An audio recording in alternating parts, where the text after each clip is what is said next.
Chapter 1. The Man Who Died. I returned from the city about 3 o'clock on that May afternoon, pretty well disgusted with life. I had been 3 months in the old country and was fed up with it. If anyone had told me a year ago that I would have been feeling like that, I should have laughed at him, but there was the fact.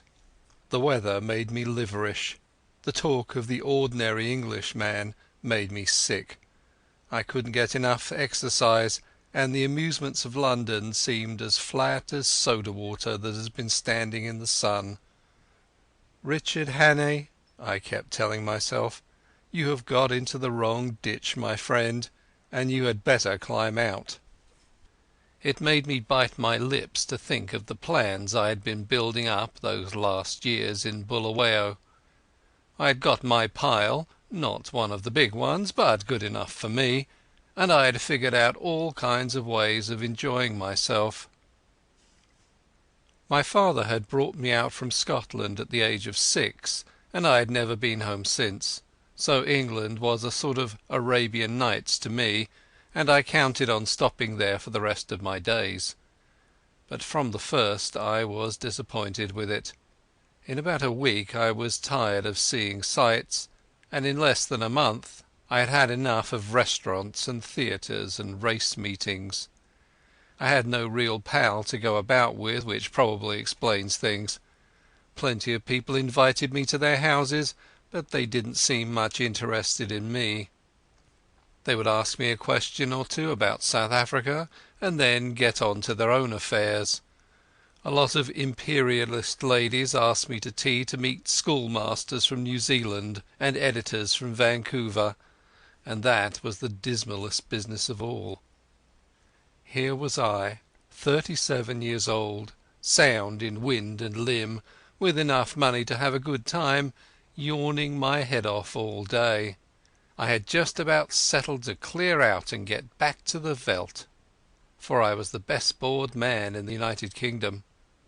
That afternoon I had been worrying my brokers about investments to give my mind something to work on, and on my way home I turned into my club, rather a pot house which took in colonial members. I had a long drink and read the evening papers. They were full of the row in the Near East, and there was an article about Karolides, the Greek premier. I rather fancied the chap. From all accounts he seemed the one big man in the show, and he played a straight game too, which was more than could be said for most of them. I gathered that they hated him pretty blackly in Berlin and Vienna, but that we were going to stick by him, and one paper said that he was the only barrier between Europe and Armageddon. I remember wondering if I could get a job in those parts. It struck me that Albania was the sort of place that might keep a man from yawning. About 6 o'clock I went home, dressed, dined at the Café Royal, and turned into a music hall. It was a silly show, all capering women and monkey-faced men, and I did not stay long. The night was fine and clear as I walked back to the flat I had hired near Portland Place. The crowd surged past me on the pavements, busy and chattering, and I envied the people for having something to do. These shop girls and clerks and dandies and policemen had some interest in life that kept them going. I gave half a crown to a beggar because I saw him yawn. He was a fellow sufferer. At Oxford Circus I looked up into the spring sky, and I made a vow. I would give the old country another day to fit me into something. If nothing happened, I would take the next boat for the Cape. My flat was on the first floor in a new block behind Langham Place. There was a common staircase with a porter and a lift man at the entrance, but there was no restaurant or anything of that sort, and each flat was quite shut off from the others. I hate servants on the premises, so I had a fellow to look after me who came in by the day. He arrived before 8 o'clock every morning and used to depart at 7, for I never dined at home. I was just fitting my key into the door when I noticed a man at my elbow. I had not seen him approach, and the sudden appearance made me start. He was a slim man with a short brown beard and small gimlety blue eyes. I recognized him as the occupant of the flat on the top floor with whom I had passed the time of day on the stairs. "Can I speak to you?" he said. "May I come in for a minute?" He was steadying his voice with an effort, and his hand was pawing my arm. I got my door open and motioned him in. No sooner was he over the threshold than he made a dash for my back room where I used to smoke and write my letters. Then he bolted back. "Is the door locked?" he asked feverishly, and he fastened the chain with his own hand. "I'm very sorry," he said humbly. "It's a mighty liberty, but you look the kind of man who would understand. I've had you in my mind all this week when things got troublesome. Say, will you do me a good turn?" "I'll listen to you," I said. "That's all I'll promise." I was getting worried by the antics of this nervous little chap. There was a tray of drinks on a table beside him, from which he filled himself a stiff whisky and soda. He drank it off in 3 gulps and cracked the glass as he set it down. "Pardon," he said. "I'm a bit rattled tonight. You see, I happen at this moment to be dead." I sat down in an armchair and lit my pipe. "What does it feel like?" I asked. I was pretty certain that I had to deal with a madman. A smile flickered over his drawn face. "I'm not mad yet. Say, sir, I've been watching you, and I reckon you're a cool customer. I reckon too you're an honest man, and not afraid of playing a bold hand. I'm going to confide in you. I need help worse than any man ever needed it, and I want to know if I can count you in."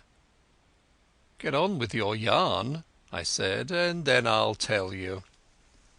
He seemed to brace himself for a great effort, and then started on the queerest rigmarole. I didn't get hold of it at first, and I had to stop and ask him questions, but here is the gist of it. He was an American from Kentucky, and after college, being pretty well off, he had started out to see the world. He wrote a bit and acted as war correspondent for a Chicago paper, and spent a year or 2 in southeastern Europe. I gathered that he was a fine linguist, and had got to know pretty well the society in those parts. He spoke familiarly of many names that I remembered to have seen in the newspapers. He had played about with politics, he told me, at first for the interest of them, and then because he couldn't help himself. I read him as a sharp, restless fellow who always wanted to get down to the roots of things. He got a little further down than he wanted. I'm giving you what he told me as well as I could make it out. Away behind all the governments and the armies there was a big subterranean movement going on, engineered by very dangerous people. He had come on it by accident. It fascinated him. He went further, and then got caught. I gathered that most of the people in it were the sort of educated anarchists that make revolutions, but that beside them were financiers who were playing for money. A clever man can make big profits on a falling market, and it suited the book of both classes to set Europe by the ears. He told me some queer things that explained a lot that had puzzled me. Things that had happened in the Balkan War, how one state suddenly came out on top, why alliances were made and broken, why certain men disappeared, and where the sinews of war came from. The aim of the whole conspiracy was to get Russia and Germany at loggerheads. When I asked why, he said that the anarchist lot thought it would give them their chance. Everything would be in the melting pot, and they looked to see a new world emerge. The capitalists would rake in the shekels and make fortunes by buying up wreckage. Capital, he said, had no conscience and no fatherland. Besides, the Jew was behind it, and the Jew hated Russia worse than hell. "Do you wonder?" he cried. For 300 years they have been persecuted, and this is the return match for the pogroms. The Jew is everywhere, but you have to go far down the back stairs to find him. Take any big Teutonic business concern. If you have dealings with it, the first man you meet is Prince von Unzu something, an elegant young man who talks Eton and Harrow English, but he cuts no ice. If your business is big, you get behind him and find a prognathous Westphalian with a retreating brow and the manners of a hog. He is the German businessman that gives your English papers the shakes. But if you're on the biggest kind of job and are bound to get to the real boss, 10 to 1 you are brought up against a little white-faced Jew in a bath chair with an eye like a rattlesnake. Yes, sir, he is the man who is ruling the world just now, and he has his knife in the empire of the Tsar because his aunt was outraged and his father flogged in some one-horse location on the Volga. I couldn't help saying that his Jew anarchists seemed to have got left behind a little. Yes and no, he said. They won up to a point, but they struck a bigger thing than money, a thing that couldn't be bought. The old elemental fighting instincts of man. If you're going to be killed, you invent some kind of flag and country to fight for, and if you survive, you get to love the thing. These foolish devils of soldiers have found something they care for, and that has upset the pretty plan laid in Berlin and Vienna. But my friends haven't played their last card by a long sight. They've got the ace up their sleeves, and unless I can keep alive for a month, they're going to play it and win. But I thought you were dead, I put in. Mors janua vitae, he smiled. I recognized the quotation. It was about all the Latin I knew. I'm coming to that. And I've got to put you wise about a lot of things first. If you read your newspaper, I guess you know the name of Constantine Karolides. I sat up for that, for I had been reading about him that very afternoon. He is the man that has wrecked all their games. He is the one big brain in the whole show, and he happens also to be an honest man, wherefore he has been marked down these 12 months past. I found that out. Not that it was difficult, for any fool could guess as much. But I found out the way they were going to get him. And that knowledge was deadly. That's why I have had to decease. He had another drink, and I mixed it for him myself, for I was getting interested in the beggar. They can't get him in his own land, for he has a bodyguard of Epirotes that would skin their grandmothers. But on the 15th day of June he is coming to this city. The British Foreign Office has taken to having international tea parties, and the biggest of them is due on that date. Now Karolides is reckoned the principal guest, and if my friends have their way he will never return to his admiring countrymen. That's simple enough anyhow, I said. You can warn him and keep him at home. And play their game? He asked sharply. If he does not come, they win, for he's the only man that can straighten out the tangle. And if his government is warned, he won't come, for he does not know how big the stakes will be on June 15th. What about the British government? I asked. They're not going to let their guests be murdered. Tip them the wink, and they'll take extra precautions. No good. They might stuff your city with plainclothes detectives and double the police, and Constantine would still be a doomed man. My friends are not playing this game for candy. They want a big occasion for the taking off, with the eyes of all Europe on it. He'll be murdered by an Austrian, and there'll be plenty of evidence to show the connivance of the big folk in Vienna and Berlin.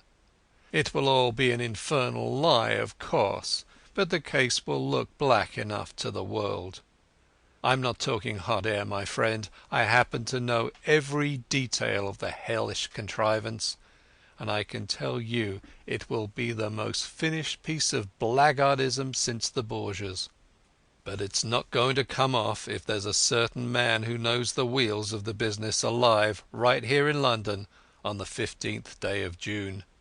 And that man is going to be your servant, Franklin P. Scudder."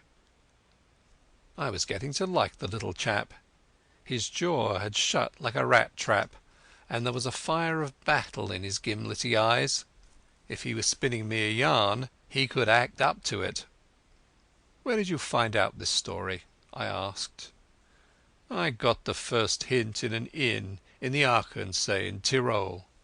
That set me inquiring, and I collected my other clues in a fur shop in the Galician quarter of Buda, in a strangers' club in Vienna, and in a little bookshop off the Racknitzstrasse in Leipzig.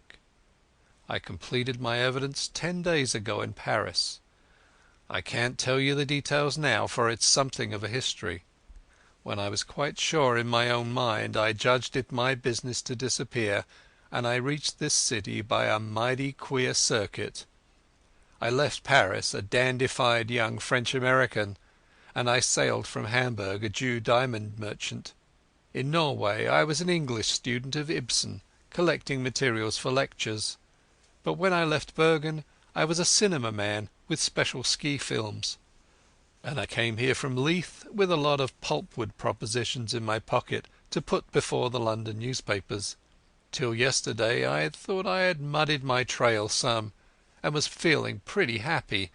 Then—" The recollection seemed to upset him, and he gulped down some more whisky.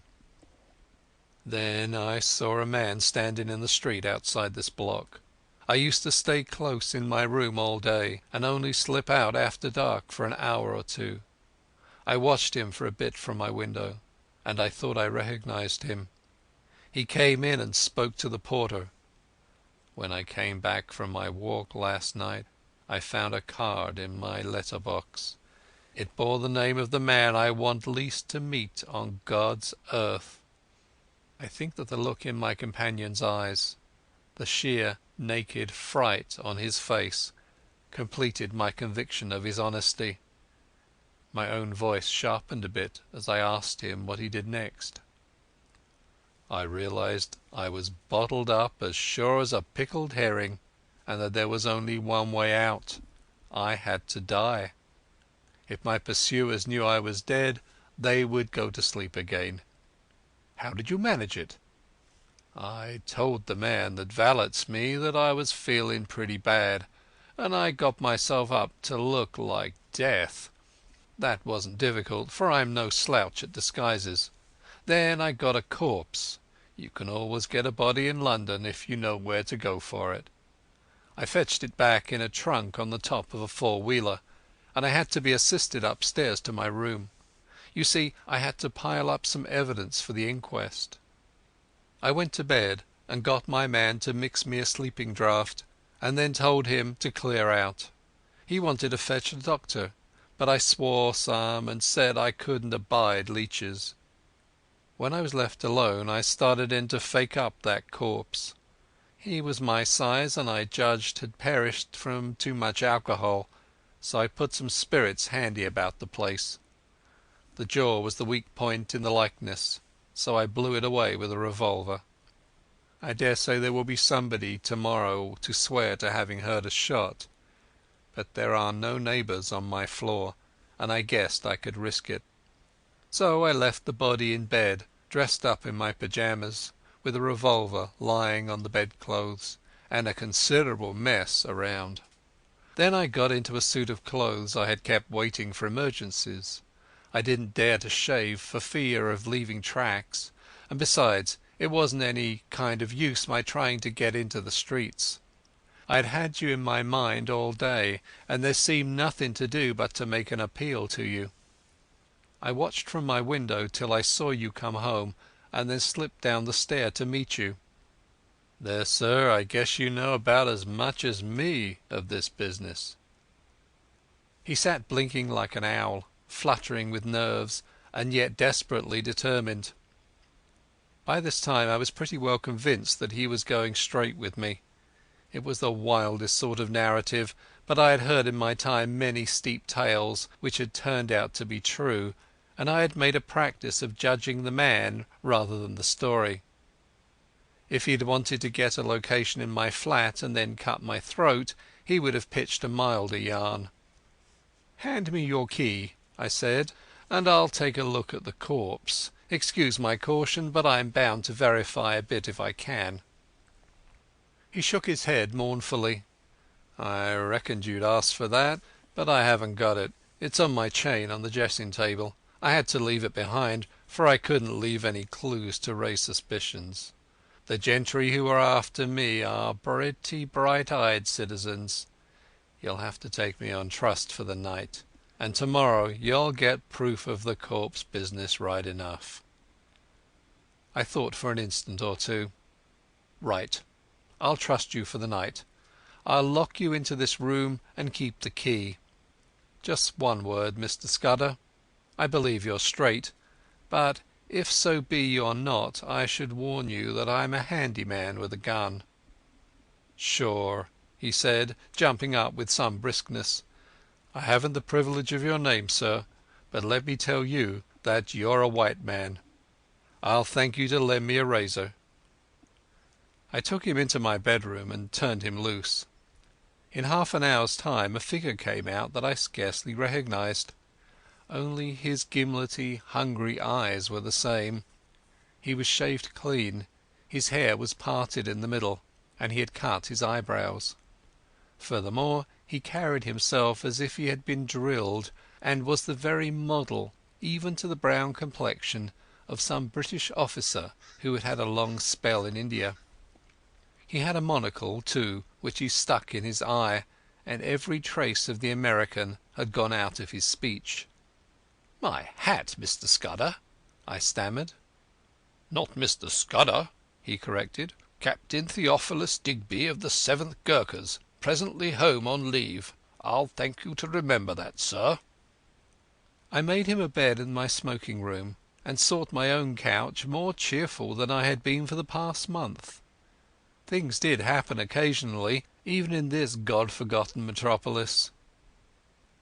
I woke next morning to hear my man, Paddock, making the deuce of a row at the smoking-room door.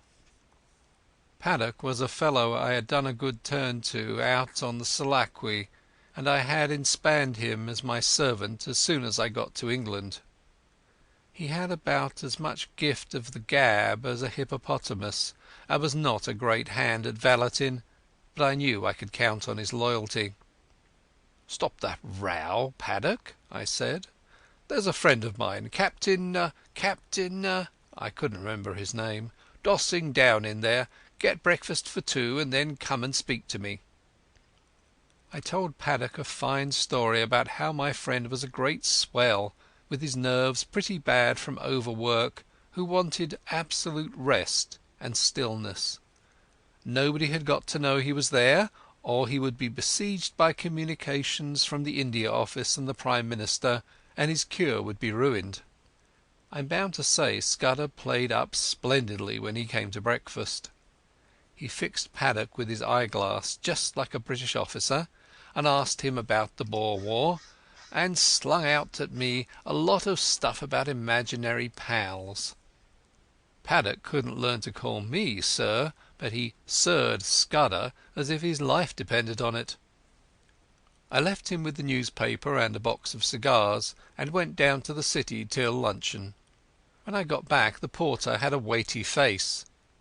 "Nasty business here this morning, sir. Gent in number 15 been shot hisself. They just took him off to the mortuary. The police are up there now." I ascended to number 15 and found a couple of bobbies and an inspector busy making an examination. I asked a few idiotic questions and they soon kicked me out. Then I found the man that had valeted Scudder and pumped him, and I could see he suspected nothing. He was a whining fellow with a churchyard face, and half a crown went far to console him. I attended the inquest next day. A partner of some publishing firm gave evidence that the deceased had brought him pulpwood propositions and had been, he believed, an agent of an American business. The jury found it a case of suicide while of unsound mind, and the few effects were handed over to the American consul to deal with. I gave Scudder a full account of the affair, and it interested him greatly. He said he wished he could have attended the inquest, for he reckoned it would be about as spicy as to read one's own obituary notice. The first 2 days he stayed with me in that back room he was very peaceful. He read and smoked a bit, and made a heap of jottings in a notebook, and every night we had a game of chess, at which he beat me hollow. I think he was nursing his nerves back to health, for he had had a pretty trying time. But on the third day I could see he was beginning to get restless. He fixed up a list of the days till June 15th, and ticked each off with a red pencil, making remarks in shorthand against them. I would find him sunk in a brown study, with his sharp eyes abstracted, and after these spells of meditation he was apt to be very despondent. Then I could see that he began to get edgy again. He listened for little noises, and was always asking me if Paddock could be trusted. Once or twice he got very peevish and apologized for it. I didn't blame him. I made every allowance, for he had taken on a fairly stiff job. It was not the safety of his own skin that troubled him, but the success of the scheme he had planned. That little man was clean pluck all through, without a soft spot in him. One night he was very solemn. "Say, Hannay," he said, "I judged I should let you a bit deeper into this business. I should hate to go out without leaving somebody else to put up a fight." And he began to tell me in detail what I had only heard from him vaguely. I did not give him very close attention. The fact is, I was more interested in his own adventures than in his high politics. I reckoned that Karolides and his affairs were not my business, leaving all that to him. So a lot that he said slipped clean out of my memory. I remember that he was very clear that the danger to Karolides would not begin till he had got to London, and would come from the very highest quarters, where there would be no thought of suspicion. He mentioned the name of a woman, Julia Czechenyi, as having something to do with the danger. She would be the decoy, I gathered, to get Karolides out of the care of his guards. He talked too about a black stone and a man that lisped in his speech, and he described very particularly somebody that he never referred to without a shudder, an old man with a young voice who could hood his eyes like a hawk. He spoke a good deal about death too. He was mortally anxious about winning through with his job, but he didn't care a rush for his life. "I reckon it's like going to sleep when you are pretty well tired out, and waking to find a summer day with the scent of hay coming in at the window. I used to thank God for such morning, way back in the bluegrass country, and I guess I'll thank him when I wake up on the other side of Jordan." Next day he was much more cheerful, and read the life of Stonewall Jackson most of the time. I went out to dinner with a mining engineer I had got to see on business, and came back at about 10:30 in time for our game of chess before turning in. I had a cigar in my mouth, I remember, as I pushed open the smoking room door. The lights were not lit, which struck me as odd. I wonder if Scudder had turned in already. I snapped the switch, and there was nobody there.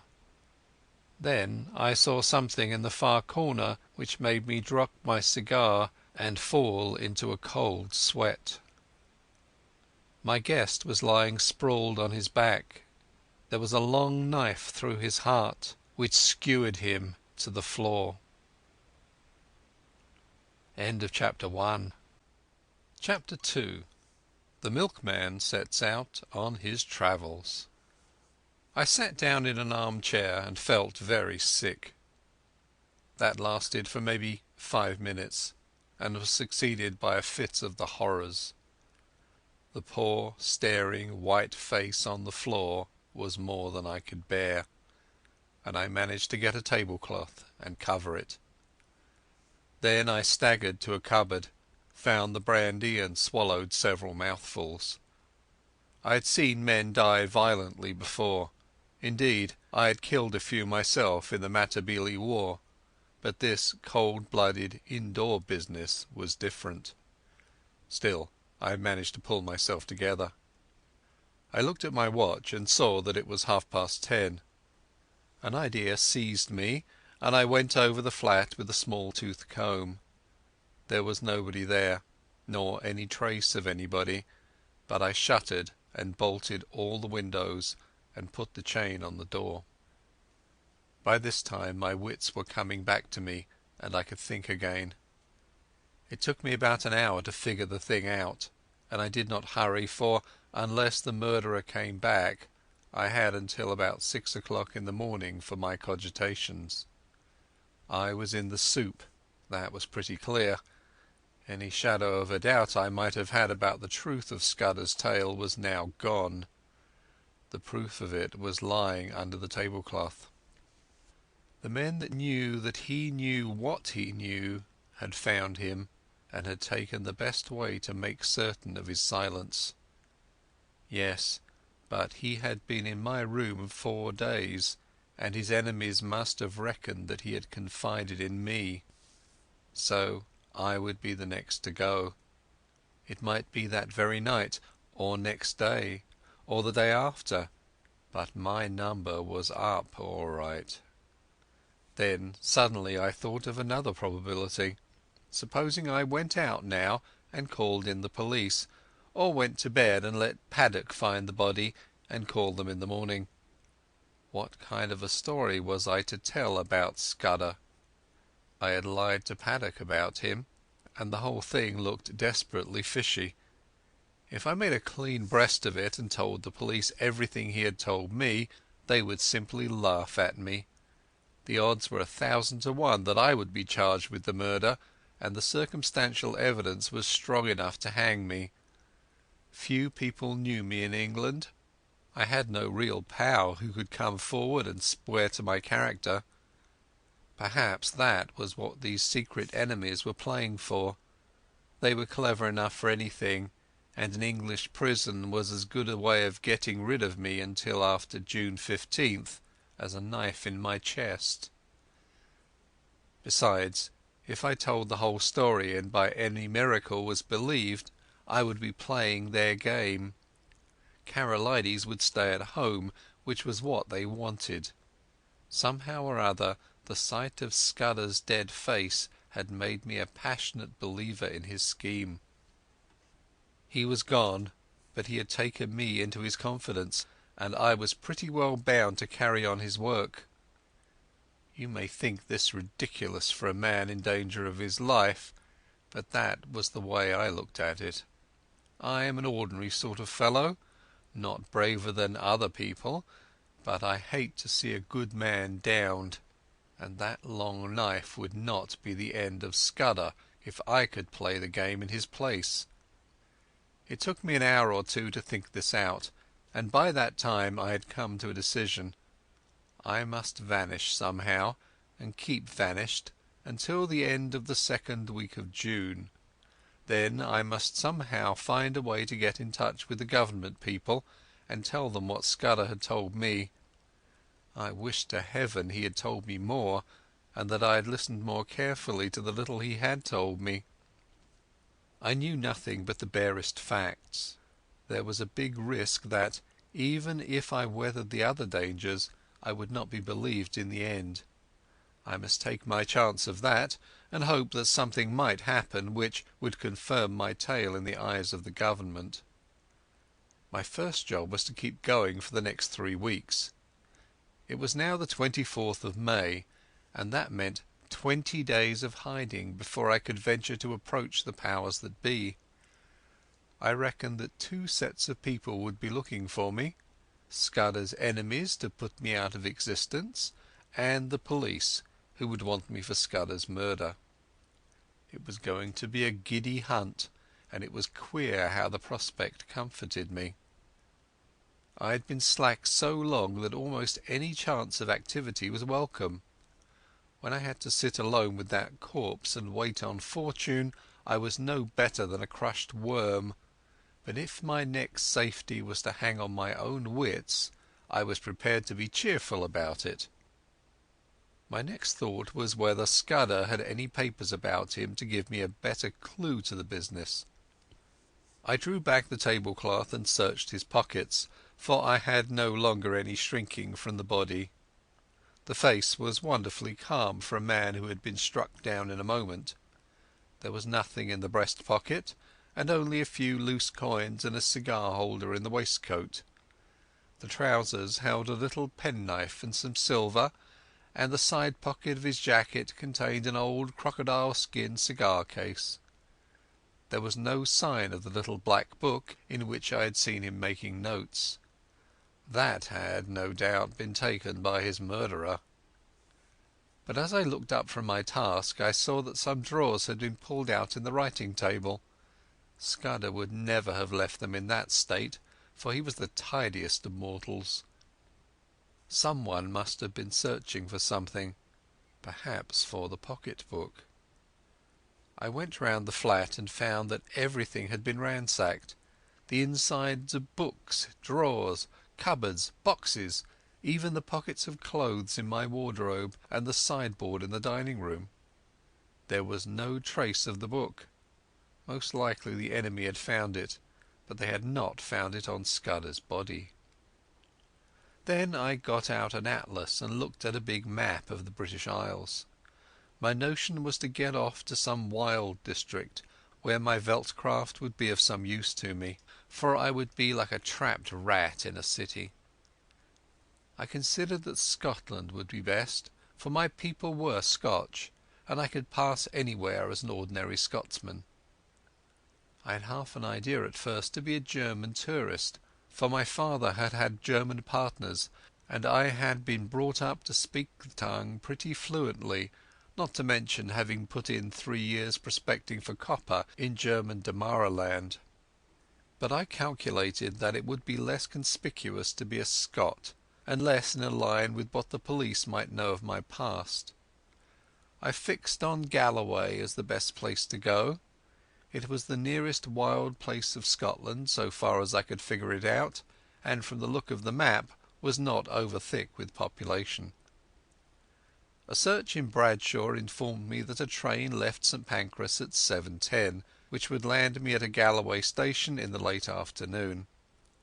That was well enough, but a more important matter was how I was to make my way to St Pancras, for I was pretty certain that Scudder's friends would be watching outside. This puzzled me for a bit. Then I had an inspiration, on which I went to bed and slept for 2 troubled hours. I got up at 4 and opened my bedroom shutters. The faint light of a fine summer morning was flooding the skies, and the sparrows had begun to chatter. I had a great revulsion of feeling, and felt a God-forgiven fool. My inclination was to let things slide, and trust to the British police taking a reasonable view of my case. But as I viewed the situation I could find no arguments to bring against my decision of the previous night, so with a wry mouth I resolved to go on with my plan. I was not feeling in any particular funk, only disinclined to go looking for trouble, if you understand me. I hunted out a well-used tweed suit, a pair of strong-nailed boots, and a flannel shirt with a collar. Into my pockets I stuffed a spare shirt, a cloth cap, some handkerchiefs and a toothbrush. I had drawn a good sum in gold from the bank 2 days before, in case Scudder should want money, and I took £50 of it in sovereigns in a belt which I had brought back from Rhodesia. That was about all I wanted. Then I had a bath and cut my moustache, which was long and drooping, into a short stubby fringe. Now came the next step. Paddock used to arrive punctually at 7:30 and let himself in with the latchkey. But at about 20 minutes to 7, as I knew from bitter experience, the milkman turned up with a great clatter of cans and deposited my share outside my door. I had seen that milkman sometimes when I had gone out for an early ride. He was a young man about my own height, with a scrubby moustache, dressed in a white overall. On him I staked all my chances. I went into the darkened smoking room where the rays of morning light were beginning to creep through the shutters. There I breakfasted off a whisky and soda and some biscuits from the cupboard. By this time it was getting on to 6 o'clock. I put a pipe in my pocket and filled my pouch from the tobacco jar on the table by the fireplace. As I poked into the tobacco, my fingers touched something hard, and I drew out Scudder's little black pocket-book. That seemed to me a good omen. I lifted the cloth from the body and was amazed at the peace and dignity of the dead face. "Goodbye, old chap," I said. "I'm going to do my best for you. Wish me well wherever you are." Then I hung about in the hall waiting for the milkman. That was the worst part of the business, for I was fairly choking to get out of doors. 6:30 passed, then 6:40, but still he did not come. The fool had chosen this day of all days to be late. At 1 minute after 7:15 I heard the rattle of the cans outside. I opened the front door, and there was my man, singling out my cans from a bunch he carried and whistling through his teeth. He jumped a bit at the sight of me. "Come in here for a moment," I said. "I want a word with you." And I led him into the dining room. "I reckon you're a bit of a sportsman," I said, "and I want you to do me a service. Lend me your cap and overall for 10 minutes, and here's a sovereign for you." His eyes opened at the sight of the gold, and he grinned broadly. "What's the game?" he asked. "A bet," I said. "I haven't time to explain, but to win it I've got to be a milkman for the next 10 minutes. All you've got to do is to stay here till I come back. You'll be a bit late, but nobody will complain, and you'll have that quid for yourself." "Right-o," he said cheerily. "I ain't the man to spoil a bit of sport. Here's the rig, guv'nor." I stuck on his flat blue cap and his white overall, picked up the cans, banged my door, and went whistling downstairs. The porter at the foot told me to shut my jaw, which sounded as if my make-up was adequate. At first I thought there was nobody in the street. Then I caught sight of a policeman 100 yards down, and a loafer shuffling past on the other side. Some impulse made me raise my eyes to the house opposite, and there at a first-floor window was a face. As the loafer passed he looked up, and I fancied a signal was exchanged. I crossed the street, whistling gaily and imitating the jaunty swing of the milkman. Then I took the first side street and turned up a left-hand turning which led past a bit of vacant ground. There was no one in the little street, so I dropped the milk cans inside the hoarding and sent the hat and coverall after them.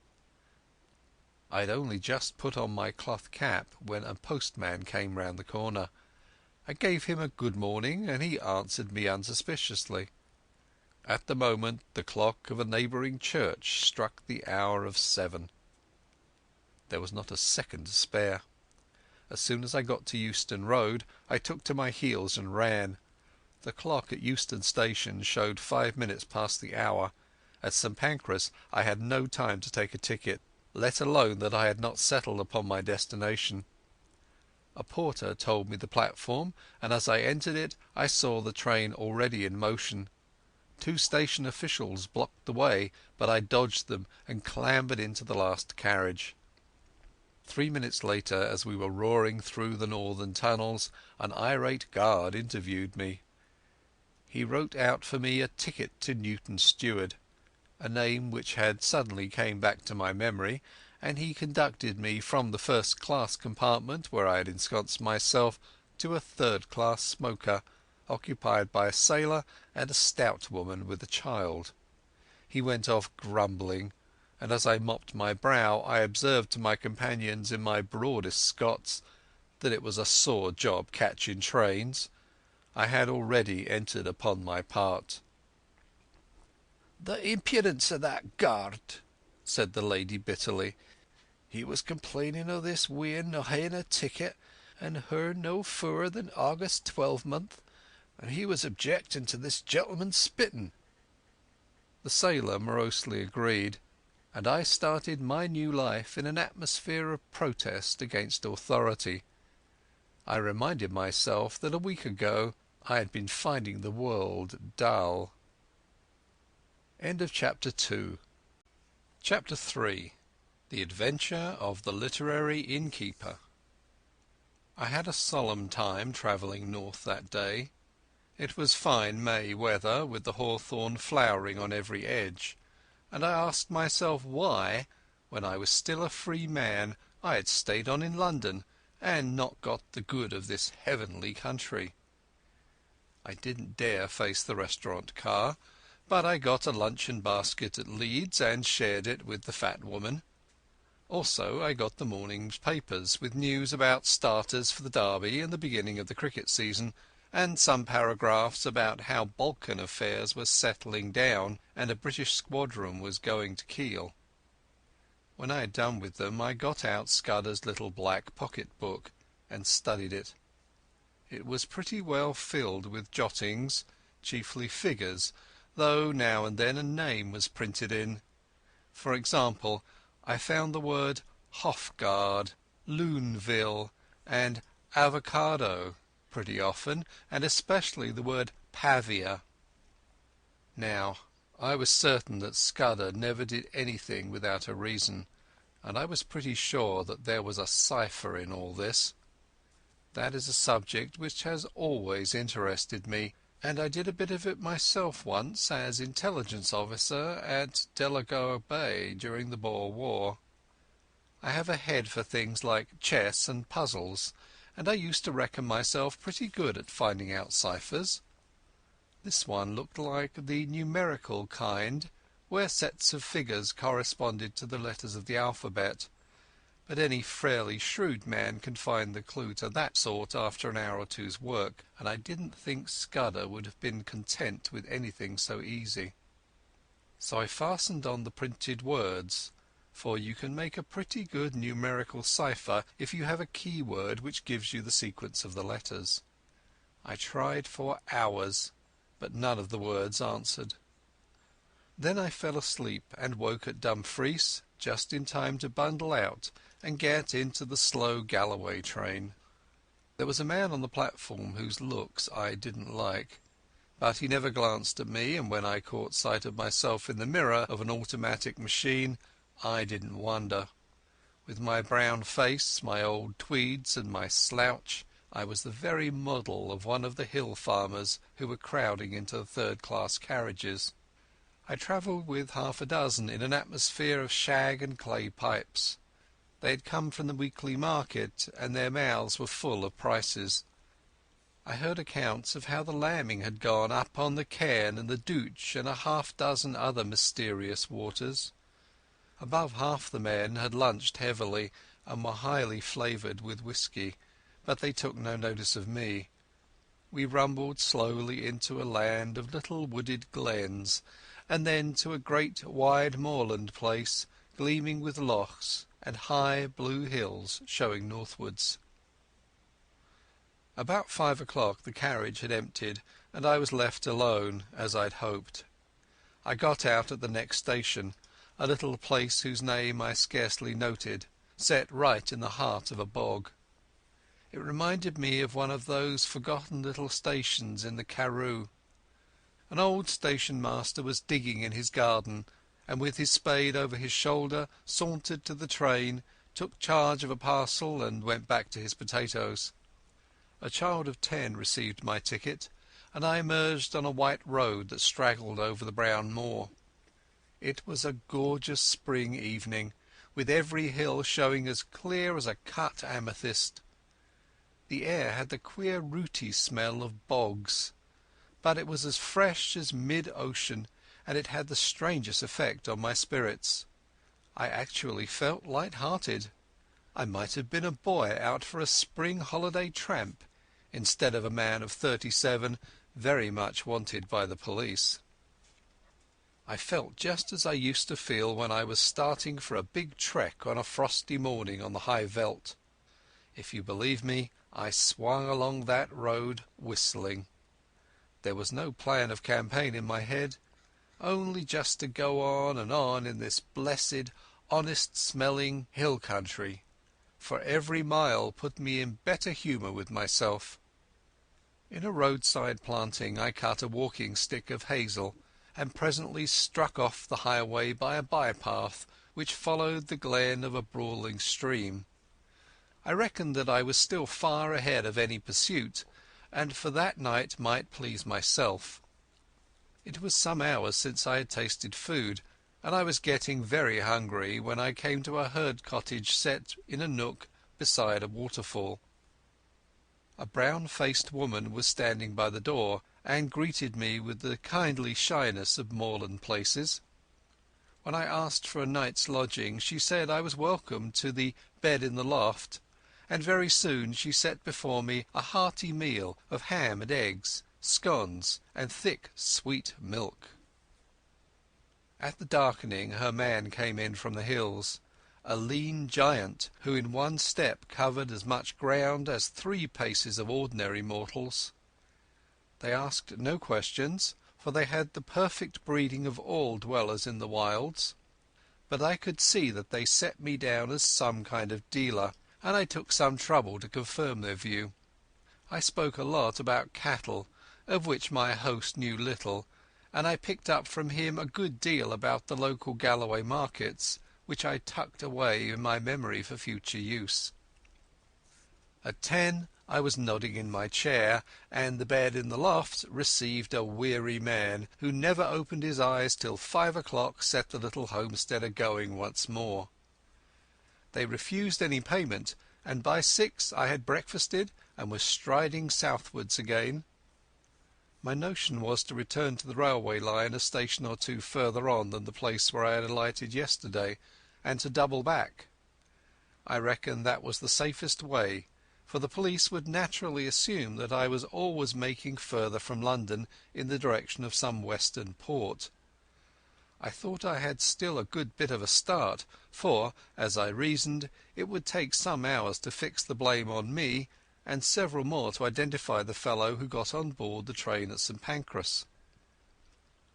It was the same jolly clear spring weather, and I simply could not contrive to feel careworn. Indeed, I was in better spirits than I had been for months. Over the long ridge of moorland I took my road, skirting the side of a high hill which the herd had called Cairnsmore of Fleet. Nestling curlews and plovers were crying everywhere, and the links of green pasture by the streams were dotted with young lambs. All the slackness of the past months was slipping from my bones, and I stepped out like a 4-year-old.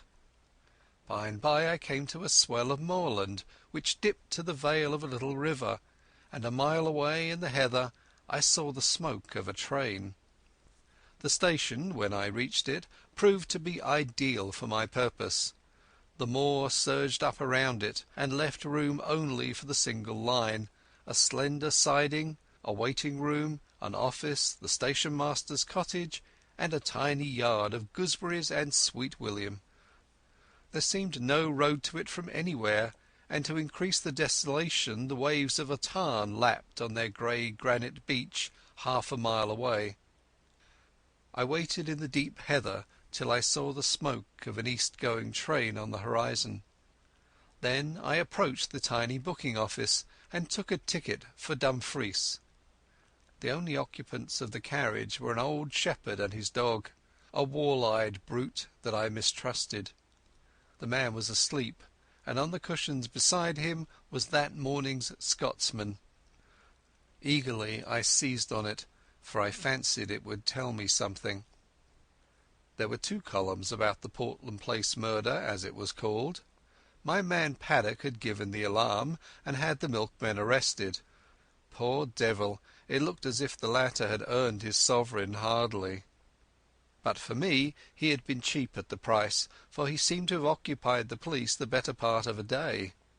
In the stop press news I found a further instalment of the story. The milkman had been released, I read, and the true criminal, about whose identity the police were reticent, was believed to have got away from London by one of the northern lines.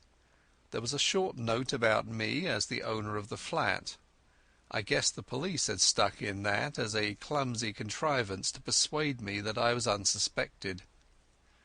There was nothing else in the paper, nothing about foreign politics or Karolides, or the things that had interested Scudder. I laid it down and found that we were approaching the station at which I had got out yesterday. The potato-digging station-master had been gingered up into some activity, for the west-going train was waiting to let us pass, and from it had descended 3 men who were asking him questions. I supposed that they were the local police who had been stirred up by Scotland Yard and had traced me as far as this one-horse siding. Sitting well back in the shadow, I watched them carefully. One of them had a book and took down notes.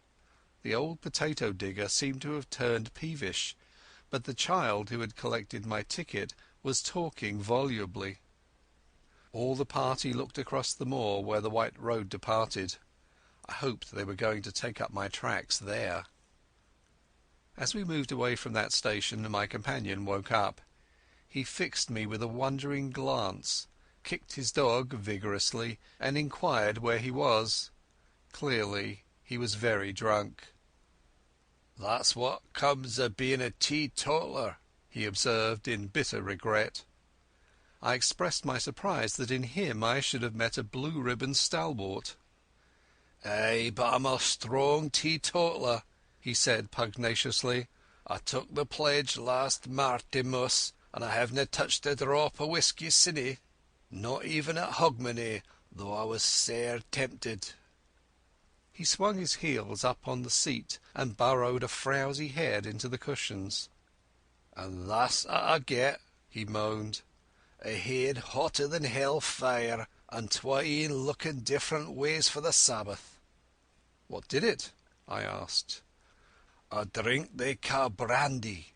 Being a teetotaler, I kept off the whisky, but I was nipping a day yestereen at this brandy, and I doot I'll no be well for a fortnicht." His voice died away into a stutter, and sleep once more laid its heavy hand on him.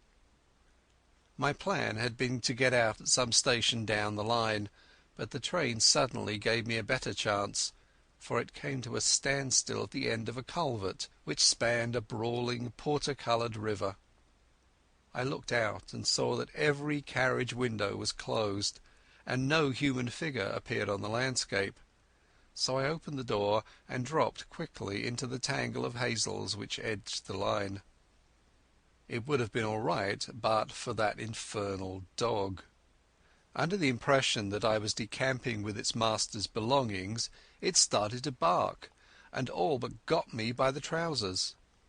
This woke up the herd, who stood bawling at the carriage door in the belief that I had committed suicide. I crawled through the thicket, reached the edge of the stream, and in cover of the bushes put 100 yards or so behind me. Then from my shelter I peered back and saw that the guard and several passengers gathered round the open carriage door and stared in my direction. I could not have made a more public departure if I had left with a bugler and a brass band. Happily the drunken herd provided a diversion.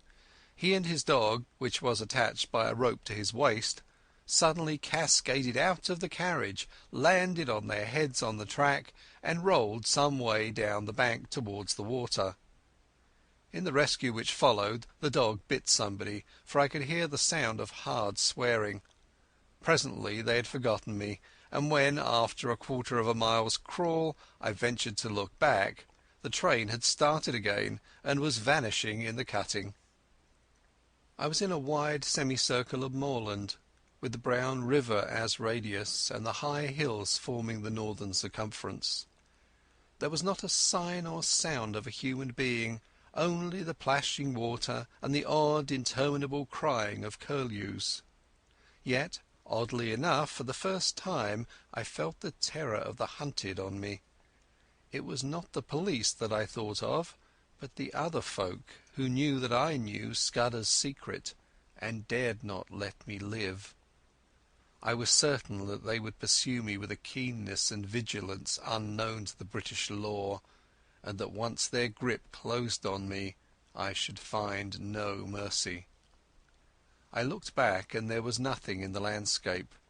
The sun glinted on the metals of the line and the wet stones in the stream, and you could not have found a more peaceful sight in the world. Nevertheless I started to run. Crouching low in the runnels of the bog, I ran till the sweat blinded my eyes. The mood did not leave me till I had reached the rim of mountain and flung myself panting on a ridge high above the young waters of the brown river. From my vantage ground I could scan the whole moor right away to the railway line and to the south of it where the green fields took the place of heather. I have eyes like a hawk, but I could see nothing moving in the whole countryside. Then I looked east, beyond the ridge, and saw a new kind of landscape, shallow green valleys with plentiful fir plantations, and the faint lines of dust which spoke of high roads. Last of all I looked into the blue May sky, and there I saw that which set my pulses racing. Low down in the south a monoplane was climbing into the heavens. I was certain as if I had been told that that aeroplane was looking for me, and that it did not belong to the police. For an hour or two I watched it from a pit of heather. It flew low along the hilltops, and then in narrow circles back over the valley up which I had come. Then it seemed to change its mind, rose to a great height, and flew away back to the south. I did not like this espionage from the air, and I began to think less well of the countryside I had chosen for a refuge. These heather hills were no sort of cover if my enemies were in the sky, and I must find a different kind of sanctuary. I looked with more satisfaction to the green country beyond the ridge, for there I should find woods and stone houses. About 6 in the evening I came out of the moorland to a white ribbon of road which wound up the narrow vale of a lowland stream. As I followed it, fields gave place to bent, the glen became a plateau, and presently I had reached a kind of pass where a solitary house smoked in the twilight. The road swung over a bridge, and leaning on the parapet was a man. He was smoking a long clay pipe and studying the water with spectacled eyes. In his left hand was a small book with a finger marking the place. Slowly he repeated, "As when a griffin through the wilderness, with winged step o'er hill and moory dale, pursues the Arimaspian." He jumped round as my step rung on the keystone, and I saw a pleasant, sunburnt, boyish face. "Good evening to you," he said gravely. "It's a fine night for the road." The smell of wood smoke and of some savoury roast floated to me from the house. "Is that place an inn?" I asked. "At your service," he said politely. "I am the landlord, sir, and I hope you will stay the night, for to tell you the truth I have had no company for a week." I pulled myself up on the parapet of the bridge and filled my pipe. I began to detect an ally. "You're young to be an innkeeper," I said. "My father died a year ago and left me the business. I lived there with my grandmother. It's a slow job for a young man, and it wasn't my choice of a profession." "Which was?"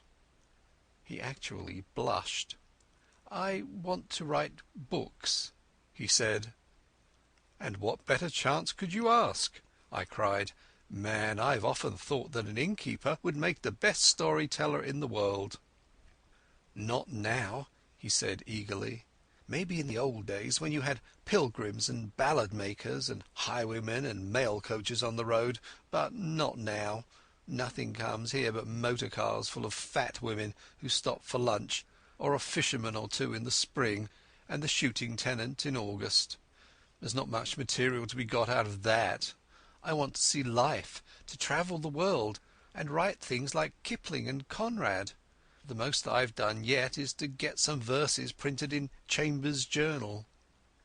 I looked at the inn, standing golden in the sunset against the wine-red hills. "I've knocked a bit about the world, and I wouldn't despise such a hermitage. Do you think that adventure is found only in the tropics or among gentry in red shirts? Maybe you're rubbing shoulders with it at this moment." "That's what Kipling says," he said, his eyes lightening, and he quoted some verse about romance being up the 9:15. "Here's a true tale for you then," I cried, "and a month's hence you can make a novel out of it." Sitting on the bridge in the soft May gloaming, I pitched him a lovely yarn.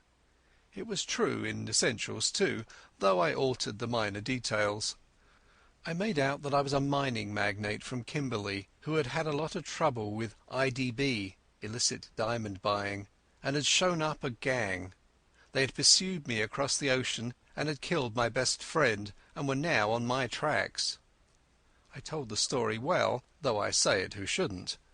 I pictured a flight across the Kalahari to German Africa, the crackling, parching days, the wonderful blue velvet nights. I described an attack on my life on the voyage home, and I made a really horrid affair of the Portland Place murder. "You're looking for adventure?" I cried. "Well, you've found it here. The devils are after me, and the police are after them. It's a race that I mean to win." "By God," he whispered, drawing his breath in sharply, "it is all pure Rider Haggard and Conan Doyle." "You believe me," I said gratefully. "Of course I do," and he held out his hand. "I believe everything out of the common. The only thing to distrust is the normal." He was very young, but he was the man for my money. "I think they're off my track for the moment, but I must lie close for a couple of days. Can you take me in?" He caught my elbow in his eagerness and drew me toward the house. "You can lie as snug here as if you were in a moss hole. I'll see that nobody blabs either. And you'll give me some more material about your adventures?" As I entered the inn porch I heard from far off the beat of an engine. There, silhouetted against the dusky west, was my friend, the monoplane. He gave me a room at the back of the house with a fine outlook over the plateau, and made me free of his own study, which was stacked with cheap editions of his favourite authors.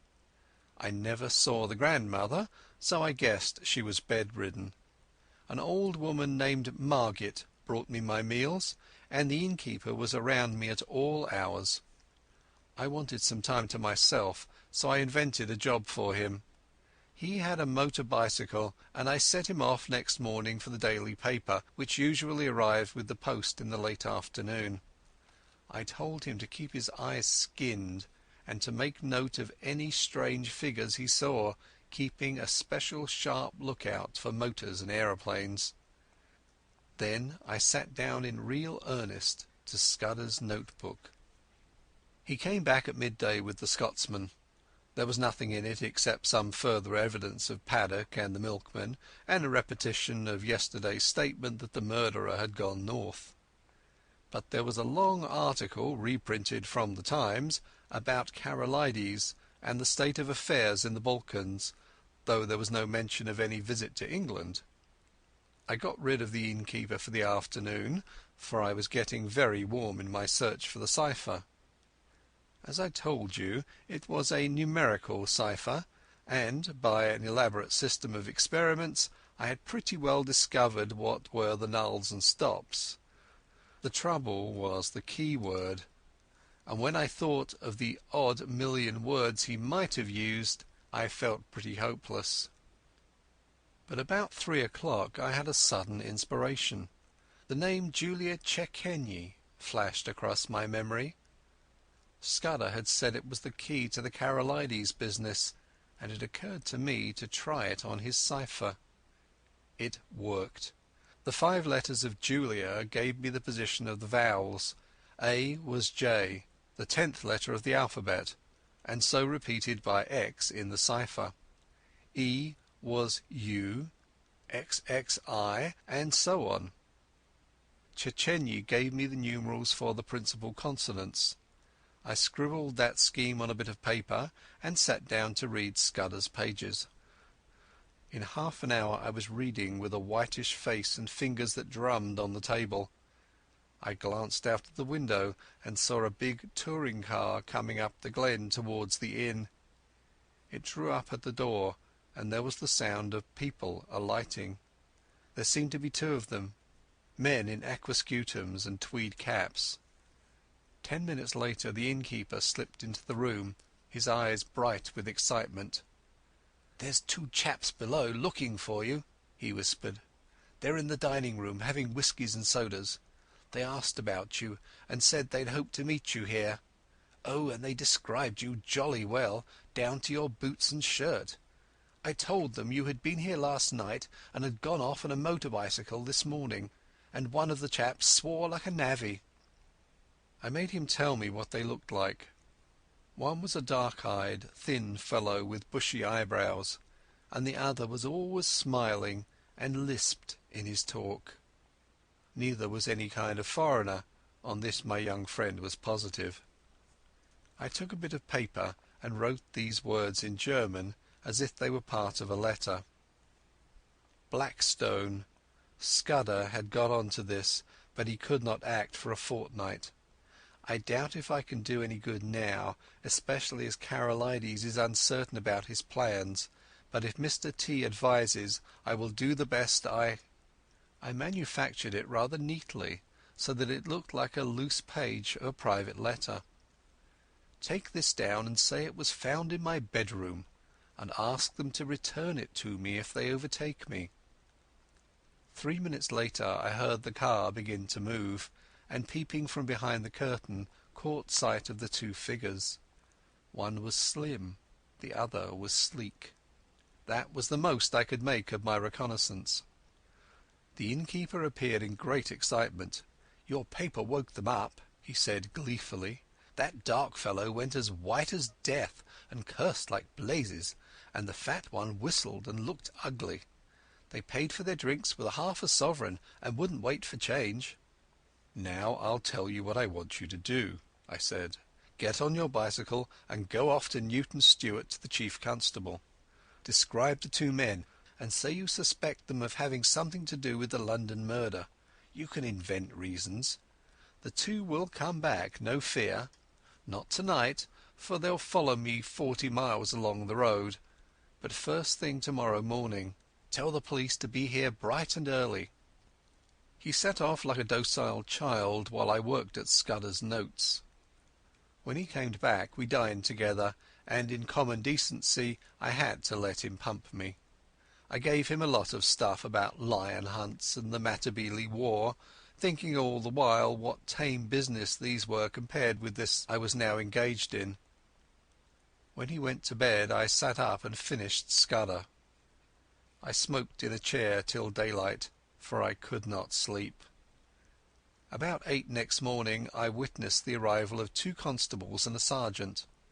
They put their car in a coach-house under the innkeeper's instructions and entered the house. 20 minutes later I saw from my window a second car come across the plateau from the opposite direction. It did not come up to the inn, but stopped 200 yards off in the shelter of a patch of wood. I noticed that its occupants carefully reversed it before leaving it. A minute or 2 later I heard their steps on the gravel outside the window. My plan had been to lie hid in my bedroom and see what happened. I had a notion that if I could bring the police and my other more dangerous pursuers together, something might work out of it to my advantage. But now I had a better idea. I scribbled a line of thanks to my host, opened the window, and dropped quietly into a gooseberry bush. Unobserved, I crossed the dyke, crawled down to the side of a tributary burn, and won the high road on the far side of the patch of trees. There stood the car, very spick and span in the morning sunlight, but with the dust on her which told of a long journey. I started her, jumped into the chauffeur's seat, and stole gently out onto the plateau. Almost at once the road dipped, so that I lost sight of the inn, but the wind seemed to bring me the sound of angry voices. End of Chapter 3. Chapter 4. The Adventure of the Radical Candidate. You may picture me driving that 40-horsepower car for all she was worth over the crisp moor roads on that shining May morning, glancing back at first over my shoulder and looking anxiously to the next turning, then driving with a vague eye just wide enough awake to keep on the highway, for I was thinking desperately of what I had found in Scudder's pocket-book. The little man had told me a pack of lies. All his yarns about the Balkans and the Jew anarchists and the Foreign Office Conference were eyewash, and so was Karolides, and yet not quite, as you shall hear. I had staked everything on my belief in his story and had been let down. Here was his book telling me a different tale, and instead of being once bitten twice shy, I believed it absolutely. Why? I don't know. It rang desperately true, and the first yarn, if you understand me, had been in a queer way true also in spirit. The 15th day of June was going to be a day of destiny, a bigger destiny than the killing of a dago. It was so big that I didn't blame Scudder for keeping me out of the game and wanting to play a lone hand. That, I was pretty clear, was his intention. He had told me something which sounded big enough, but the real thing was so immortally big that he, the man who had found it out, wanted it all for himself. I didn't blame him. It was risks, after all, that he was chiefly greedy about. The whole story was in the notes, with gaps, you understand, which he would have filled up from his memory. He stuck down his authorities too, and had an odd trick of giving them all a numerical value and then striking a balance which stood for the reliability of each stage in the yarn. The 3 names he had printed were authorities, and there was a man, Ducrosny, who got 5 out of a possible 5, and another fellow, Amersfoort, who got 3.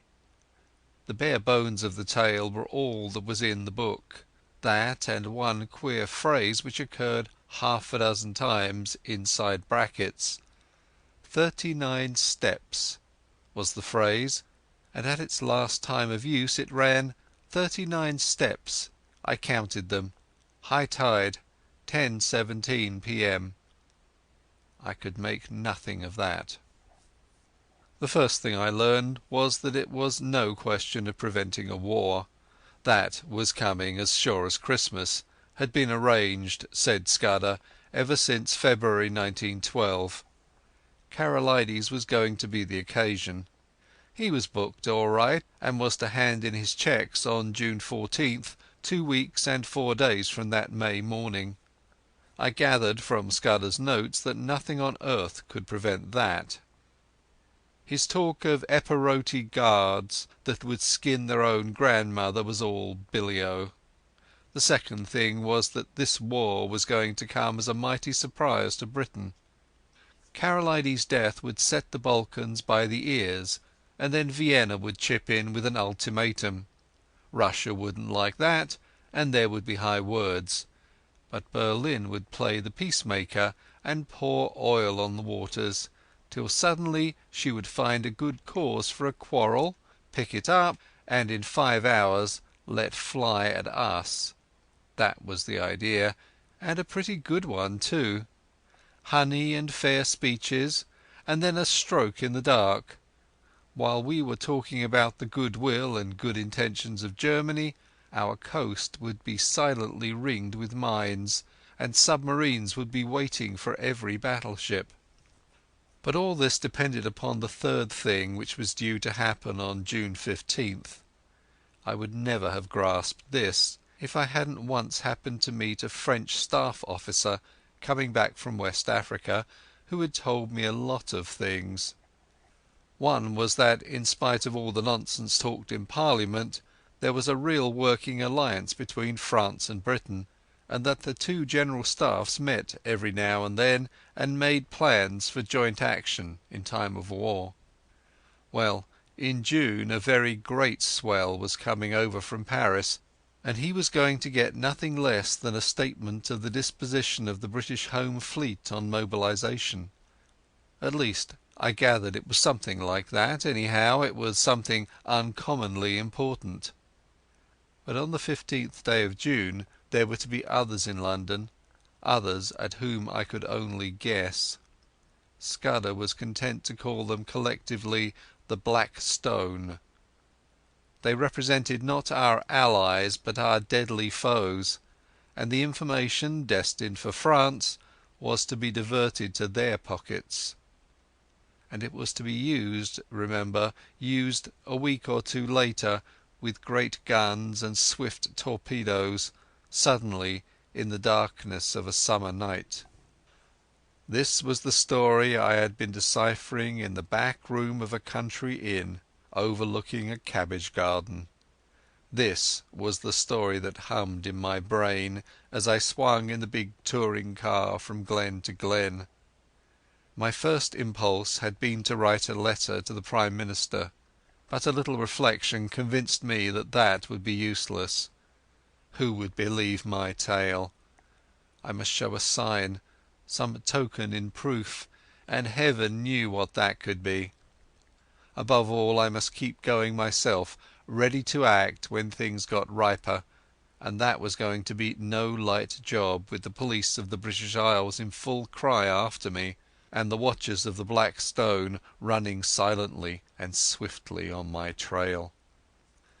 I had no very clear purpose in my journey, but I steered east by the sun, for I remembered from the map that if I went north I would come into a region of coal pits and industrial towns. Presently I was down from the moorlands and traversing the broad haugh of a river.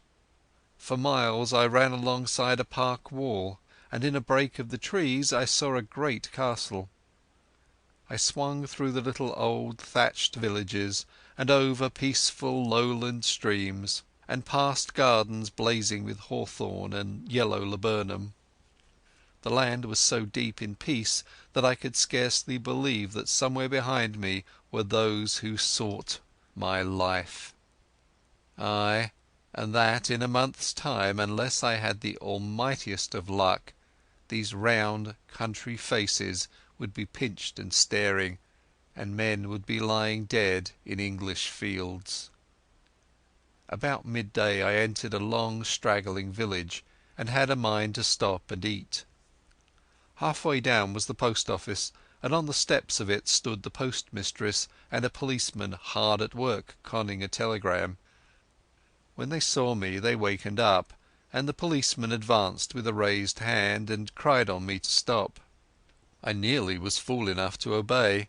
Then it flashed upon me that the wire had to do with me, that my friends at the inn had come to an understanding and were united in desiring to see more of me, and that it had been easy enough for them to wire the description of me and the car to 30 villages through which I might pass. I released the brakes just in time. As it was, the policeman made a claw at the hood and only dropped off when he got my left in his eye. I saw that main roads were no place for me, and turned into the byways. It wasn't an easy job without a map, for there was the risk of getting into a farmyard and ending in a duck pond or a stable yard, and I couldn't afford that kind of delay. I began to see what an ass I had been to steal the car. The big green brute would be the safest kind of clue to me over the breadth of Scotland. If I left it and took to my feet, it would be discovered in an hour or two, and I would get no start in the race. The immediate thing to do was to get to the loneliest roads. These I soon found when I struck up a tributary of the big river and got into a glen which climbed over a pass. Here I met nobody, but it was taking me too far north, so I slewed east along a bad track and finally struck a big double-line railway. Away below me I saw another broadish valley, and it occurred to me that if I crossed it I might find some remote hostelry to pass the night. The evening was now drawing in, and I was furiously hungry, for I had eaten nothing since breakfast except a couple of buns I had brought from a baker's cart. Just then I heard a noise in the sky, and lo and behold, there was that infernal aeroplane, flying low, about a dozen miles to the south, and rapidly coming towards me. I had the sense to remember that on a bare moor I was at the aeroplane's mercy, and that my only chance was to get to the leafy cover of the valley. Down the hill I went like blue lightning, screwing my head round whenever I dared to watch that damned flying machine. Soon I was on a road between hedges and dipping to the deep-cut glen of a stream. Then came a bit of thick wood where I slackened speed. Suddenly on my left I heard the hoot of another car and realized to my horror that I was almost upon a couple of gateposts through which a private road debouched onto the highway. My horn gave an agonized roar, but it was too late. I clapped on my brakes, but my impetus was too great, and there before me a car was sliding athwart my course. In a second there would have been a deuce of a wreck. I did the only thing possible and ran slap into the hedge on the right, trusting to find something soft beyond. But there I was mistaken. My car slithered through the hedge like butter, then gave a sickening plunge forward. I saw what was coming, leapt on the seat and would have jumped out, but a branch of hawthorn got me in the chest, lifted me up and held me, while a ton or two of expensive metal slipped below me, bucked and pitched, and then dropped with an almighty smash 50 feet to the bed of the stream. Slowly that thorn let me go. I subsided first on the hedge, and then very gently on a bower of nettles.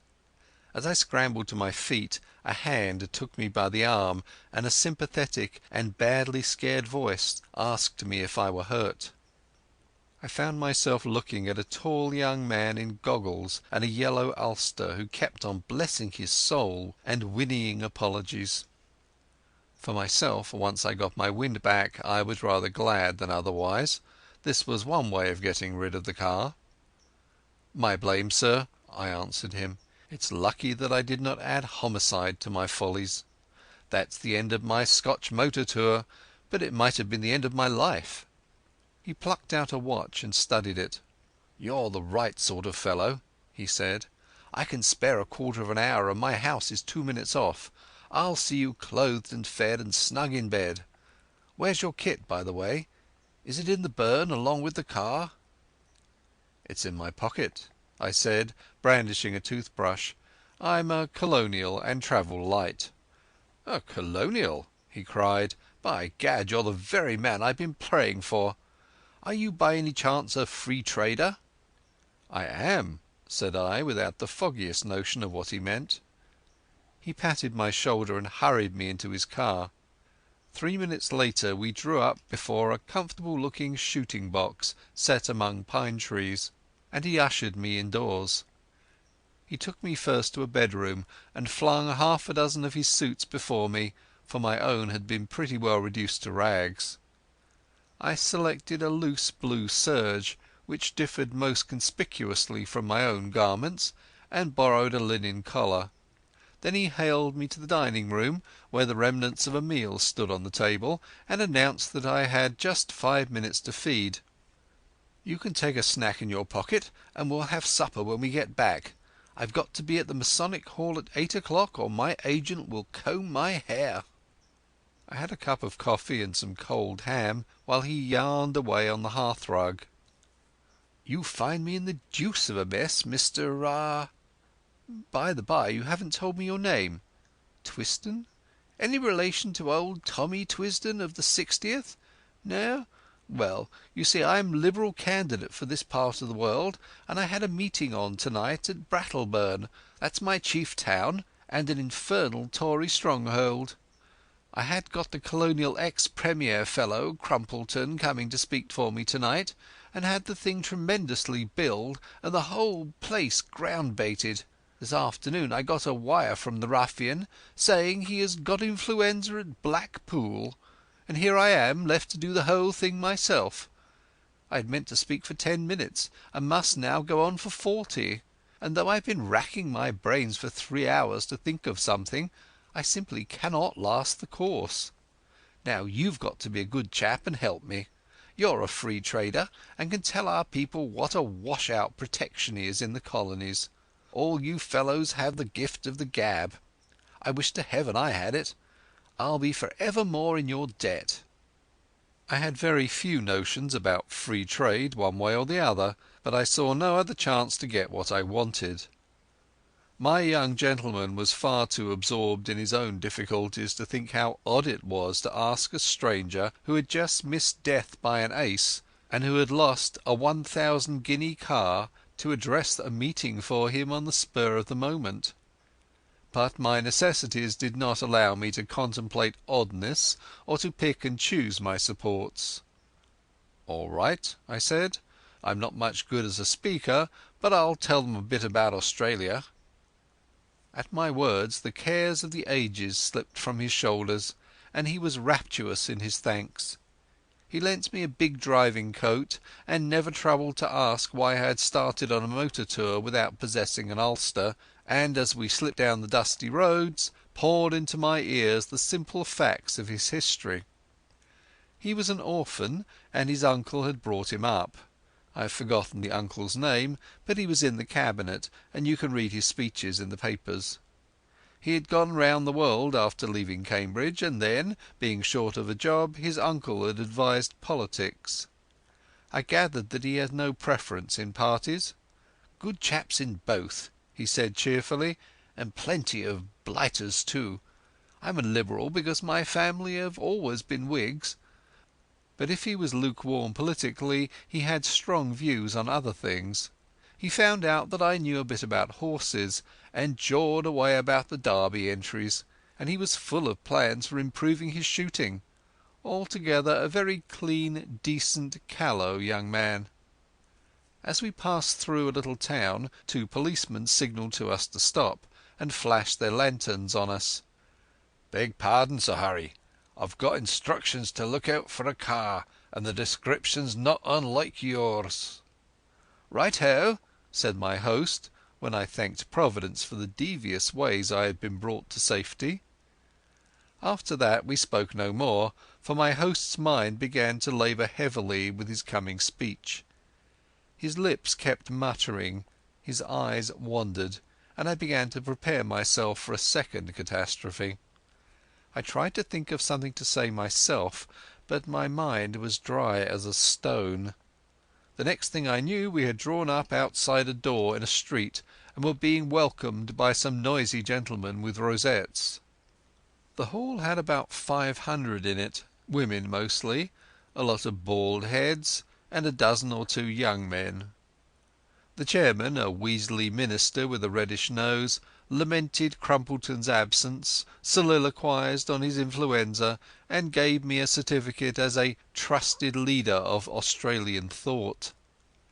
There were 2 policemen at the door, and I hoped they took note of that testimonial. Then Sir Harry started. I've never heard anything like it. He didn't begin to know how to talk. He had about a bushel of notes from which he read, and when he let go of them he fell into one prolonged stutter. Every now and then he remembered a phrase he had learned by heart, straightened his back, and gave it off like Harry Irving, and the next moment he was bent double and crooning over his papers. It was the most appalling rot too. He talked about the German menace, and said it was all a Tory invention to cheat the poor of their rights and keep back the great flood of social reform, but that organized labour realized this and laughed the Tories to scorn. He was all for reducing our navy as a proof of our good faith, and then sending Germany an ultimatum, telling her to do the same or we would knock her into a cocked hat. He said that, but for the Tories, Germany and Britain would be fellow workers in peace and reform. I thought of the little black book in my pocket. A giddy lot Scudder's friends cared for peace and reform. Yet, in a queer way, I liked the speech. You could see the niceness of the chap shining out behind the muck with which he had been spoon-fed. Also, it took a load off my mind. I mightn't be much of an orator, but I was 1000% better than Sir Harry. I didn't get on so badly when it came to my turn. I simply told them all I could remember about Australia, praying there should be no Australian there, all about its Labour Party and immigration and universal service. I doubt if I remembered to mention free trade, but I said there were no Tories in Australia, only Labour and Liberals. That fetched a cheer, and I woke them up a bit when I started in to tell them the kind of glorious business I thought could be made out of the Empire if we really put our backs into it.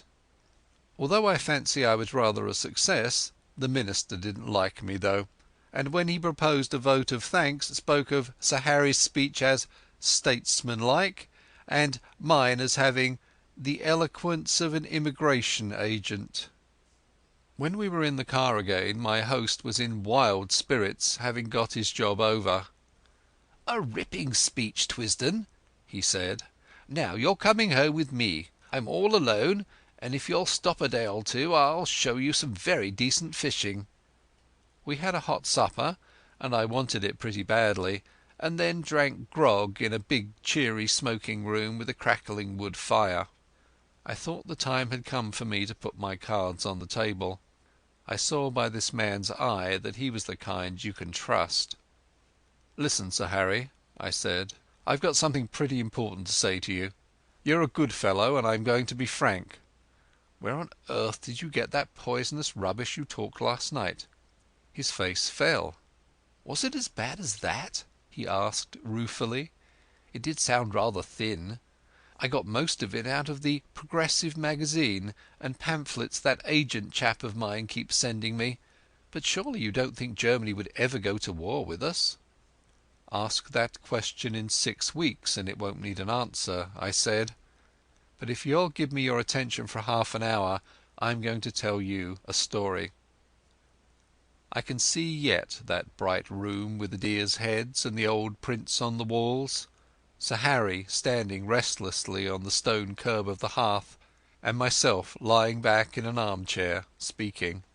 I seemed to be another person, standing aside and listening to my own voice, and judging carefully the reliability of my tale.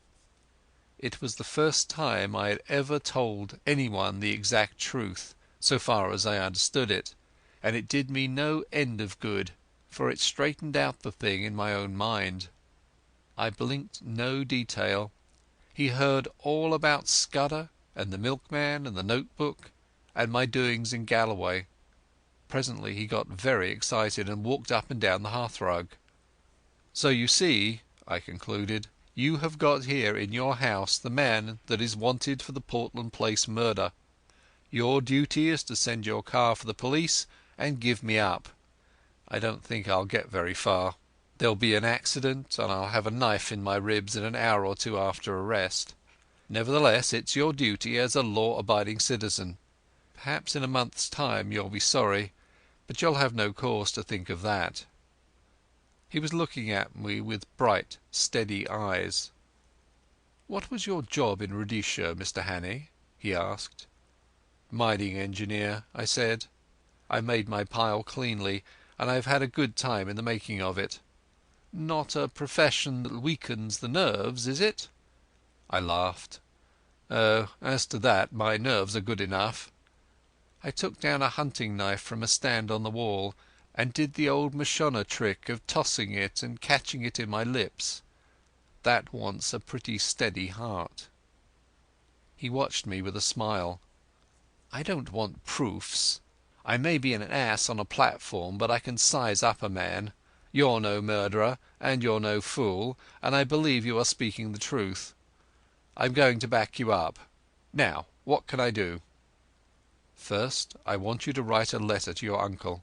I've got to get in touch with the Government people some time before the 15th of June." He pulled his moustache. "That won't help you. This is Foreign Office business, and my uncle would have nothing to do with it. Besides, you'll never convince him. No, I'll go one better. I'll write to the Permanent Secretary at the Foreign Office. He's my godfather, and one of the best going. What do you want?" He sat down at the table and wrote to my dictation. The gist of it was that if a man called Twisden—I thought I'd better stick to that name—turned up before June 15th, he was to treat him kindly.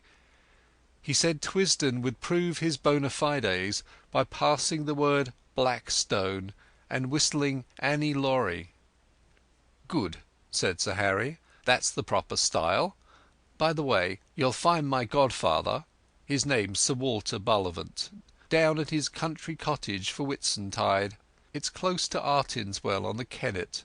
That's done. Now, what's the next thing?" "You're about my height. Lend me the oldest tweed suit you've got. Anything will do, so long as the colour is the opposite of the clothes I destroyed this afternoon. Then show me a map of the neighbourhood and explain to me the lie of the land. Lastly, if the police come asking about me, just show them the car in the glen. If the other lot turn up, tell them I caught the South Express after your meeting." He did, or promised to do, all these things.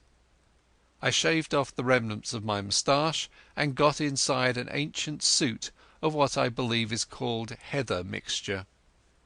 The map gave me some notion of my whereabouts, and told me the two things I wanted to know: where the main railway to the south could be joined, and what were the wildest districts near at hand.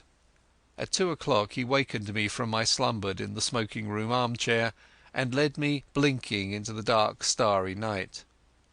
An old bicycle was found in a tool shed and handed over to me. "First turn to the right up by the long fir wood," he enjoined. "By daybreak you'll be well into the hills. Then I should pitch the machine into a bog and take to the moors on foot. You can put in a week among the shepherds and be as safe as you were in New Guinea." I pedalled diligently up steep roads of hill gravel till the skies grew pale with morning. As the mists cleared before the sun, I found myself in a wide green world of glens falling on every side, and a far-away blue horizon. Here, at any rate, I could get early news of my enemies. Chapter 5. The Adventure of the Spectacled Roadman. I sat down on the very crest of the pass and took stock of my position. Behind me was the road, climbing through a long cleft in the hills which was the upper glen of some notable river. In front was a flat space of maybe a mile, all pitted with bog-holes and rough with tussocks, and then beyond it the road fell steeply down another glen to a plain whose blue dimness melted into the distance. To left and right were round-shouldered green hills, as smooth as pancakes, but to the south, that is, the left hand, there was a glimpse of high heathery mountains which I remembered from the map as the big knot of hill which I had chosen for my sanctuary. I was on the central boss of a huge upland country, and could see everything moving for miles. In the meadow below the road, half a mile back, a cottage smoked, but it was the only sign of human life. Otherwise there was only the calling of plovers and the tinkling of little streams. It was now about 7 o'clock, and as I waited I heard once again the ominous beat in the air. Then I realized that my vantage ground might in reality be a trap. There was no cover for a tomtit in those bald green places. I sat quite still and hopeless while the beat grew louder. Then I saw an aeroplane coming up from the east. It was flying high, but as I looked it dropped several hundred feet and began to circle round the knot of hill in narrowing circles just as a hawk wheels before it pounces. Now it was flying very low, and now the observer on board caught sight of me. I could see one of the two occupants examining me through glasses. Suddenly it began to rise in swift whirls, and the next I knew it was speeding eastward again till it became a speck in the blue morning. That made me do some savage thinking. My enemies had located me, and the next thing would be a cordon around me.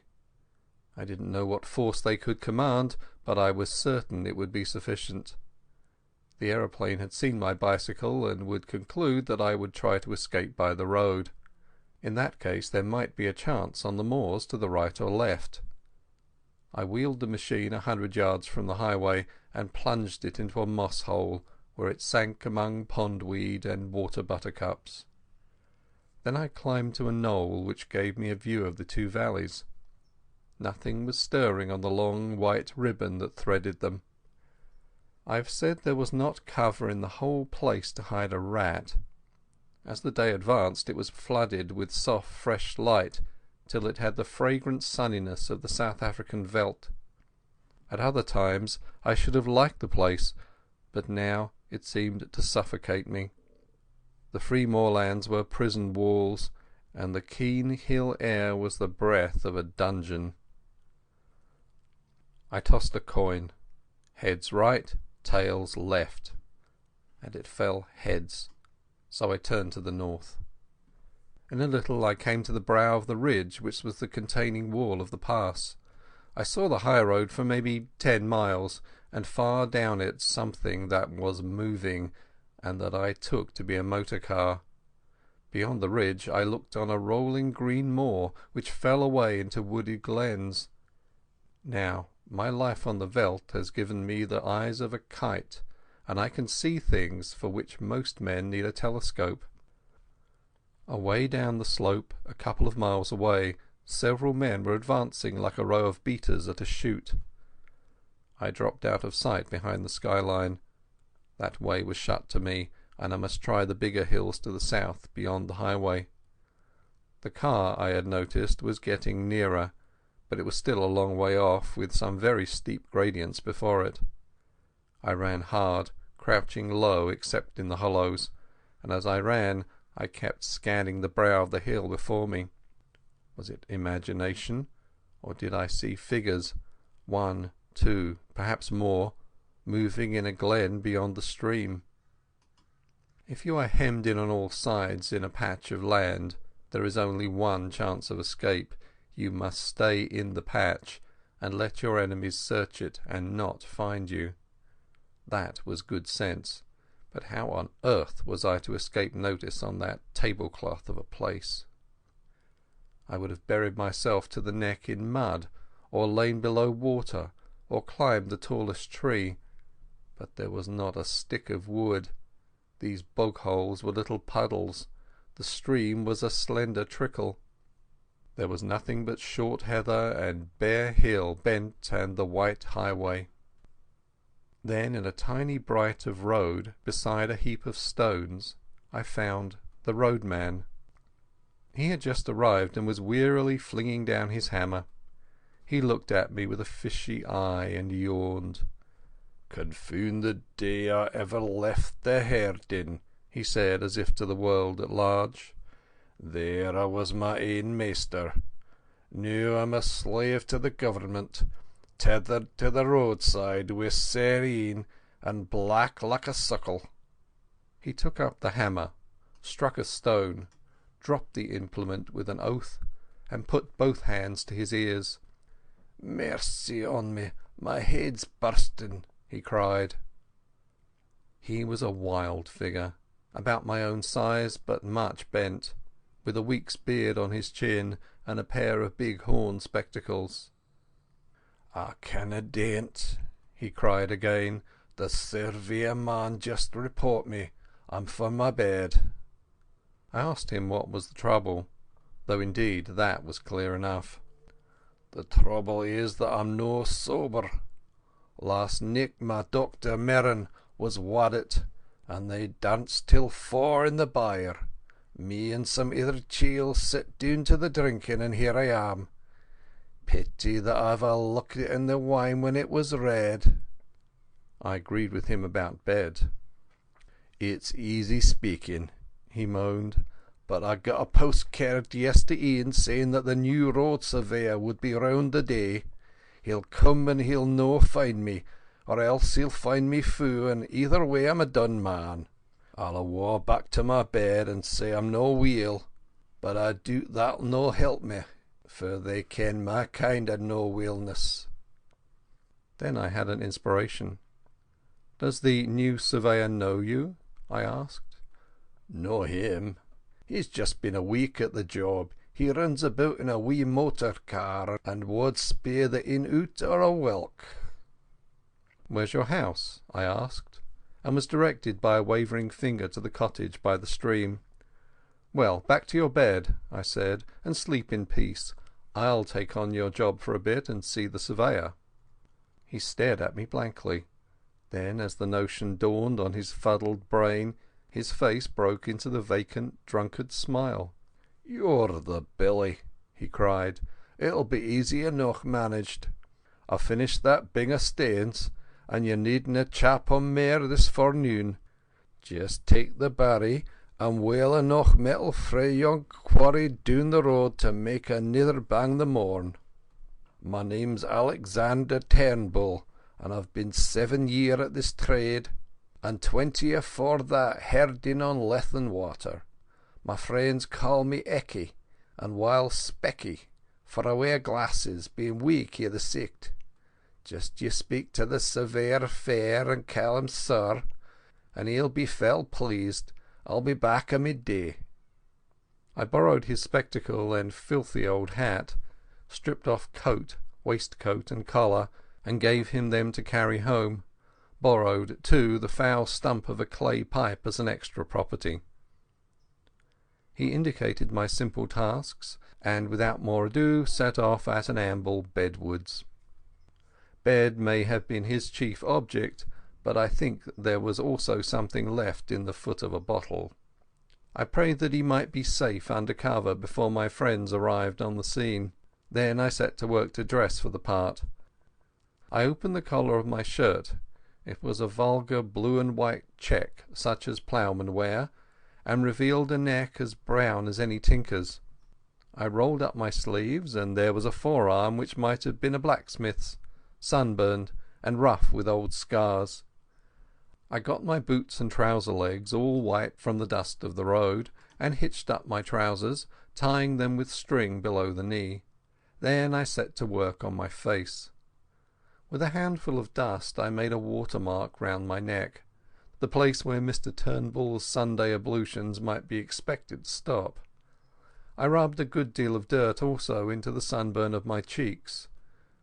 A roadman's eyes would no doubt be a little inflamed, so I contrived to get some dust in both of mine, and by dint of vigorous rubbing produced a bleary effect.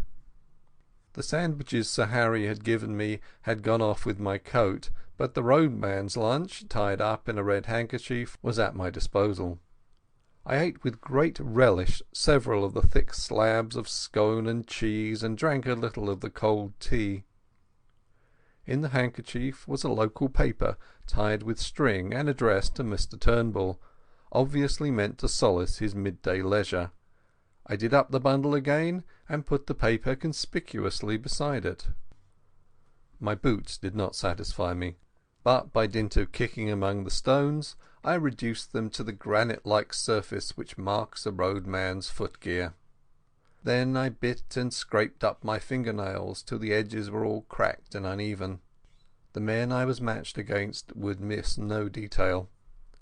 I broke one of the bootlaces and retied it in a clumsy knot, and loosened the other so that my thick grey socks bulged over the uppers. Still no sign of anything on the road.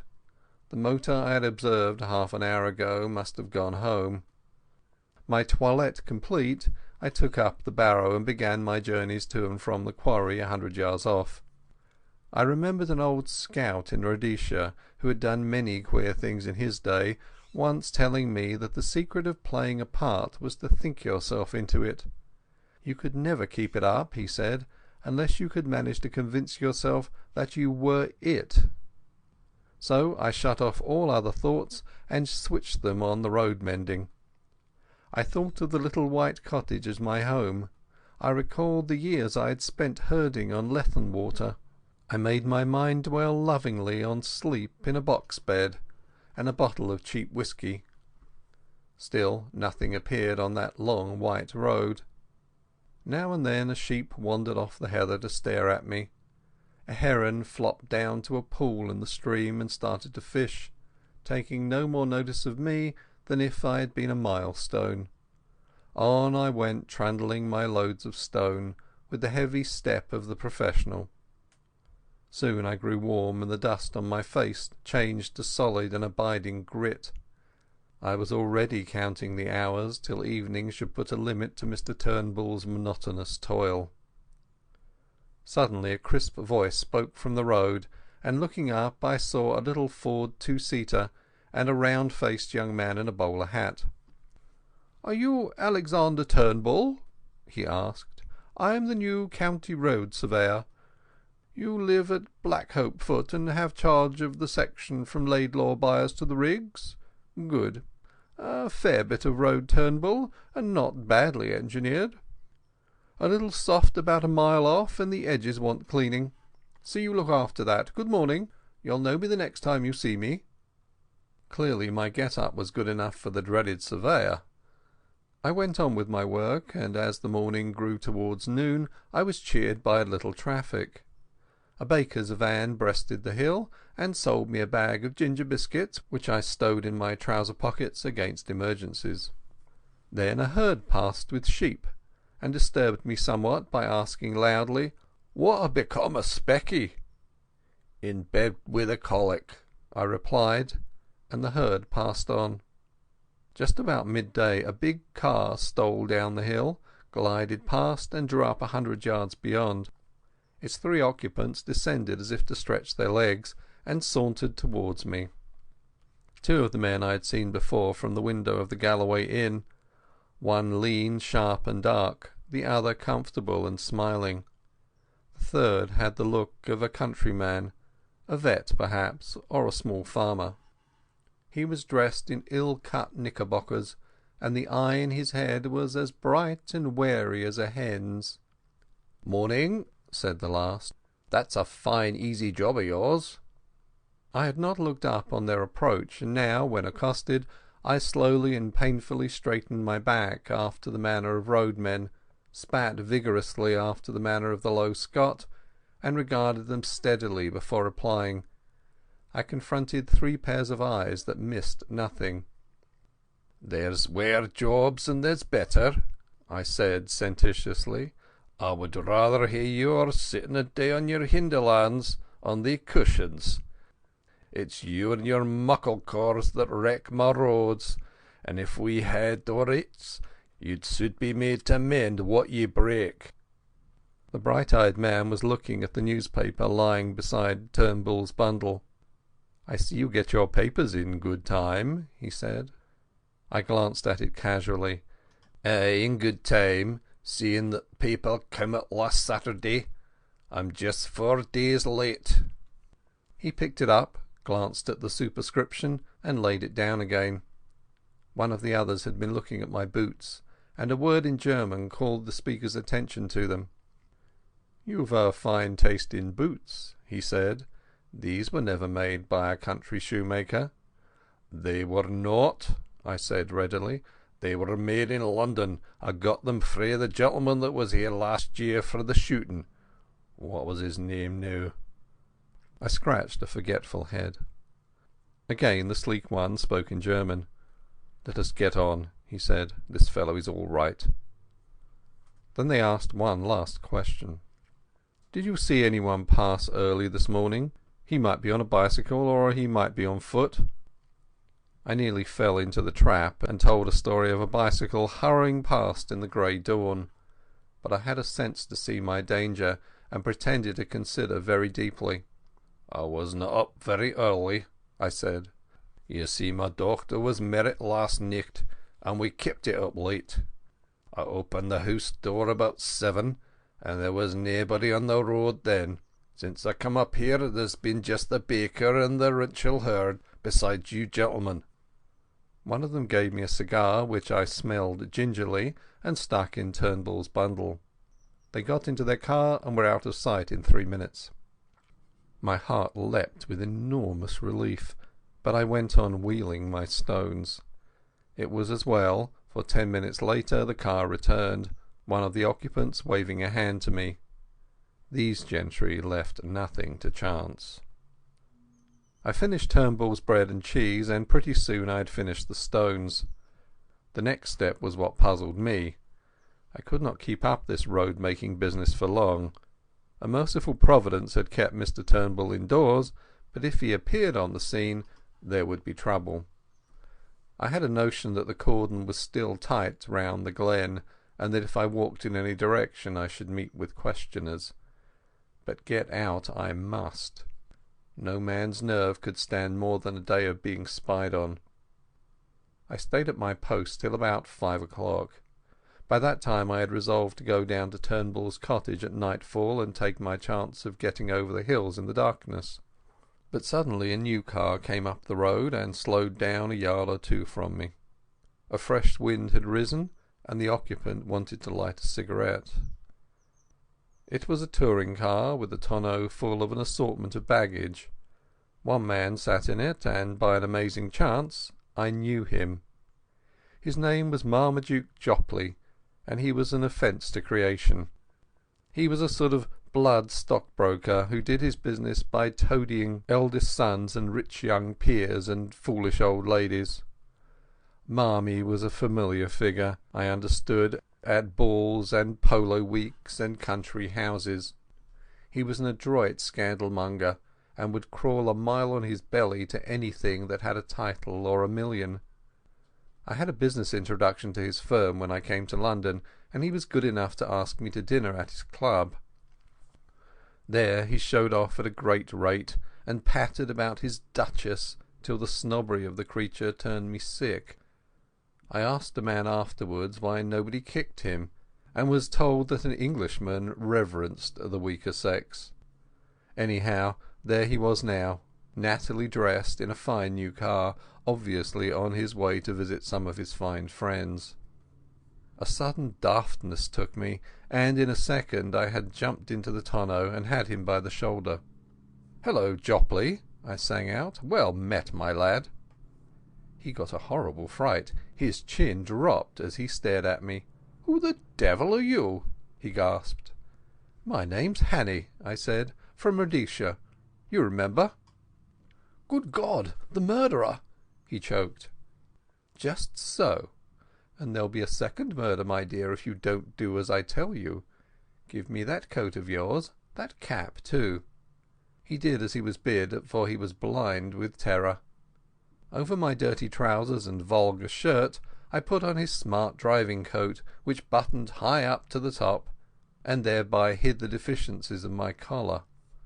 I stuck the cap on my head and added his gloves to my get-up. The dusty roadman in a minute was transformed into one of the neatest motorists in Scotland. On Mr. Jopley's head I clapped Turnbull's unspeakable hat, and told him to keep it there. Then, with some difficulty, I turned the car. My plan was to go back the road he had come, for the watchers, having seen it before, would probably let it pass unremarked, and Marmy's figure was in no way like mine. "Now, my child," I said, "sit quite still and be a good boy. I mean you no harm. I'm only borrowing your car for an hour or two. But if you play me any tricks, and above all if you open your mouth, as sure as there's a God above me I'll wring your neck. Savvy?" I enjoyed that evening's ride. We ran 8 miles down the valley through a village or two, and I could not help noticing several strange-looking folk lounging by the roadside. These were the watchers, who would have had much to say to me if I had come in other garb or company. As it was, they looked incuriously on. One touched his cap in salute, and I responded graciously. As the dark fell, I turned up a side glen which, as I remembered from the map, led into an unfrequented corner of the hills. Soon the villages were left behind, then the farms, and then even the wayside cottages. Presently we came to a lonely moor, where the night was blackening the sunset gleam in the bog pools. Here we stopped, and I obligingly reversed the car and restored to Mr. Jopley his belongings. "1,000 thanks," I said. "There's more use in you than I thought. Now be off and find the police." As I sat on the hillside, watching the twilight dwindle, I reflected on the various kinds of crime I had now sampled. Contrary to general belief, I was not a murderer, but I had become an unholy liar, a shameless impostor, and a highwayman with a marked taste for expensive motor cars. Chapter 6. The Adventure of the Bald Archaeologist. I spent the night on a shelf of the hillside, in the lee of a boulder where the heather grew long and soft. It was a cold business, for I had neither coat nor waistcoat. Those were in Mr. Turnbull's keep, as was Scudder's little book, my watch, and, worst of all, my pipe and tobacco pouch. Only my money accompanied me in my belt, and half a pound of ginger biscuits in my trousers pocket. I supped off half those biscuits, and by worming myself deep into the heather got some kind of warmth. My spirits had risen, and I was beginning to enjoy this crazy game of hide-and-seek. So far I had been miraculously lucky. The Milkman, the literary Innkeeper, Sir Harry, the Roadman, and the idiotic Marmee were all pieces of undeserved good fortune. Somehow the first success gave me a feeling that I should pull through. My chief trouble was that I was desperately hungry. When a Jew shoots himself in the city and there is an inquest, the newspapers usually report that the deceased was well nourished. I remember thinking that they would not call me well nourished if I broke my neck in a bog hole. I lay and tortured myself, for the ginger biscuits merely emphasized the aching void, with the memory of all the good food I had thought so little of in London. There were Paddock's crisp sausages and fragrant shavings of bacon and shapely poached eggs. How often I had turned up my nose at them. There were the cutlets they did at the club, and a particular ham that stood on the cold table, for which my soul lusted. My thoughts hovered over all the variety of mortal edible, and finally settled on a porterhouse steak and a quart of bitter with a Welsh rarebit to follow. In longing hopelessly for these dainties, I fell asleep. I woke very cold and stiff about an hour after dawn. It took me a little while to remember where I was, for I had been very weary and had slept heavily. I saw first the pale blue sky through a net of heather, then a big shoulder of hill, and then my own boots placed neatly in a blackberry bush. I raised myself on my arms and looked down into the valley, and that one look set me lacing up my boots in mad haste. For there were men below, not more than a quarter of a mile off, spaced out on the hillside like a fan, and beating the heather. Marmee had not been slow in looking for his revenge. I crawled out of my shelf into the cover of a boulder, and from it gained a shallow trench which slanted up the mountain face. This led me presently into the narrow gully of a burn, by which way I scrambled to the top of the ridge. From there I looked back and saw that I was still undiscovered. My pursuers were patiently quartering the hillside and moving upwards. Keeping behind the skyline, I ran for maybe half a mile till I judged I was above the uppermost end of the glen. Then I showed myself, and was instantly noted by one of the flankers, who passed the word to the others. I heard cries coming up from below, and saw that the line of search had changed its direction. I pretended to retreat over the skyline, but instead went back the way I had come, and in 20 minutes was behind the ridge overlooking my sleeping place. From that viewpoint I had the satisfaction of seeing the pursuit streaming up the hill at the top of the glen on a hopelessly false scent. I had before me a choice of routes, and I chose a ridge which made an angle with the one I was on, and so would soon put a deep glen between me and my enemies. The exercise had warmed my blood, and I was beginning to enjoy myself amazingly. As I went I breakfasted on the dusty remnants of the ginger biscuits. I knew very little about the country, and I hadn't a notion what I was going to do. I trusted to the strength of my legs, but I was well aware that those behind me would be familiar with the lie of the land, and that my ignorance would be a heavy handicap. I saw in front of me a sea of hills rising very high towards the south, but northwards breaking down into broad ridges which separated wide and shallow dales. The ridge I had chosen seemed to sink after a mile or two to a moor which lay like a pocket in the uplands. That seemed as good a direction to take as any other. My stratagem had given me a fair start, call it 20 minutes, and I had the width of a glen behind me before I saw the first heads of the pursuers. The police had evidently called in local herds or gamekeepers. They hallooed at the sight of me, and I waved my hand. 2 dived into the glen and began to climb my ridge, while the others kept their own side of the hill. I felt as if I were taking part in a schoolboy game of hare and hounds, but very soon it became to seem less of a game. These fellows behind were hefty men on their native heath. Looking back, I saw that only 3 were following direct, and I guessed that the others had fetched a circuit to cut me off. My lack of local knowledge might very well be my undoing, and I resolved to get out of this tangle of glens to the pocket of moor I had seen from the tops. I must so increase my distance as to get clear away from them, and I believed I could do this if I could find the right ground for it. If there had been cover, I would have tried a bit of stalking, but on these bare slopes you could see a fly a mile off. My hope must be in the length of my legs and the soundness of my wind, but I needed easier ground for that, for I was not bred a mountaineer. How I longed for a good Afrikaner pony! I put on a great spurt and got off my ridge and down into the moor before any figures appeared on the skyline behind me. I crossed a burn and came out on a high road which made a pass between 2 glens. All in front of me was a big field of heather sloping up to a crest which was crowned with an odd feather of trees. In the dyke by the roadside was a gate from which a grass-grown track led over the first wave of the moor. I jumped the dyke and followed it, and after a few hundred yards, as soon as it was out of sight of the highway, the grass stopped, and it became a very respectable road, which was evidently kept with some care. Clearly it ran to a house, and I began to think of doing the same. Hitherto my luck had held, and it might be that my best chance would be found in this remote dwelling. Anyhow, there were trees there, and that meant cover. I did not follow the road, but the burnside which flanked it on the right, where the bracken grew deep and the high banks made a tolerable screen.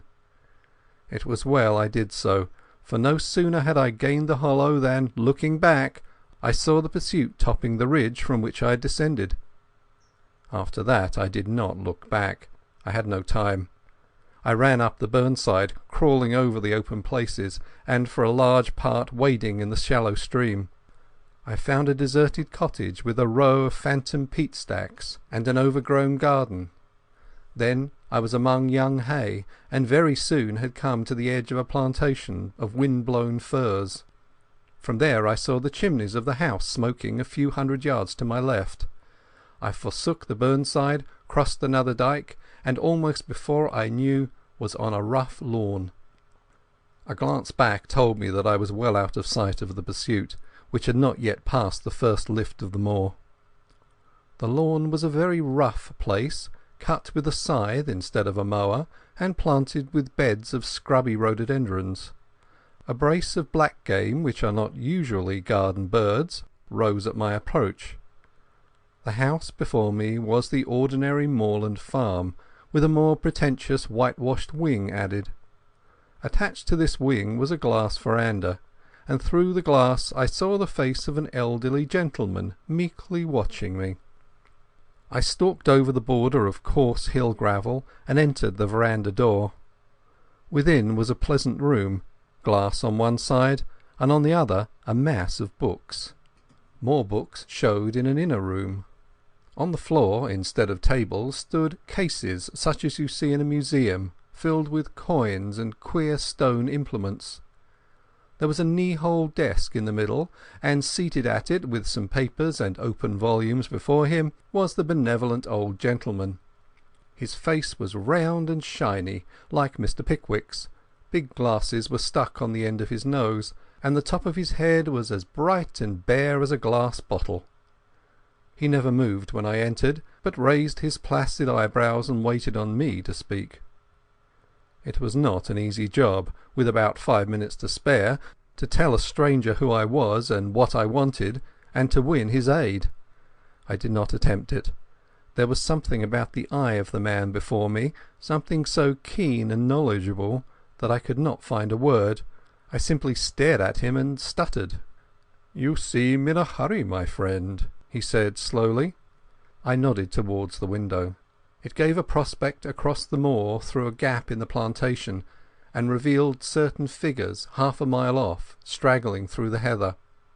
"Ah, I see," he said, and took up a pair of field glasses, through which he patiently scrutinized the figures. "A fugitive from justice, eh?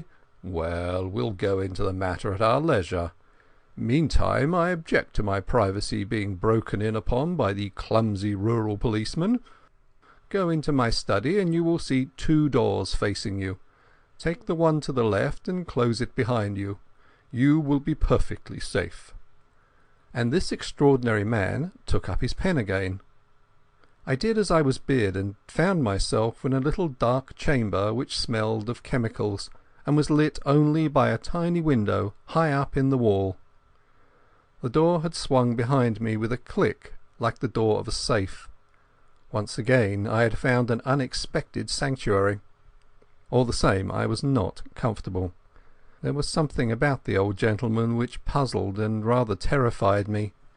He had been too easy and ready, almost as if he had expected me, and his eyes had been horribly intelligent. No sound came to me in that dark place. For all I knew, the police might be searching the house, and if they did they would want to know what was behind this door. I tried to possess my soul in patience and to forget how hungry I was. Then I took a more cheerful view. The old gentleman could scarcely refuse me a meal, and I fell to reconstructing my breakfast. Bacon and eggs would content me, but I wanted the better part of a flitch of bacon and 100 eggs. And then, while my mouth was watering in anticipation, there was a click, and the door stood open. I emerged into the sunlight to find the master of the house sitting in a deep armchair in the room he called his study, and regarding me with curious eyes. "Have they gone?" I asked. "They have gone. I convinced them that you had crossed the hill. I do not choose that the police should come between me and one who I am delighted to honour. This is a lucky morning for you, Mr. Richard Hannay." As he spoke his eyelids seemed to tremble and to fall a little over his keen grey eyes. In a flash the phrase of Scudder's came back to me when he described the man he most dreaded in the world.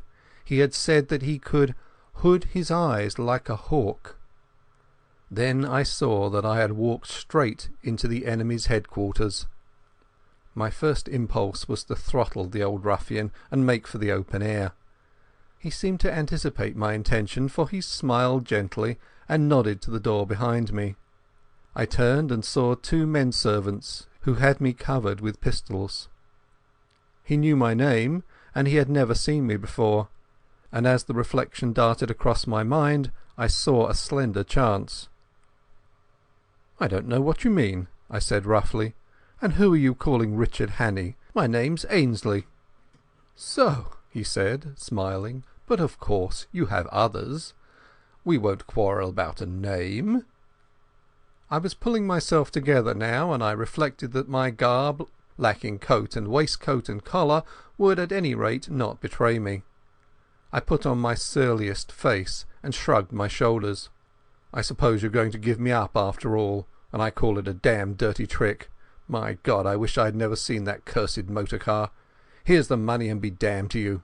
And I flung 4 sovereigns on the table. He opened his eyes a little. "Oh no, I shall not give you up. My friends and I will have a little private settlement with you, that is all. You know a little too much, Mr. Hannay.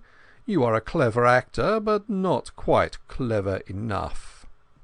He spoke with assurance, but I could see the dawning of a doubt in his mind.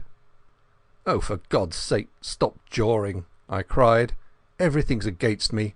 I haven't had a bit of luck since I came ashore at Leith. But what's the harm in a poor devil with an empty stomach picking up some money he finds in a bust-up motor car? That's all I done, and for that I've been chivied for 2 days by these blasted bobbies over these blasted hills. I tell you, I'm fair sick of it. You can do what you like, old boy. Ned Ainsley's got no fight left in him." I could see that the doubt was gaining. "Will you oblige me with the story of your recent doings?" he asked. "I can't, governor," I said in a real beggar's whine. "I've not had a bite to eat for 2 days. Give me a mouthful of food and then you'll hear God's truth." I must have showed my hunger in my face, for he signalled to one of the men in the doorway. A bit of cold pie was bought and a glass of beer, and I wolfed them down like a pig, or rather like Ned Ainsley, for I was keeping up my character. In the middle of my meal he spoke suddenly to me in German, but I turned on him a face as blank as a stone wall. Then I told him my story, how I had come off an Archangel ship at Leith a week ago and was making my way overland to my brother at Wigton. I had run short of cash, I hinted vaguely at a spree, and I was pretty well on my uppers when I had come on a hole in a hedge, and looking through had seen a big motor car lying in a burn. I'd poked about to see what was happening, and had found 3 sovereigns lying on the seat and 1 on the floor. There was nobody there, or any sign of an owner, so I had pocketed the cash. But somehow the law had got after me. When I had tried to change a sovereign in a baker's shop, the woman had cried on the police, and a little later, when I was washing my face in a burn, I had been nearly gripped, and had only got away by leaving my coat and waistcoat behind me.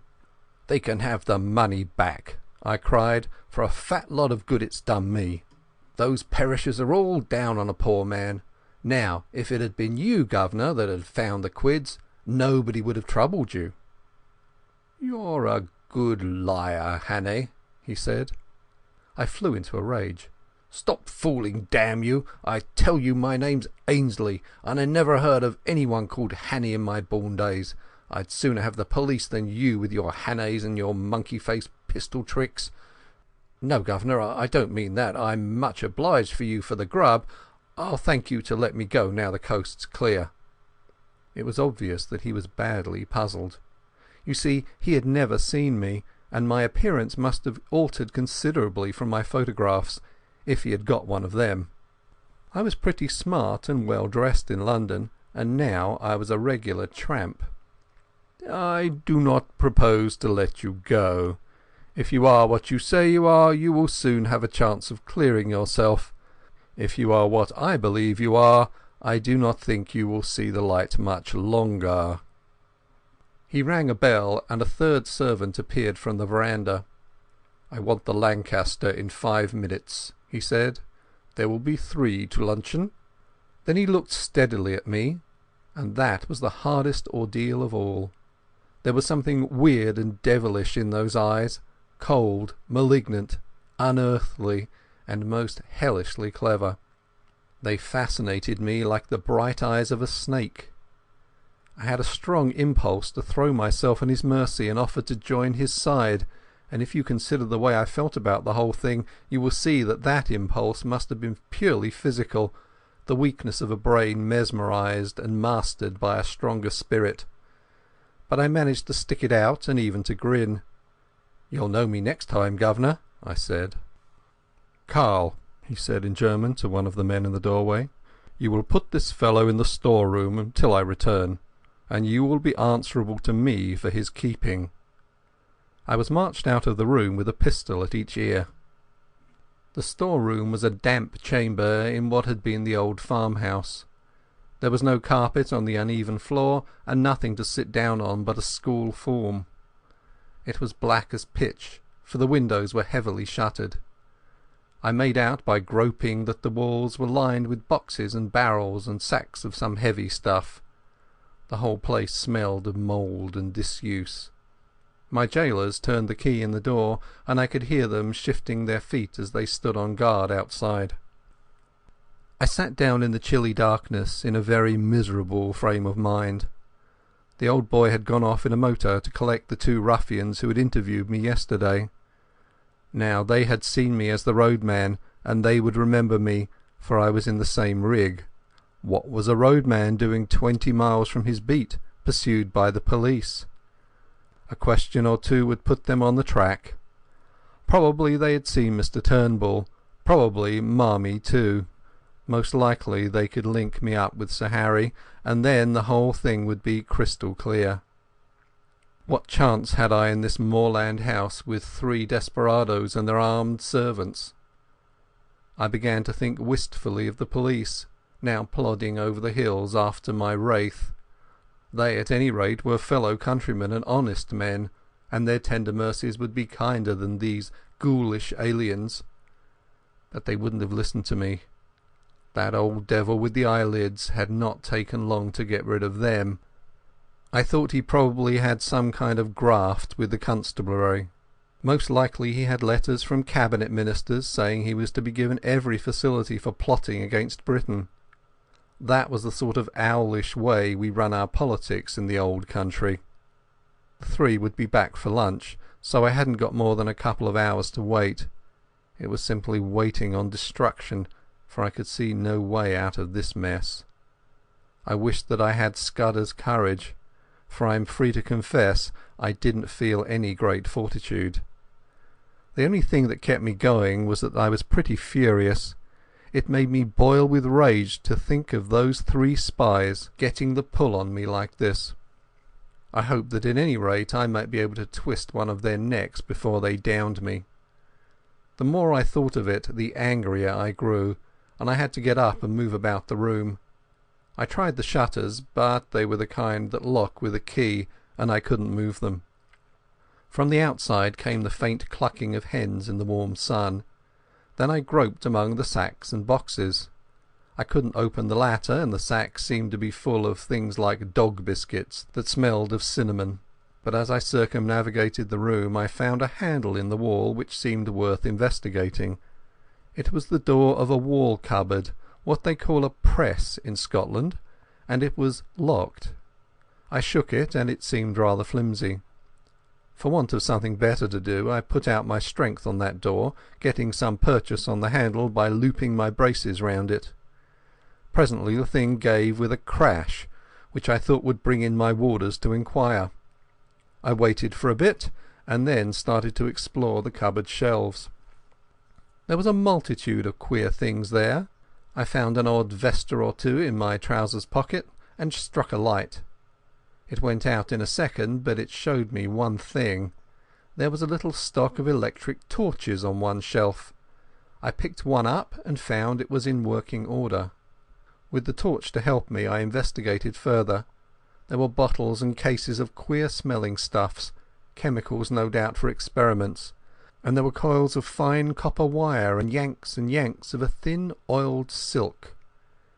There was a box of detonators and a lot of cord for fuses. Then away at the back of a shelf I found a stout brown cardboard box, and inside it a wooden case. I managed to wrench it open, and within lay 6 little grey bricks, each a couple of inches square.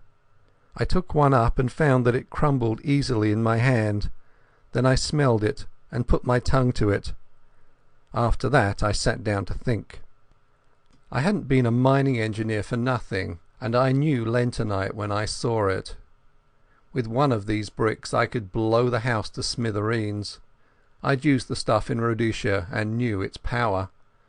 But the trouble was that my knowledge wasn't exact.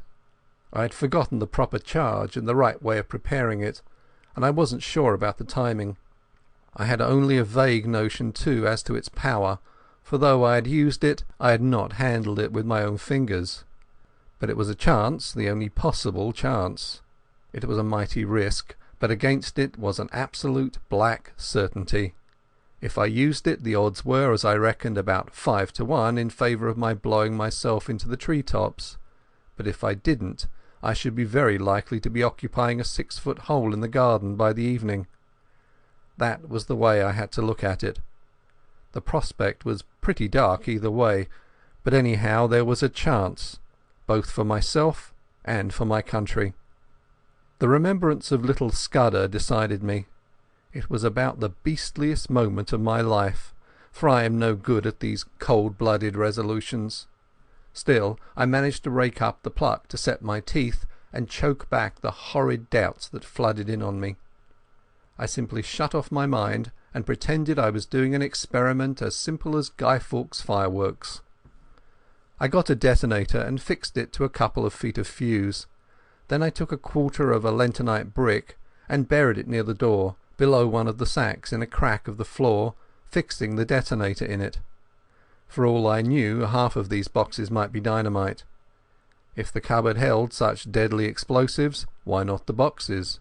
In that case there would be a glorious skyward journey for me and the German servants, and about an acre of the surrounding country. There was also the risk that the detonation might set off the other bricks in the cupboard, for I had forgotten most that I knew about lentonite. But it didn't do to begin thinking about the possibilities.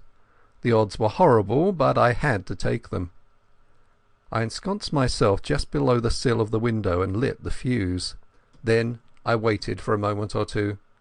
There was dead silence, only a shuffle of heavy boots in the passage, and the peaceful cluck of hens from the warm out-of-doors. I commended my soul to my Maker, and wondered where I would be in 5 seconds. A great wave of heat seemed to surge upwards from the floor and hang for a blistering instant in the air. Then the wall opposite me flashed into a golden yellow and dissolved with a rending thunder that hammered my brain into a pulp. Something dropped on me, catching the point of my left shoulder, and then I became unconscious. My stupor can scarcely have lasted beyond a few seconds. I felt myself being choked by thick yellow fumes, and struggled out of the debris to my feet. Somewhere behind me I felt fresh air. The jambs of the window had fallen, and through the ragged rent the smoke was pouring out to the summer noon. I stepped over the broken lintel and found myself standing in a yard in a dense and acrid fog. I felt very sick and ill, but I could move my limbs, and I staggered blindly forward, away from the house. A small mill-lade ran in a wooden aqueduct at the other side of the yard, and into this I fell. The cool water revived me, and I had just enough wits left to think of escape. I squirmed up the lade among the slippery green slime till I reached the mill wheel. Then I wriggled through the axle hole into the old mill and tumbled onto a bed of chaff. A nail caught the seat of my trousers, and I left a wisp of heather mixture behind me. The mill had been long out of use. The ladders were rotten with age, and in the loft the rats had gnawed great holes in the floor. Nausea shook me, and a wheel in my head kept turning, while my left shoulder and arm seemed to be stricken with the palsy. I looked out of the window and saw a fog still hanging over the house, and smoke escaping from an upper window. Please God I had set the place on fire, for I could hear the confused cries coming from the other side. But I had no time to linger, since this mill was obviously a bad hiding place. Anyone looking for me would naturally follow the lade, and I made certain the search would begin as soon as they found that my body was not in the storeroom. From another window I saw that on the far side of the mill stood an old stone dovecot. If I could get there without leaving tracks I might find a hiding place, for I argued that my enemies, if they thought I could move, would conclude that I had made for open country, and would go seeking me on the moor. I crawled down the broken ladder, scattering chaff behind me to cover my footsteps. I did the same on the mill floor and on the threshold where the door hung on broken hinges. Peeping out, I saw that between me and the dovecot was a piece of bare cobbled ground where no footmarks would show. Also it was mercifully hid by the mill buildings from any view from the house. I slipped across the space, got into the back of the dovecot and prospected a way of ascent. That was one of the hardest jobs I ever took on. My shoulder and arm ached like hell, and I was so sick and giddy that I was always on the verge of falling. But I managed it somehow. By the use of outjutting stones and gaps in the masonry and a tough ivy root I got to the top in the end. There was a little parapet behind which I found a space to lie down. Then I proceeded to go into an old-fashioned swoon. I woke with a burning head and the sun glaring in my face.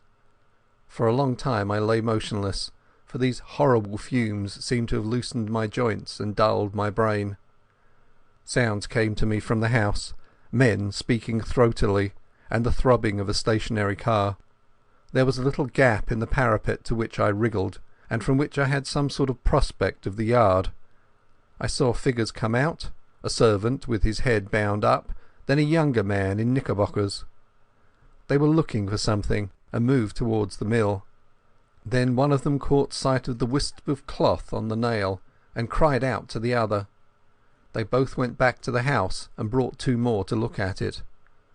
I saw the rotund figure of my late captor, and thought I made out the man with the lisp. I noticed that all had pistols. For half an hour they ransacked the mill. I could hear them kicking over the barrels and pulling up the rotten planking.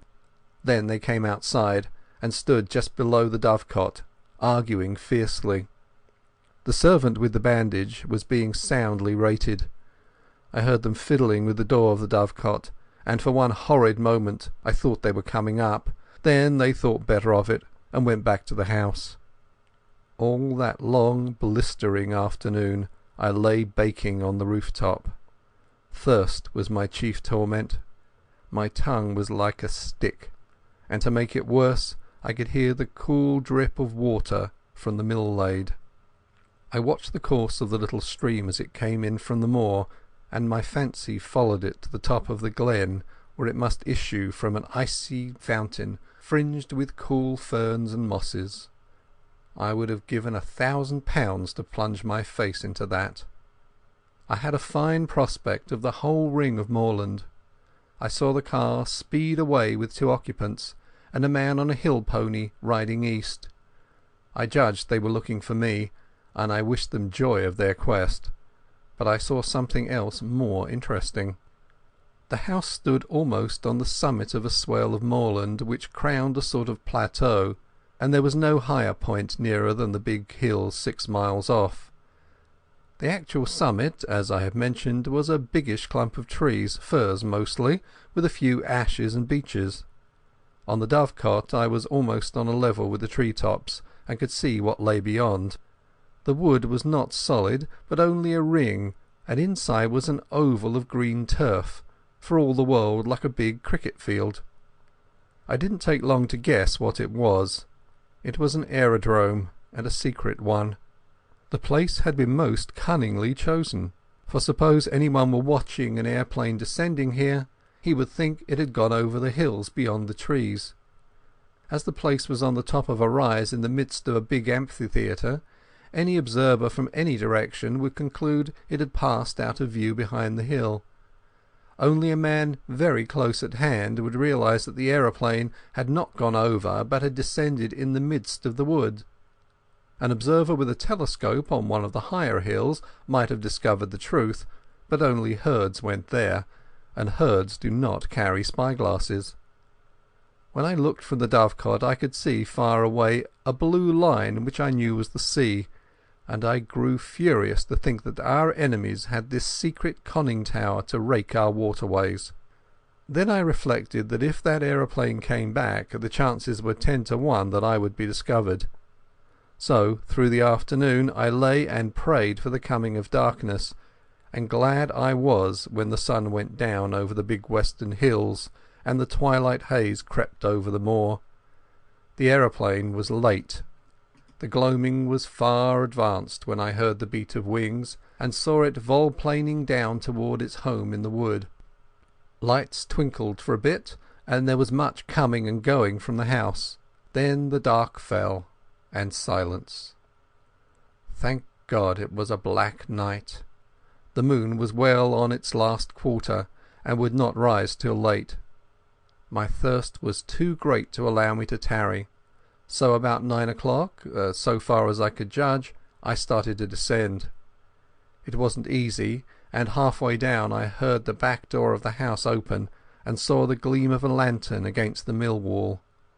For some agonizing minutes I hung by the ivy and prayed that whatever it was would not come round by the dovecot. Then the light disappeared, and I dropped as softly as I could onto the hard soil of the yard. I crawled on my belly in the lee of a stone dyke till I reached the fringe of trees which surrounded the house. If I had known how to do it, I would have tried to put that aeroplane out of action, but I realized that any attempt would probably be futile. I was pretty certain that there would be some kind of defence round the house, so I went through the woods on hands and knees, feeling carefully every inch before me. It was as well, for presently I came on a wire about 2 feet from the ground. If I had tripped over that, it would doubtless have rung some bell in the house, and I would have been captured. 100 yards further on I found another wire cunningly placed on the edge of a small stream. Beyond that lay the moor, and in 5 minutes I was deep in bracken and heather. Soon I was round the shoulder of the rise, in the little glen from which the mill lade flowed. 10 minutes later my face was deep in the spring, and I was soaking down pints of the blessed water. But I did not stop till I had put 6 miles between me and that accursed dwelling. End of Chapter 6. Chapter 7. The Dry Fly Fisherman. I sat down on a hilltop and took stock of my position. I wasn't feeling very happy, for my natural thankfulness at my escape was clouded by my severe bodily discomfort. Those lentonite fumes had fairly poisoned me, and the baking hours on the dovecot hadn't helped matters. I had a crushing headache, and felt as sick as a cat. Also my shoulder was in a bad way. At first I thought it was only a bruise, but it seemed to be swelling, and I had no use of my left arm. My plan was to seek Mr Turnbull's cottage, recover my garments, and especially Scudder's notebook, and then make for the main line and get back to the south. It seemed to me that the sooner I got in touch with the Foreign Office man, Sir Walter Bullivant, the better. I didn't see how I could get more proof than I'd got already. He must just take or leave my story, and anyway with him I would be in better hands than those devilish Germans. I had begun to feel quite kindly towards the British police. It was a wonderful starry night, and I had not much difficulty about the road. Sir Harry's map had given me the lie of the land, and all I had to do was to steer a point or two west of southwest to come to the stream where I had met the roadman. In all these travels I never knew the names of the places, but I believe this stream was no less than the upper waters of the River Tweed. I calculated I must be about 18 miles distant, and that meant I could not get there before morning. So I must lie up a day somewhere, for I was too outrageous a figure to be seen in the sunlight. I had neither coat, waistcoat, collar nor hat. My trousers were badly torn, and my face and hands were black with the explosion. I dare say I had other beauties, for my eyes felt as if they were furiously bloodshot. Altogether I was no spectacle for God-fearing citizens to see on a high road.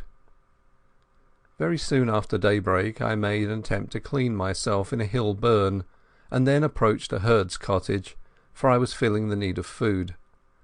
The herd was away from home, and his wife was alone with no neighbour for 5 miles. She was a decent old body and a plucky one, for though she got a fright when she saw me, she had an axe handy and would have used it on any evildoer. I told her that I'd had a fall. I didn't say how, and she saw by my looks that I was pretty sick. Like a true Samaritan, she asked no questions, but gave me a bowl of milk with a dash of whisky in it, and let me sit for a little by her kitchen fire. She would have bathed my shoulder, but it ached so badly that I would not let her touch it. I don't know what she took me for, a repenitent burglar perhaps, but when I wanted to pay her for the milk and tendered a sovereign, which was the smallest coin I had, she shook her head and said something about giving it to them as had a right to it. At this I protested so strongly that I think she believed me honest, for she took the money and gave me a warm new plaid for it and an old hat of her man's. She showed me how to wrap the plaid round my shoulders, and when I left that cottage I was the living image of the kind of Scotsman you see in illustrations to Burns' poems. But at any rate I was more or less clad. It was as well, for the weather changed before midday to a thick drizzle of rain. I found shelter below an overhanging rock in the crook of a burn, where a drift of dead brackens made a tolerable bed. There I managed to sleep till nightfall, waking very cramped and wretched, with my shoulder gnawing like a toothache. I ate the oat cake and cheese the old wife had given me, and set out again just before the darkening. I pass over the miseries of that night among the wet hills. There were no stars to steer by, and I had to do the best I could from my memory of the map. Twice I lost my way, and I had some nasty falls into the peat bogs. I'd only about 10 miles to go as the crow flies, but my mistakes made it nearer 20. The last bit was completed with set teeth and a very light and dizzy head. But I managed it, and in the early dawn I was knocking at Mr Turnbull's door. The mist lay close and thick, and from the cottage I could not see the high road. Mr Turnbull himself opened to me, sober and something more than sober. He was primly dressed in an ancient but well-tended suit of black. He had been shaved, not later than the night before. He wore a linen collar, and in his left hand he carried a pocket Bible. At first he did not recognize me. "What are ye that come stravaiging here on the Sabbath morning?" he asked. I had lost all count of days, so the Sabbath was the reason for his strange decorum.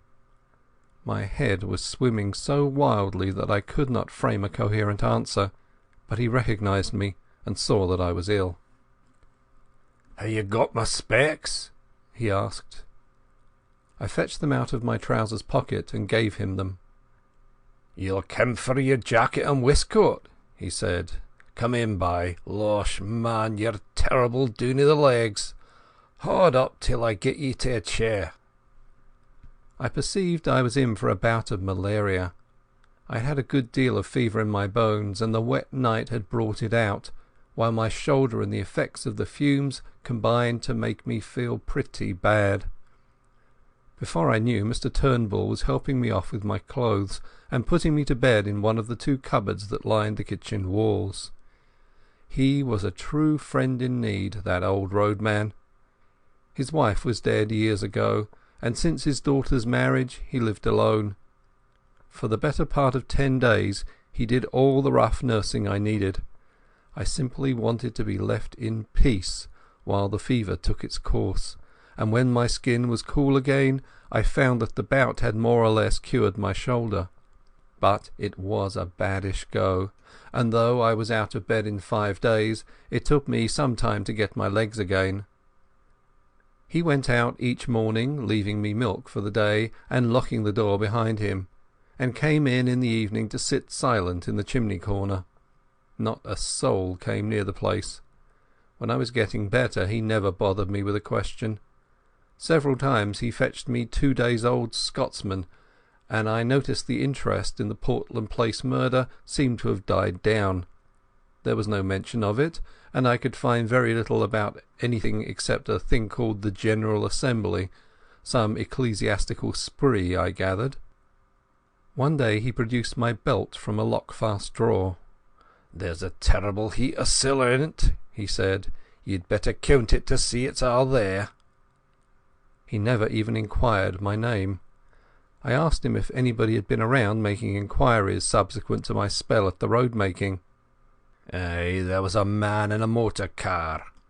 He spied where he had taken my place that day, and I let on I thought him daft. But he kept on at me, and syne he mun be thinking, oh my good brother fae the church that whiles lent me a hun. He was a wersh-looking soul, and I could not understand the half of his English tongue." I was getting pretty restless those last days, and as soon as I felt myself fit I decided to be off. That was not till the 12th day of June, and as luck would have it, a drover went past that morning taking some cattle to Moffat. He was a man named Hislop, a friend of Turnbull's, and he came in to his breakfast with us and offered to take me with him. I made Turnbull accept £5 for my lodging, and a hard job I had of it. There was never a more independent being. He grew positively rude when I pressed him, and shy and red, and took the money at last without a thank you.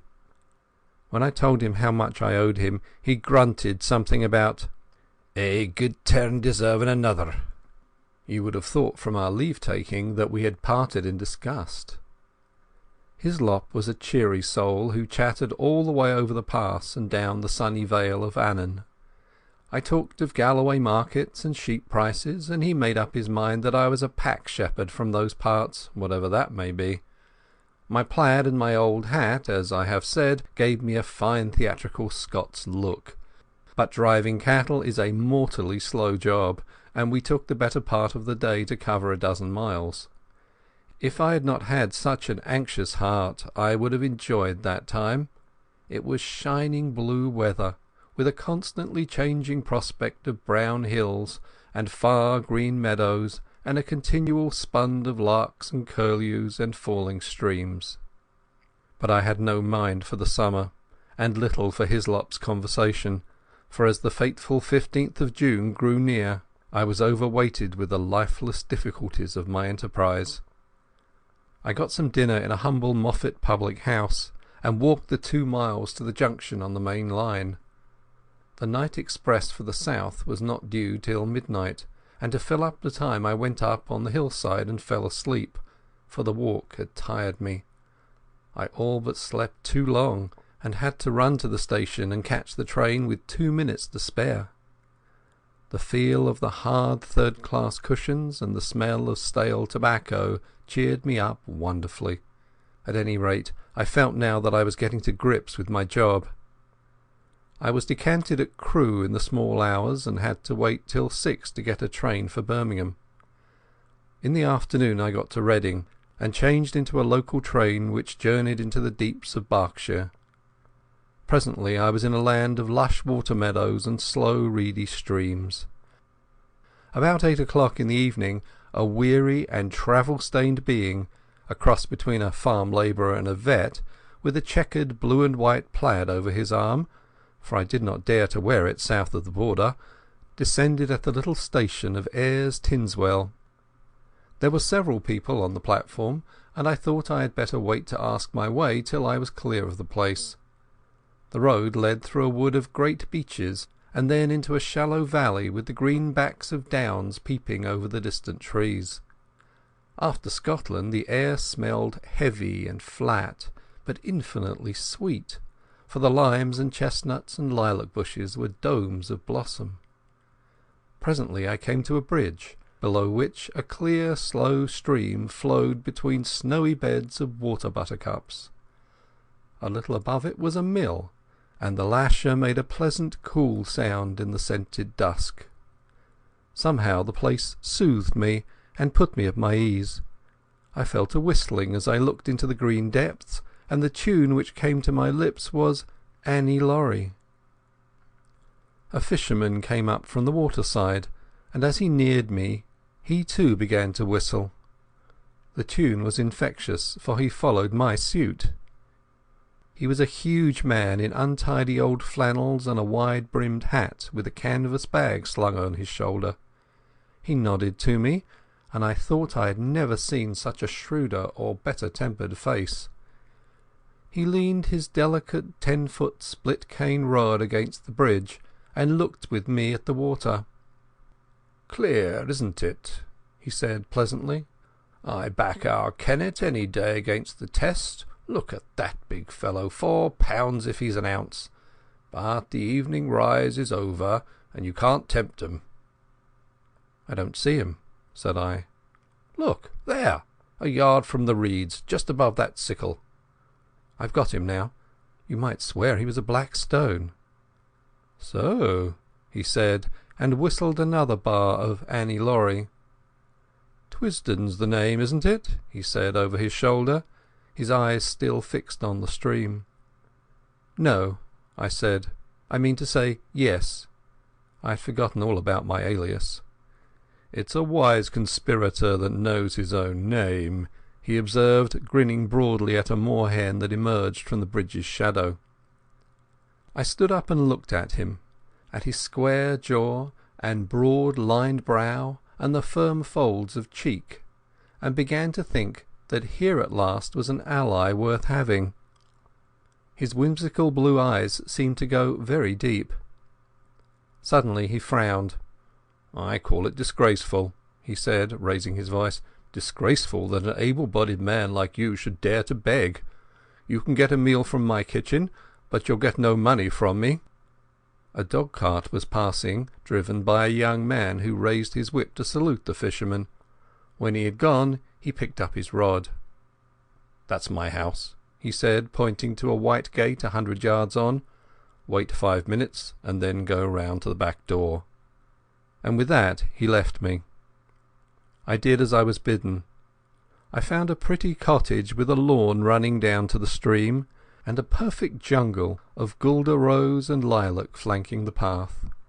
The back door stood open, and a grave butler was awaiting me. "Come this way, sir," he said, and he led me along a passage and up a back staircase to a pleasant bedroom looking towards the river. There I found a complete outfit laid out for me, dress clothes with all the fixings, a brown flannel suit, shirts, collars, ties, shaving things and hairbrushes, even a pair of patent shoes. "Sir Walter thought as how Mr Reggie's things would fit you, sir," said the butler. "He keeps some clothes here, for he comes regular on the weekends. There's a bathroom next door, and I've prepared a hot bath. Dinner in half an hour, sir. You'll hear the gong." The grave being withdrew, and I sat down in a chintz-covered easy-chair and gaped. It was like a pantomime to come suddenly out of beggardom into this orderly comfort. Obviously Sir Walter believed in me, though why he did I could not guess. I looked at myself in the mirror and saw a wild, haggard, brown fellow with a fortnight's ragged beard and dust in ears and eyes, collarless, vulgarly shirted, with shapeless old tweed clothes and boots that had not been cleaned for the better part of a month. I made a fine tramp and a fair drover, and here I was ushered by a prim butler into this temple of gracious ease. And the best of it was that they did not even know my name. I resolved not to puzzle my head, but to take the gifts the gods had provided. I shaved and bathed luxuriously, and got into the dress clothes and clean, crackling shirt, which fitted me not so badly. By the time I had finished, the looking-glass showed a not unpersonable young man. Sir Walter awaited me in a dusky dining-room, where a little round table was lit with silver candles. The sight of him, so respectable and established and secure, the embodiment of law and government and all the conventions, took me aback and made me feel an interloper. He couldn't know the truth about me, or he wouldn't treat me like this. I simply could not accept his hospitality on false pretences. "I'm more obliged to you than I can say, but I'm bound to make things clear," I said. "I'm an innocent man, but I'm wanted by the police. I've got to tell you this, and I won't be surprised if you kick me out." He smiled. "That's all right. Don't let that interfere with your appetite. We can talk about these things after dinner." I never ate a meal with greater relish, for I had had nothing all day but railway sandwiches. Sir Walter did me proud, for we drank a good champagne and had some uncommon fine port afterwards. It made me almost hysterical to be sitting there, waited on by a footman and a sleek butler, and remember that I had been living for 3 weeks like a brigand, with every man's hand against me. I told Sir Walter about tiger fish in the Zambesi that bite off your fingers if you give them a chance, and we discussed sport up and down the globe, for he had hunted a bit in his day. We went to his study for coffee, a jolly room full of books and trophies and untidiness and comfort. I made up my mind that if I ever got rid of this business and had a house of my own, I would create just such a room. Then, when the coffee cups were cleared away and we got our cigars alight, my host swung his long legs over the side of his chair and bade me get started with my yarn. "I've obeyed Harry's instructions," he said, "and the bribe he offered me was that you would tell me something to wake me up. I'm ready, Mr. Hannay." I noticed with a start that he called me by my proper name. I began at the very beginning. I told of my boredom in London, and the night I had come back to find Scudder gibbering on my doorstep. I told him all Scudder had told me about Karolides and the Foreign Office Conference, and that made him purse his lips and grin. Then I got to the murder, and he grew solemn again. He heard all about the Milkman and my time in Galloway and my deciphering Scudder's notes at the inn. "You've got them here?" he asked sharply, and drew a long breath when I whipped the little book from my pocket. I said nothing of the contents. Then I described my meeting with Sir Harry and the speeches at the hall. At that he laughed uproariously. "Harry talked dash nonsense, did he? I quite believe it. He's as good a chap as ever breathed, but his idiot of an uncle has stuffed his head with maggots. Go on, Mr. Hannay." My day as roadman excited him a bit. He made me describe the two fellows in the car very closely, and seemed to be raking back in his memory. He grew merry again when he heard of the fate of that ass Jopley, but the old man in the moorland house solemnized him again. Again I had to describe every detail of his appearance. "Bland and bald-headed, and hooded his eyes like a bird. He sounds a sinister wildfowl. And you dynamited his hermitage after he had saved you from the police. Spirited piece of work, that." Presently I reached the end of my wanderings. He got up slowly and looked down at me from the hearthrug. "You may dismiss the police from your mind," he said. "You're in no danger from the law of this land." "Great Scott!" I cried. "Have they got the murderer?"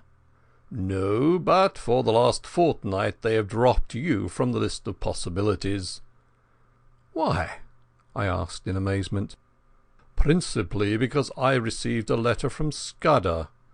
I knew something of the man, and he did several jobs for me. He was half crank, half genius, but he was wholly honest. The trouble about him was his partiality for playing a lone hand. That made him pretty well useless in any secret service. A pity, for he had uncommon gifts. I think he was the bravest man in the world, for he was always shivering with fright, and yet nothing would choke him off. I had a letter from him on the 31st of May. But he had been dead a week by then. The letter was written and posted on the 23rd. He evidently did not anticipate an immediate decease. His communications usually took a week to reach me, for they were sent under cover to Spain and then to Newcastle. He had a mania, you know, for concealing his tracks." "What did he say?" I stammered. "Nothing. Merely that he was in danger, but had found shelter with a good friend, and that I would hear from you before the 15th of June. He gave me no address, but said he was living near Portland Place. I think his object was to clear you if anything happened. When I got it I went to Scotland Yard, went over the details of the inquest, and concluded that you were the friend. We made inquiries about you, Mr. Hannay, and found you were respectable. I thought I knew the motives for your disappearance. Not only the police, the other one too, and when I got Harry's scrawl I guessed at the rest. I've been expecting you any time this past week." You can imagine what a load this took off my mind. I felt a free man once more, for I was now up against my country's enemies only, and not my country's law. "Now let's have the little notebook," said Sir Walter. It took us a good hour to work through it. I explained the cipher, and he was jolly quick at picking it up. He amended my reading of it on several points, but I think I had been fairly correct on the whole. His face was very grave before he had finished, and he sat silent for a while. "I don't know what to make of it," he said at last. "He's right about one thing, what is going to happen the day after tomorrow. How the devil can it have got known? That is ugly enough in itself. But all this about war and the Black Stone, it reads like some wild melodrama. If only I had more confidence in Scudder's judgment. The trouble about him was that he was too romantic. He had the artistic temperament and wanted a story to be better than God meant it to be. He had a lot of odd biases too. Jews, for example, made him see red. Jews and the high finance. "The Black Stone," he repeated. "Der schwarze Stein. It's like a penny novelette. And all this stuff about Karolides. That is the weak part of the tale, for I happen to know that the virtuous Karolides is likely to outlast us both. There is no state in Europe that wants him gone. Besides, he has just been playing up to Berlin and Vienna and giving my chief some uneasy moments. No, Scudder has gone off the track there. Frankly, Hannay, I don't believe that part of his story. There's some nasty business afoot, and he found out too much and lost his life over it. But I'm ready to take my oath that it is ordinary spy work. A certain great European power makes a hobby of her spy system, and her methods are not too particular. Since she pays by piecework, her blackguards are not likely to stick at a murder or two.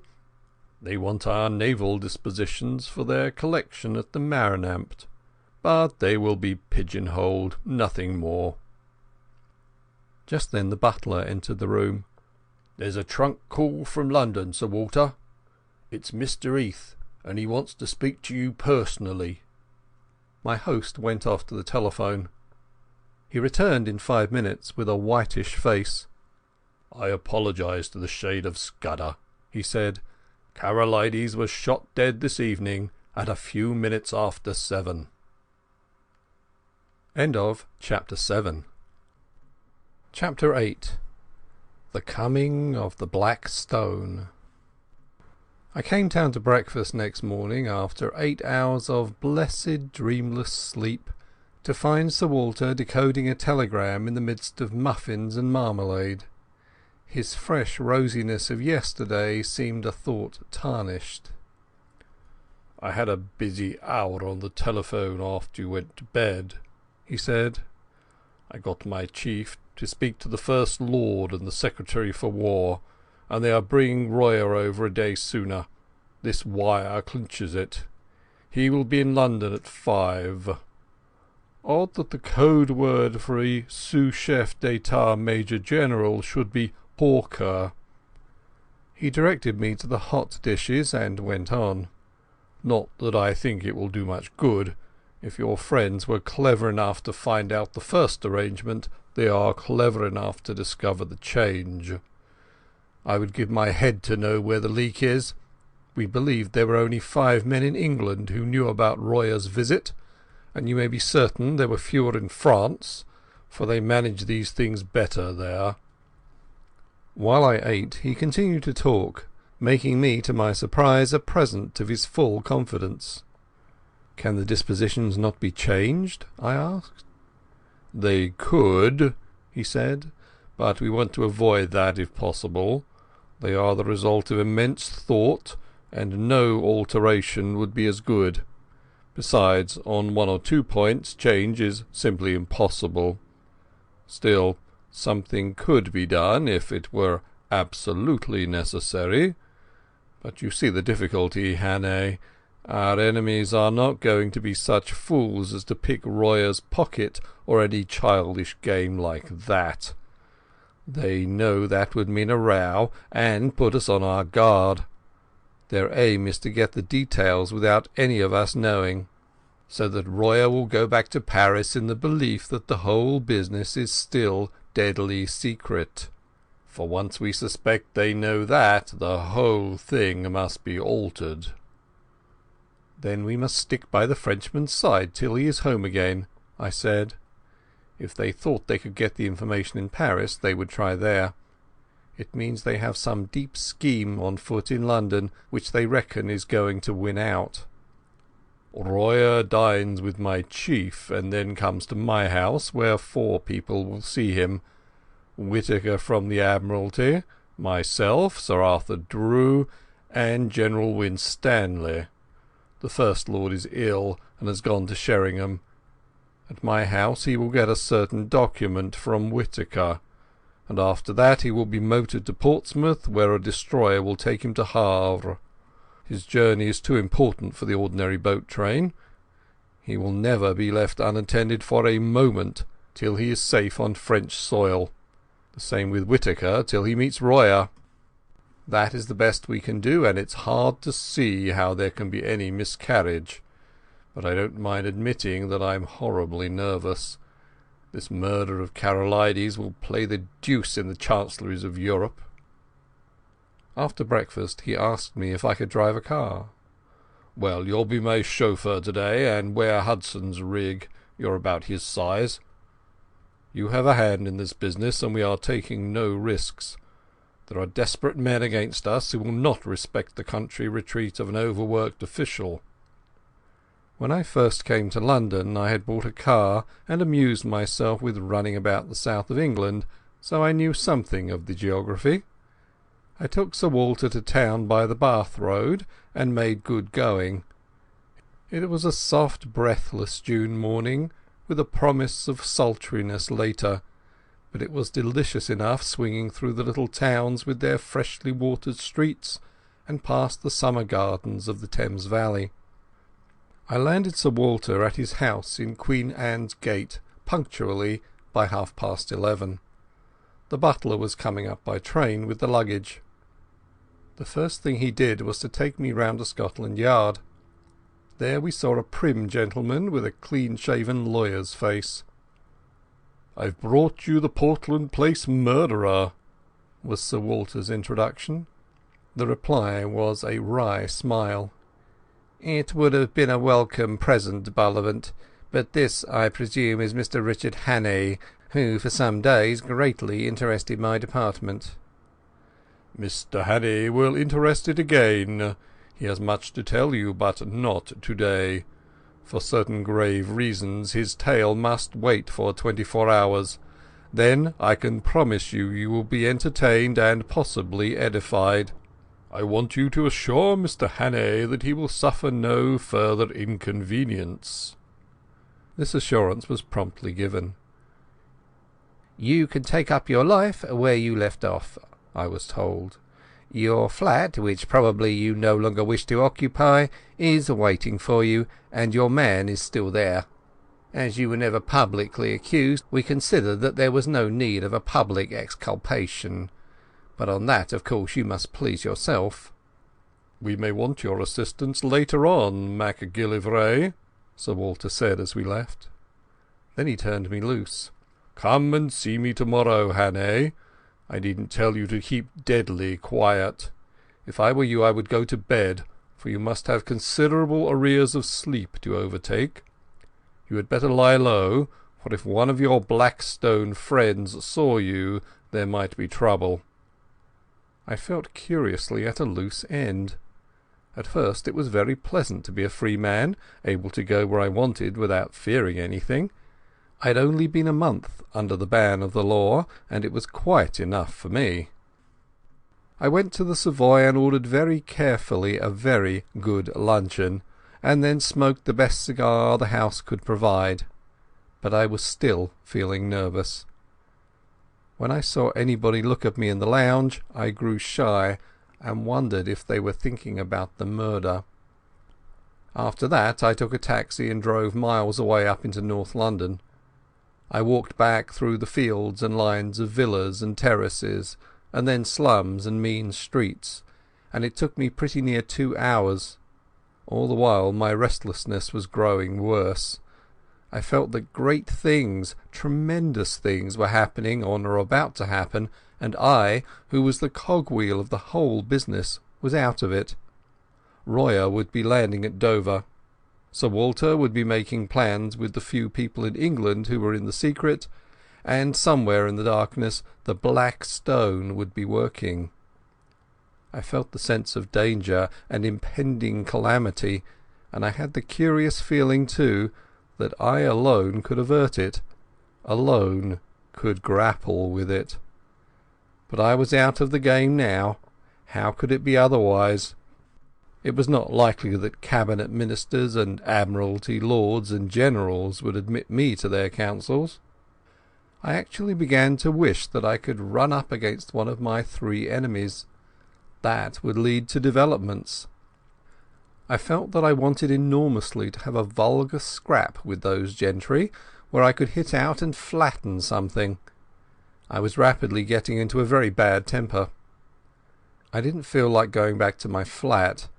That had to be faced some time, but as I still had sufficient money I thought I would put it off till next morning and go to a hotel for the night. My irritation lasted through dinner, which I had at a restaurant in Jermyn Street. I was no longer hungry, and let several courses pass untasted. I drank the best part of a bottle of Burgundy, but it did nothing to cheer me. An abominable restlessness had taken possession of me. Here was I, a very ordinary fellow with no particular brains, and yet I was convinced that somehow I was needed to help this business through, that without me it would all go to blazes. I told myself it was sheer silly conceit, that 4 or 5 of the cleverest people living, with all the might of the British Empire at their back, had the job in hand. Yet I couldn't be convinced. It seemed as if a voice kept speaking in my ear, telling me to be up and doing, or I would never sleep again. The upshot was that at about 9:30 I made up my mind to go to Queen Anne's Gate. Very likely I would not be admitted, but it would ease my conscience to try.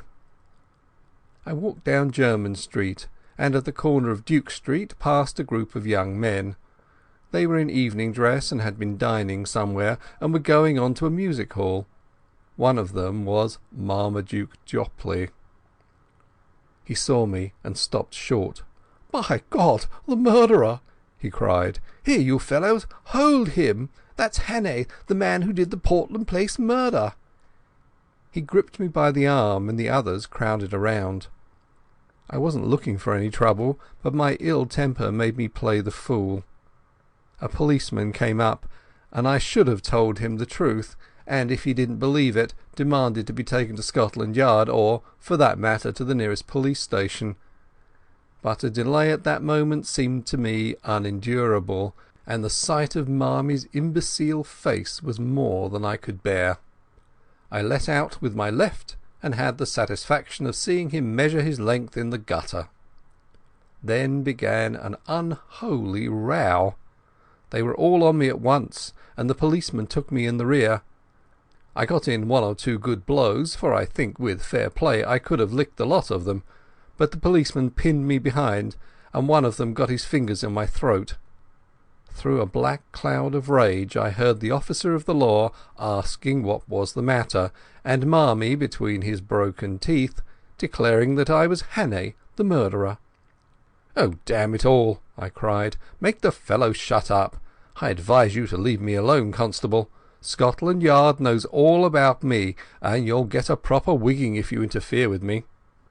"You've got to come along with me, young man," said the policeman. "I saw you strike that gentleman cruel hard. You began it too, for he wasn't doing nothing. I seen you. Best go quietly or I'll have to fix you up." Exasperation and an overwhelming sense that at no cost must I delay gave me the strength of a bull elephant.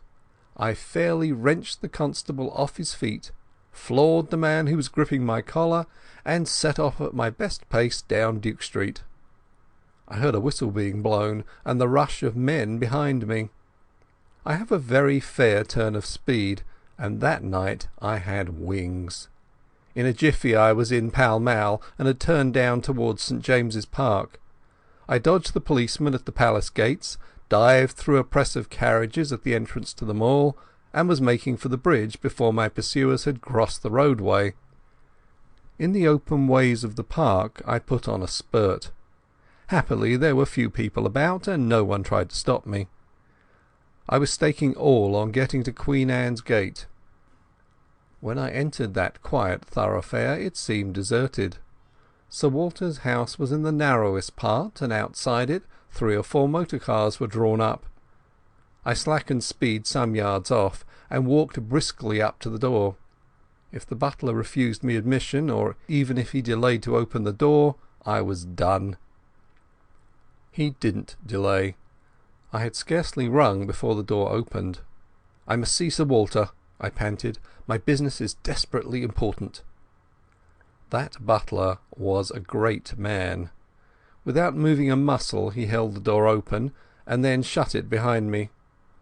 "Sir Walter is engaged, sir, and I have orders to admit no one. Perhaps you will wait."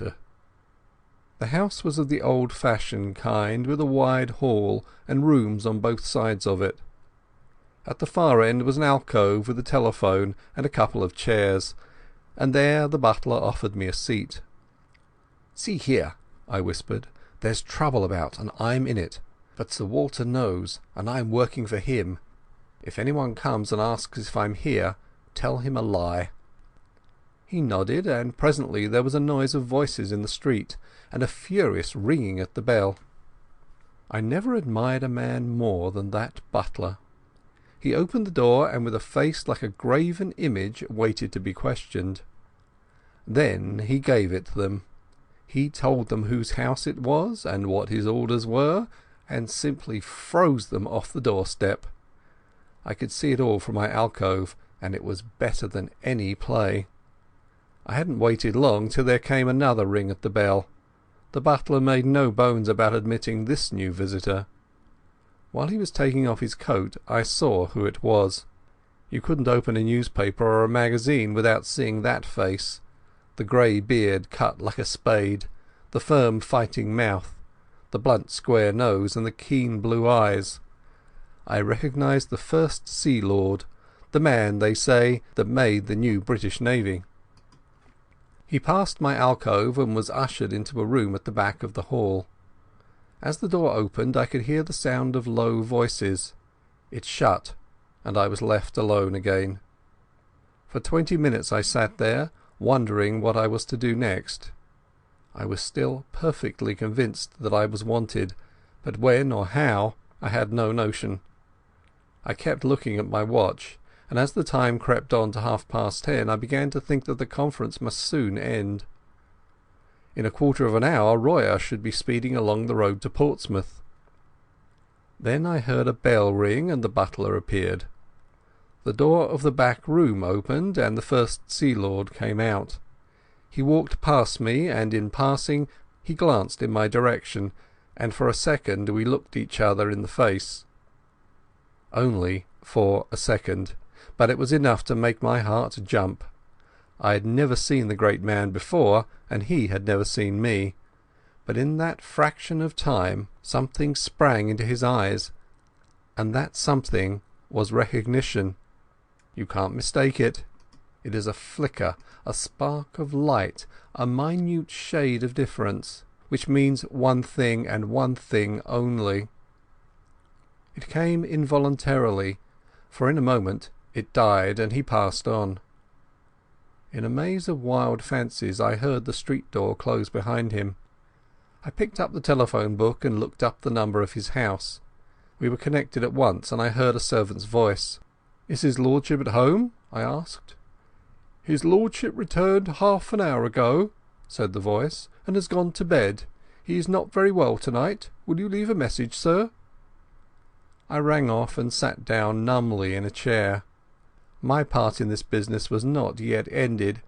It had been a close shave, but I had been in time. Not a moment could be lost, so I marched boldly to the door of that back room and entered without knocking.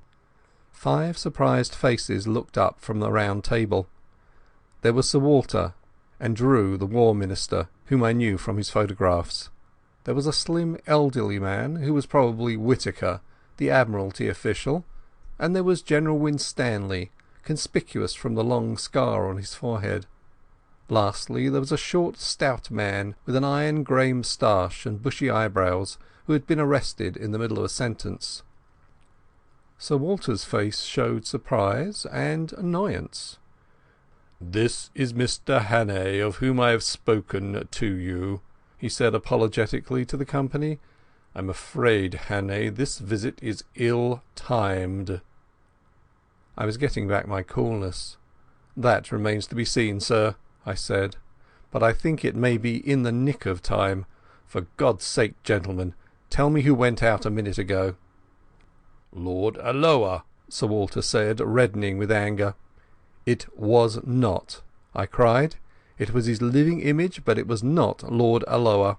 It was someone who recognized me, someone I have seen in the last month. He had scarcely left the doorstep when I rang up Lord Alloa's house and was told he had come in half an hour before and had gone to bed." Who? Someone stammered. "The Black Stone," I cried, and I sat down in the chair so recently vacated and looked round at 5 badly scared gentlemen. End of Chapter 8. Chapter 9. The 39 Steps. "Nonsense," said the official from the Admiralty. Sir Walter got up and left the room while we looked blankly at the table. He came back in 10 minutes with a long face. "I've spoken to Alloa," he said. "Had him out of bed, very grumpy. He went straight home after Mulross's dinner." "But it's madness," broke in General Winstanley. "Do you mean to tell me that that man came here and sat beside me for the best part of an hour, and that I didn't detect the imposture? Alloa must be out of his mind." "Don't you see the cleverness of it?" I said. "You were too interested in other things to have the use of your eyes. You took Lord Alloa for granted. If it had been anybody else you might have looked more closely, but it was natural for him to be here, and that put you all to sleep."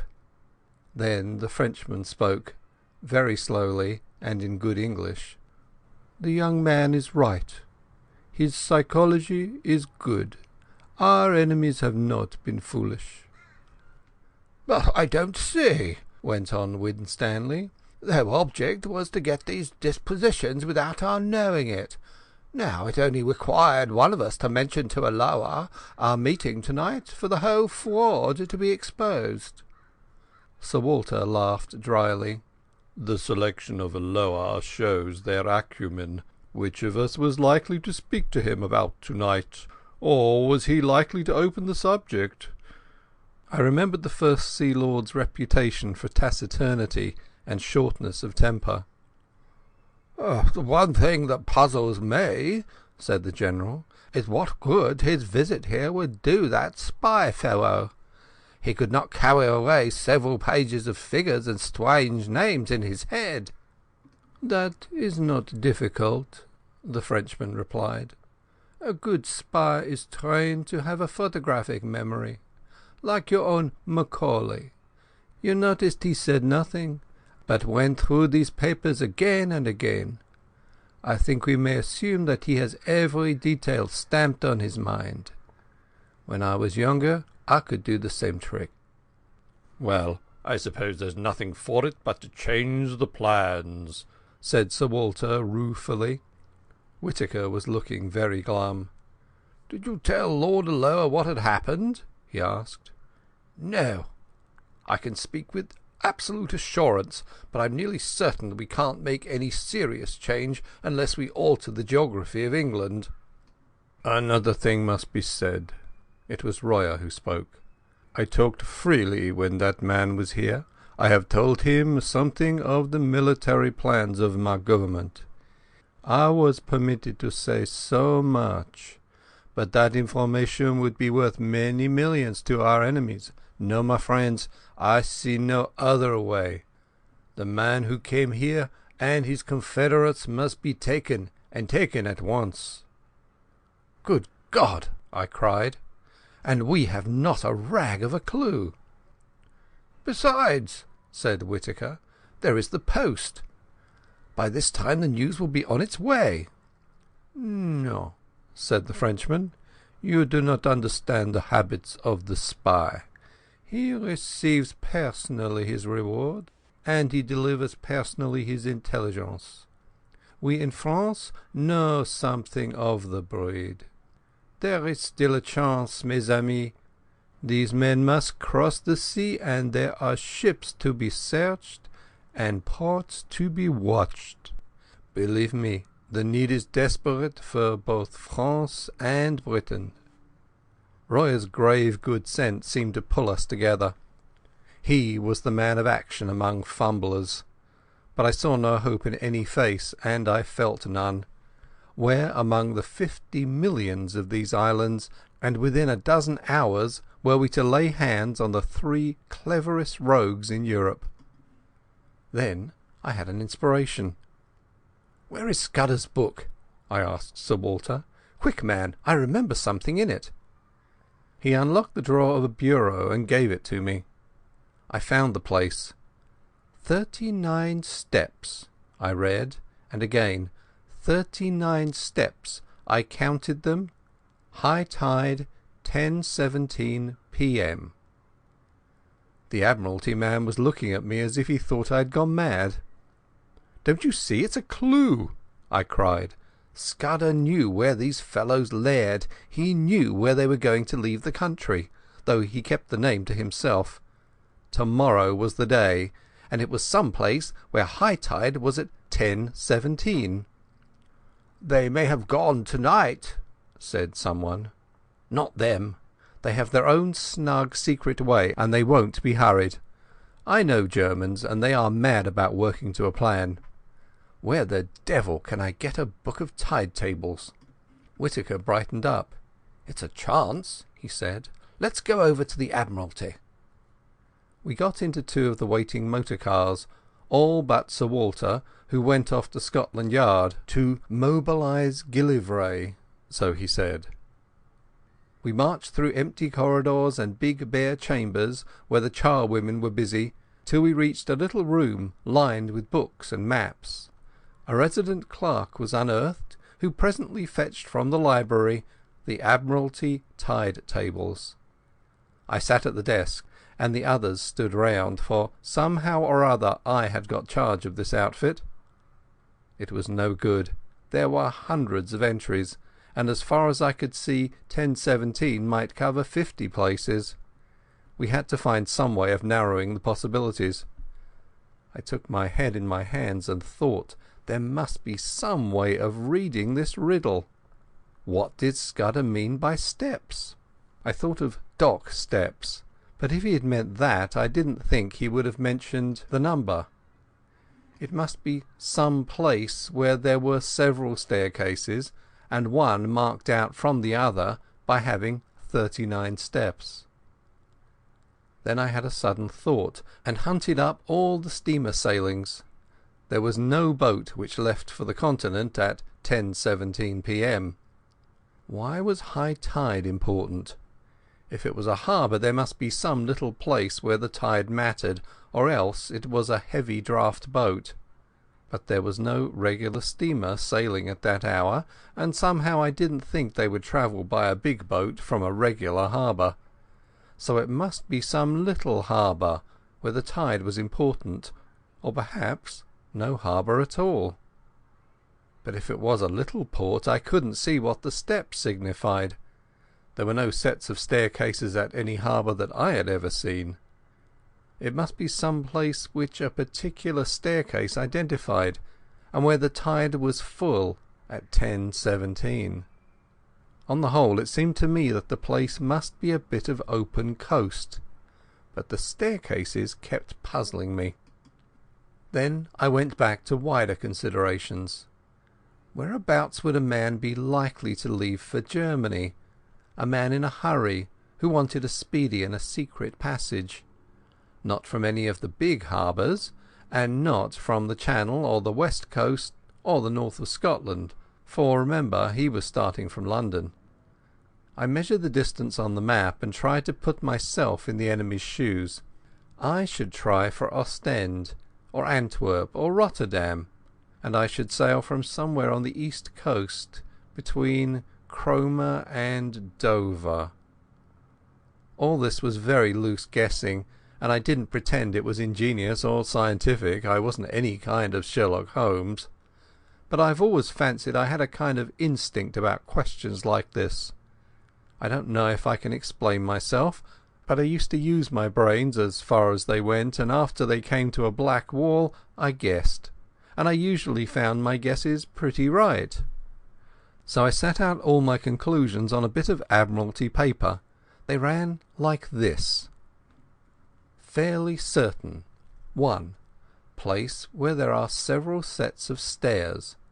One that matters, distinguished by having 39 steps. 2. Full tide at 10:17 p.m, leaving shore only possible at full tide. 3. Steps, not dock steps, and so place probably not harbour. 4. No regular night steamer at 10:17. Means of transport must be a tramp, unlikely, yacht or fishing boat. There my reasoning stopped. I made another list, which I headed Guessed, but I was just as sure of the one as the other. Guessed. 1. Place not harbour but open coast. 2. Boat small, trawler, yacht or launch. 3.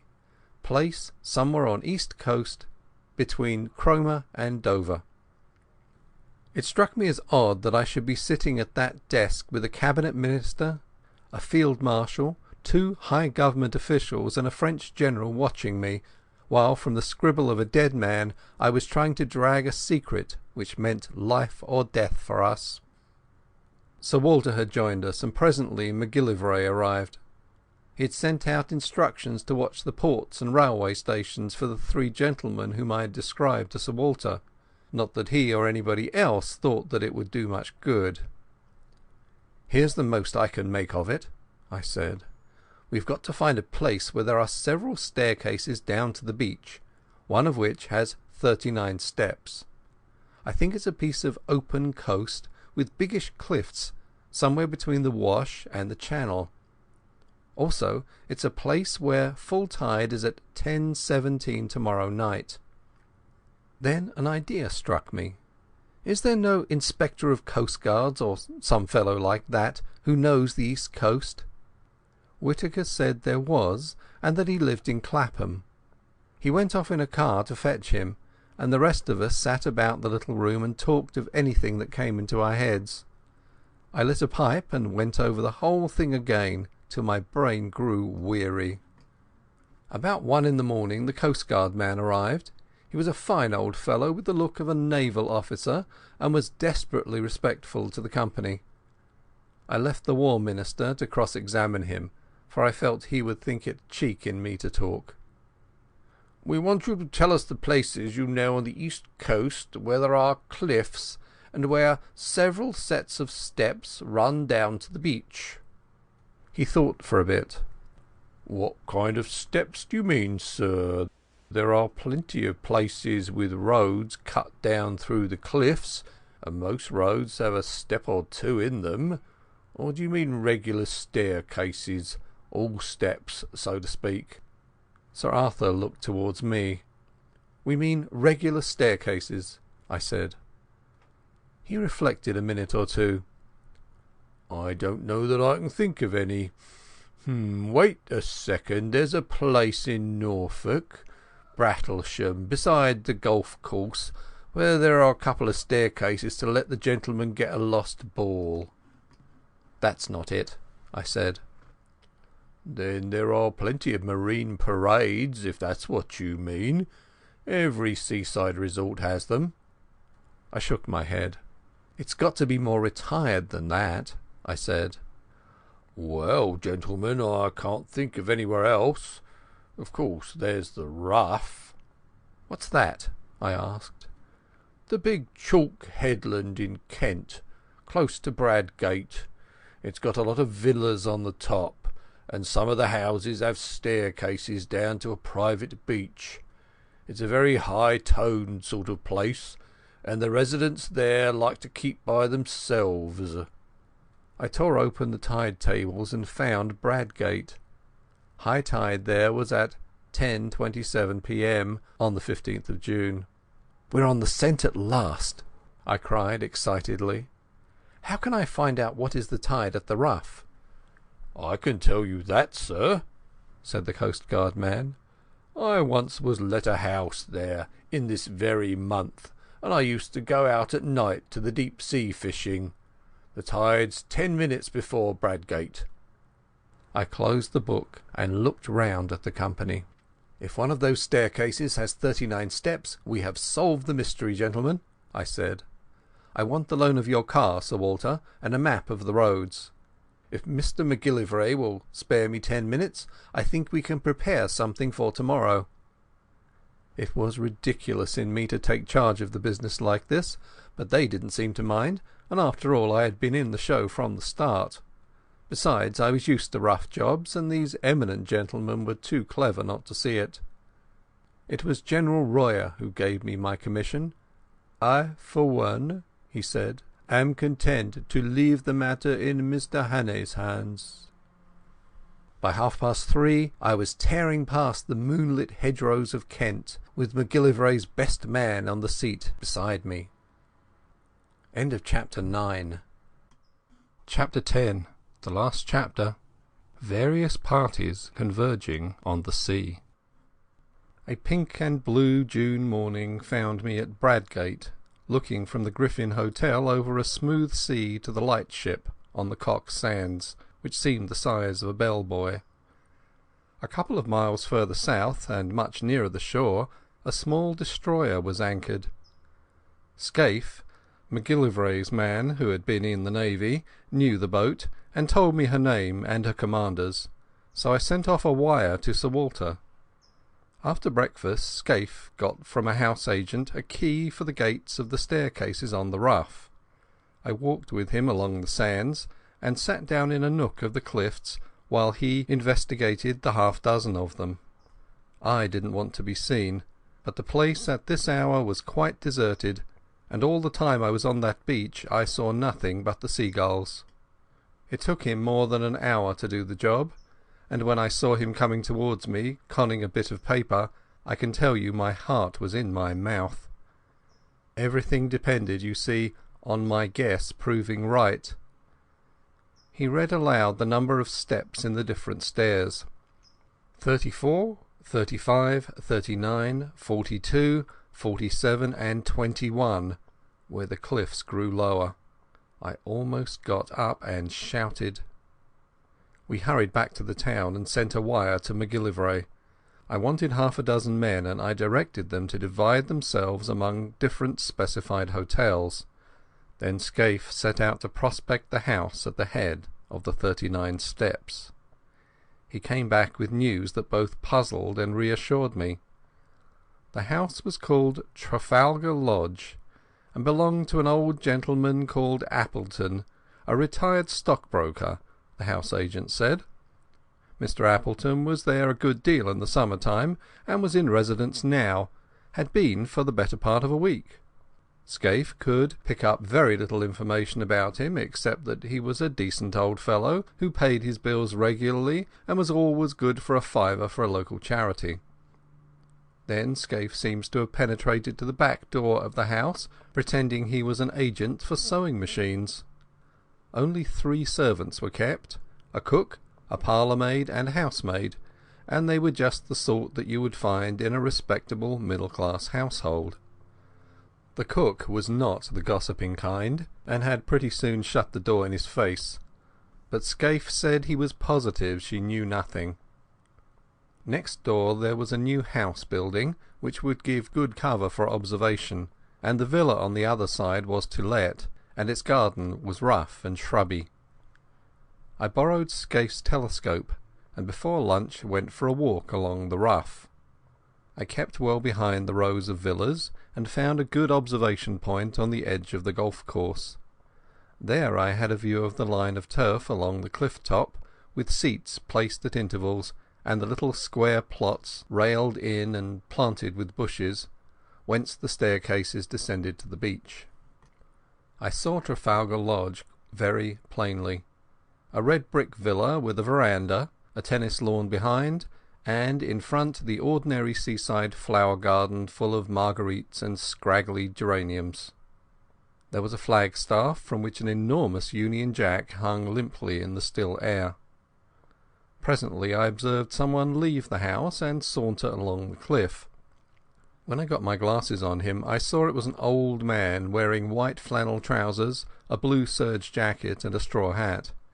He carried field glasses and a newspaper, and sat down on one of the iron seats and began to read.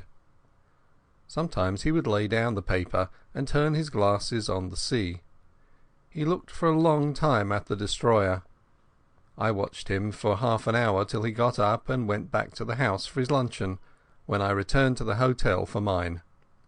I wasn't feeling very confident. This decent commonplace dwelling was not what I had expected. The man might be the bald archaeologist of that horrible moorland farm, or he might not.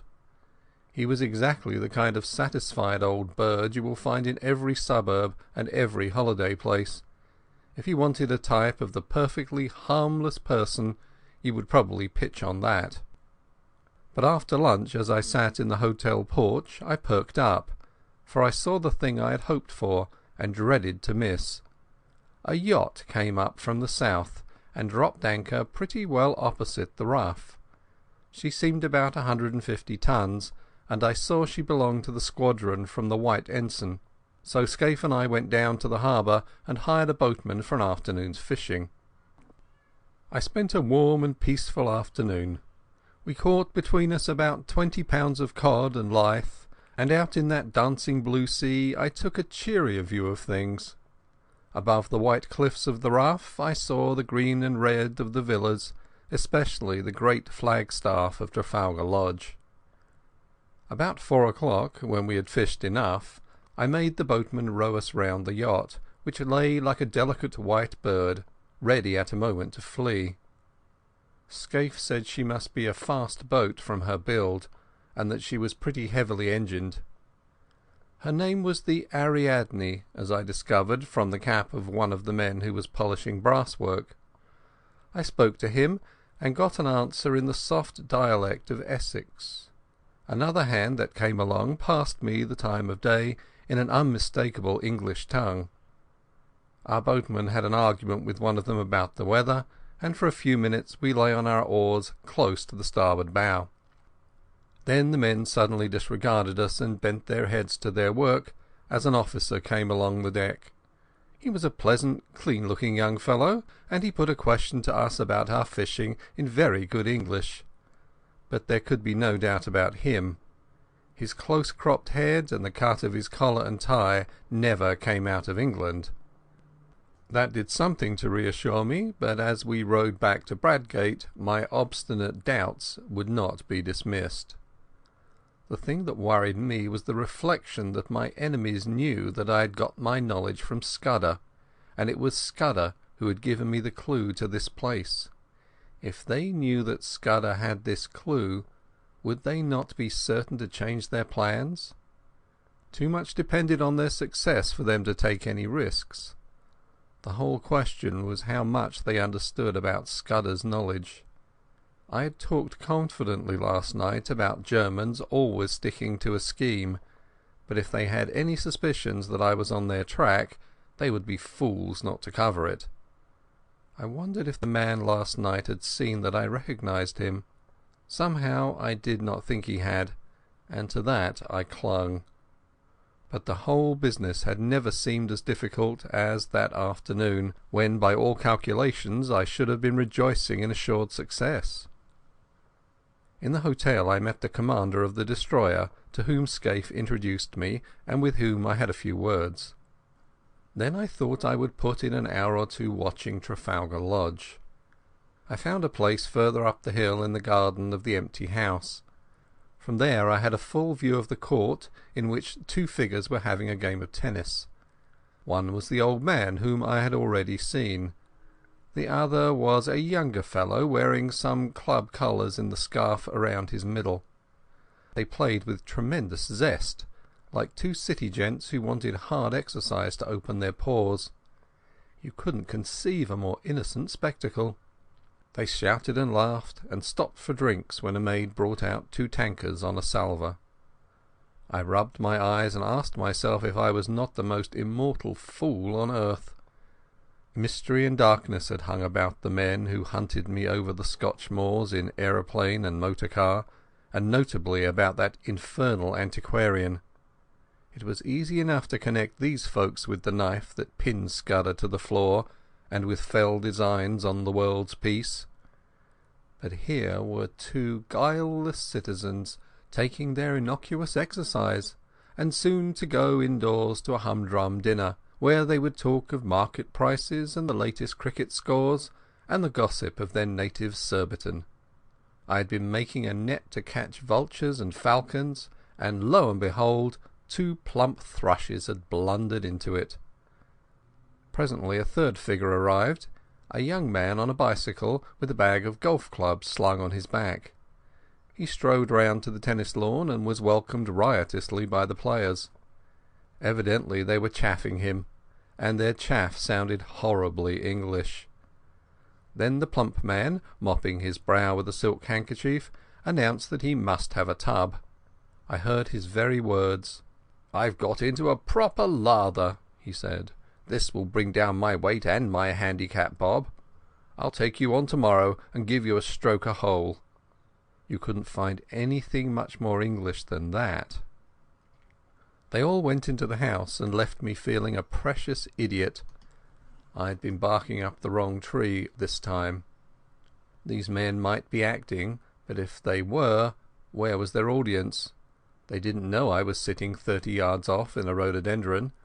It was simply impossible to believe that these 3 hearty fellows were anything but what they seemed, 3 ordinary, game-playing, suburban English gentlemen, wearisome, if you like, but sordidly innocent. And yet there were 3 of them, and one was old, and one was plump, and one was lean and dark, and their house chimed in with Scudder's notes, and half a mile off was lying a steam yacht with at least 1 German officer.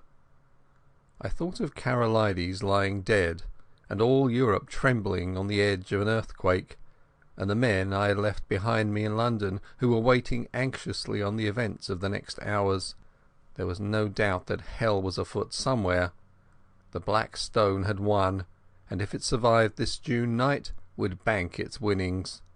There seemed only one thing to do, go forward as if I had no doubts, and if I was going to make a fool of myself, to do it handsomely. Never in my life have I faced a job with greater disinclination. I would rather in my then mind have walked into a den of anarchists, each with his Browning handy, or faced a charging lion with a pop-gun, than enter the happy home of 3 cheerful Englishmen and tell them that their game was up. How they would laugh at me!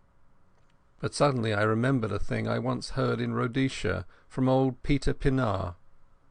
I have quoted Peter already in this narrative. He was the best scout I ever knew, and before he turned respectable he had been pretty often on the windy side of the law, when he had been wanted badly by the authorities. Peter once discussed with me the question of disguises, and he had a theory which struck me at the time. He said, barring absolute certainties like fingerprints, mere physical traits were very little use for identification if the fugitive really knew his business. He laughed at things like dyed hair and false beards and such childish follies. The only thing that mattered was what Peter called atmosphere.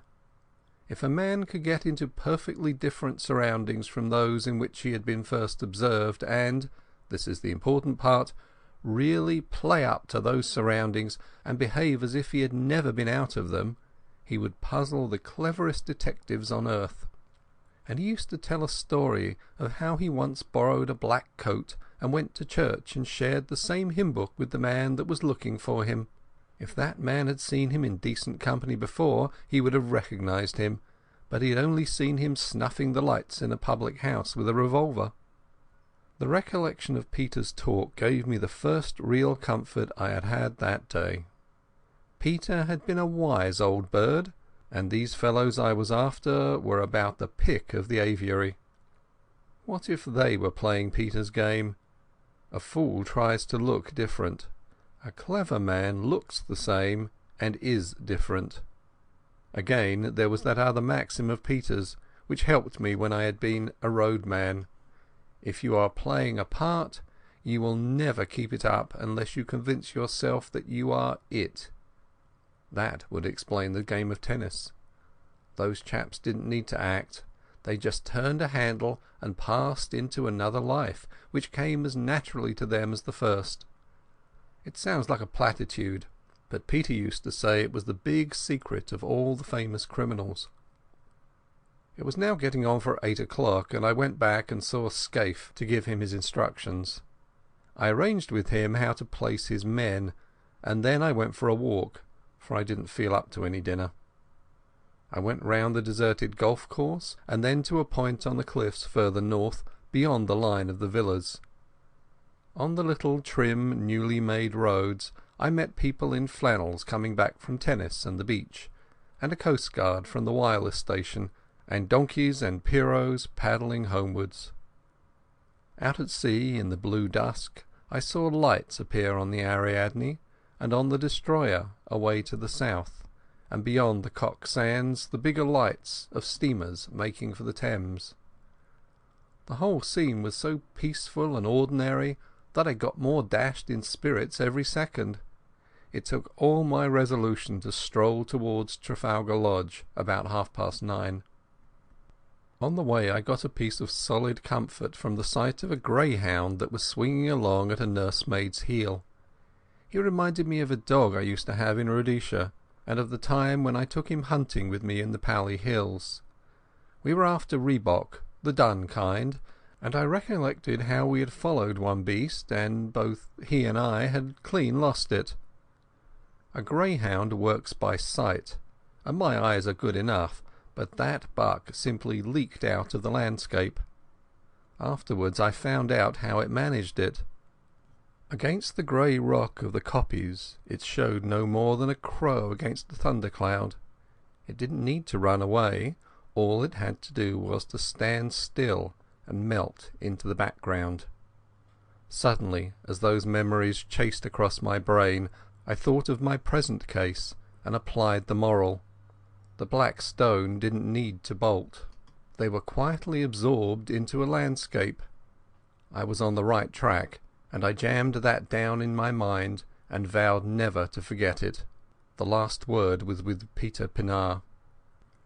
Scaife's men would be posted now, but there was no sign of a soul. The house stood as open as a market-place for anybody to observe. A 3-foot railing separated it from the cliff road. The low sound of voices revealed where the occupants were finishing dinner. Everything was as public and above board as a charity bazaar. Feeling the greatest fool on earth, I opened the gate and rang the bell. A man of my sort, who has travelled about the world in rough places, gets on perfectly well with 2 classes, what you may call the upper and the lower. He understands them, and they understand him. I was at home with herds and tramps and roadmen, and I was sufficiently at my ease with people like Sir Walter and the men I had met the night before. I can't explain why, but it is a fact. But what fellows like me don't understand is the great, comfortable, satisfied middle-class world, the folk that live in villas and suburbs. He doesn't know how they look at things, he doesn't understand their conventions, and he is as shy of them as a black mamba. When a trim parlour-maid opened the door I could hardly find my voice. I asked for Mr. Appleton and was ushered in. My plan was to walk straight into the dining-room, and by a sudden appearance wake in the men that start of recognition which would confirm my theory. But when I found myself in that neat hall, the place mastered me. There were the golf clubs and the tennis rackets, the straw hats and caps, the rows of gloves, the sheaf of walking sticks, which you will find in 10,000 British homes. A stack of neatly folded coats and waterproofs covered the top of an old oak chest. There was a grandfather clock ticking, and some polished brass warming pans on the walls, and a barometer, and a print of Chiltern winning the St. Leger. The place was as orthodox as an Anglican church. When the maid asked me for my name, I gave it automatically, and was shown into the smoking-room on the right side of the hall. That room was even worse. I hadn't time to examine it, but I could see some framed group photographs above the mantelpiece, and could have sworn they were English public school or college. I had only one glance, for I managed to pull myself together and go after the maid. But I was too late. She had already entered the dining-room and given my name to her master, and I had missed the chance of seeing how the three took it. When I walked into the room, the old man at the head of the table had risen and turned round to meet me. He was in evening dress, a short coat and black tie, as was the other whom I had called in my mind the plump one. The third, the dark fellow, wore a blue serge suit and a soft white collar and the colours of some club or school. The old man's manners were perfect. "Mr. Hannay," he said hesitatingly, "did you wish to see me? One moment, you fellows, and I'll rejoin you. We had better go to the smoking-room." Though I hadn't an ounce of confidence in me, I forced myself to play the game, and pulled up a chair and sat down on it. "I think we've met before," I said, "and I guess you know my business." The light in the room was dim, but so far as I could see their faces they played the part of mystification very well. "Maybe, said the old man. "I haven't a very good memory, but I'm afraid you must tell me your errand, for I really don't know it." "Well then," I said, and all the time I seemed to myself to be talking pure foolishness, "I've come to tell you that the game's up. I have here a warrant for the arrest of you three gentlemen." "Arrest?" said the old man, and he looked really shocked. "Arrest? Good God, what for?" "For the murder of Franklin Scudder in London on the 23rd day of last month." "I've never heard the name before," said the old man in a dazed voice. One of the others spoke up. "That was the Portland Place murder. I read about it. Good heavens, you must be mad, sir. Where do you come from?" "Scotland Yard," I said. After that, for a minute, there was utter silence. The old man was staring at his place and fumbling with a nut, the very model of innocent bewilderment. Then the plump one spoke up. He stammered a little, like a man picking his words. "Don't get flustered, uncle," he said. "It's all a ridiculous mistake, but these things happen sometimes, and we can easily set it right. It won't be hard to prove our innocence.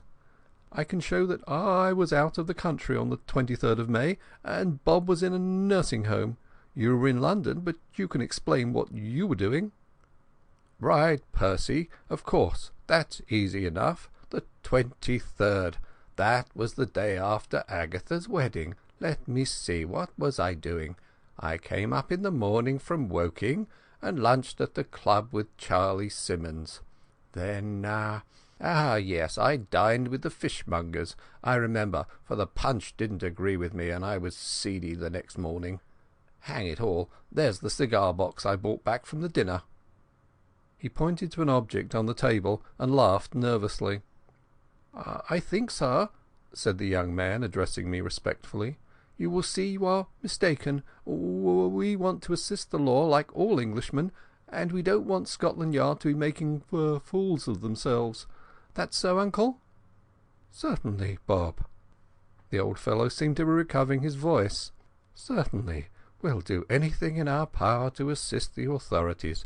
But this is a bit too much. I can't get over it."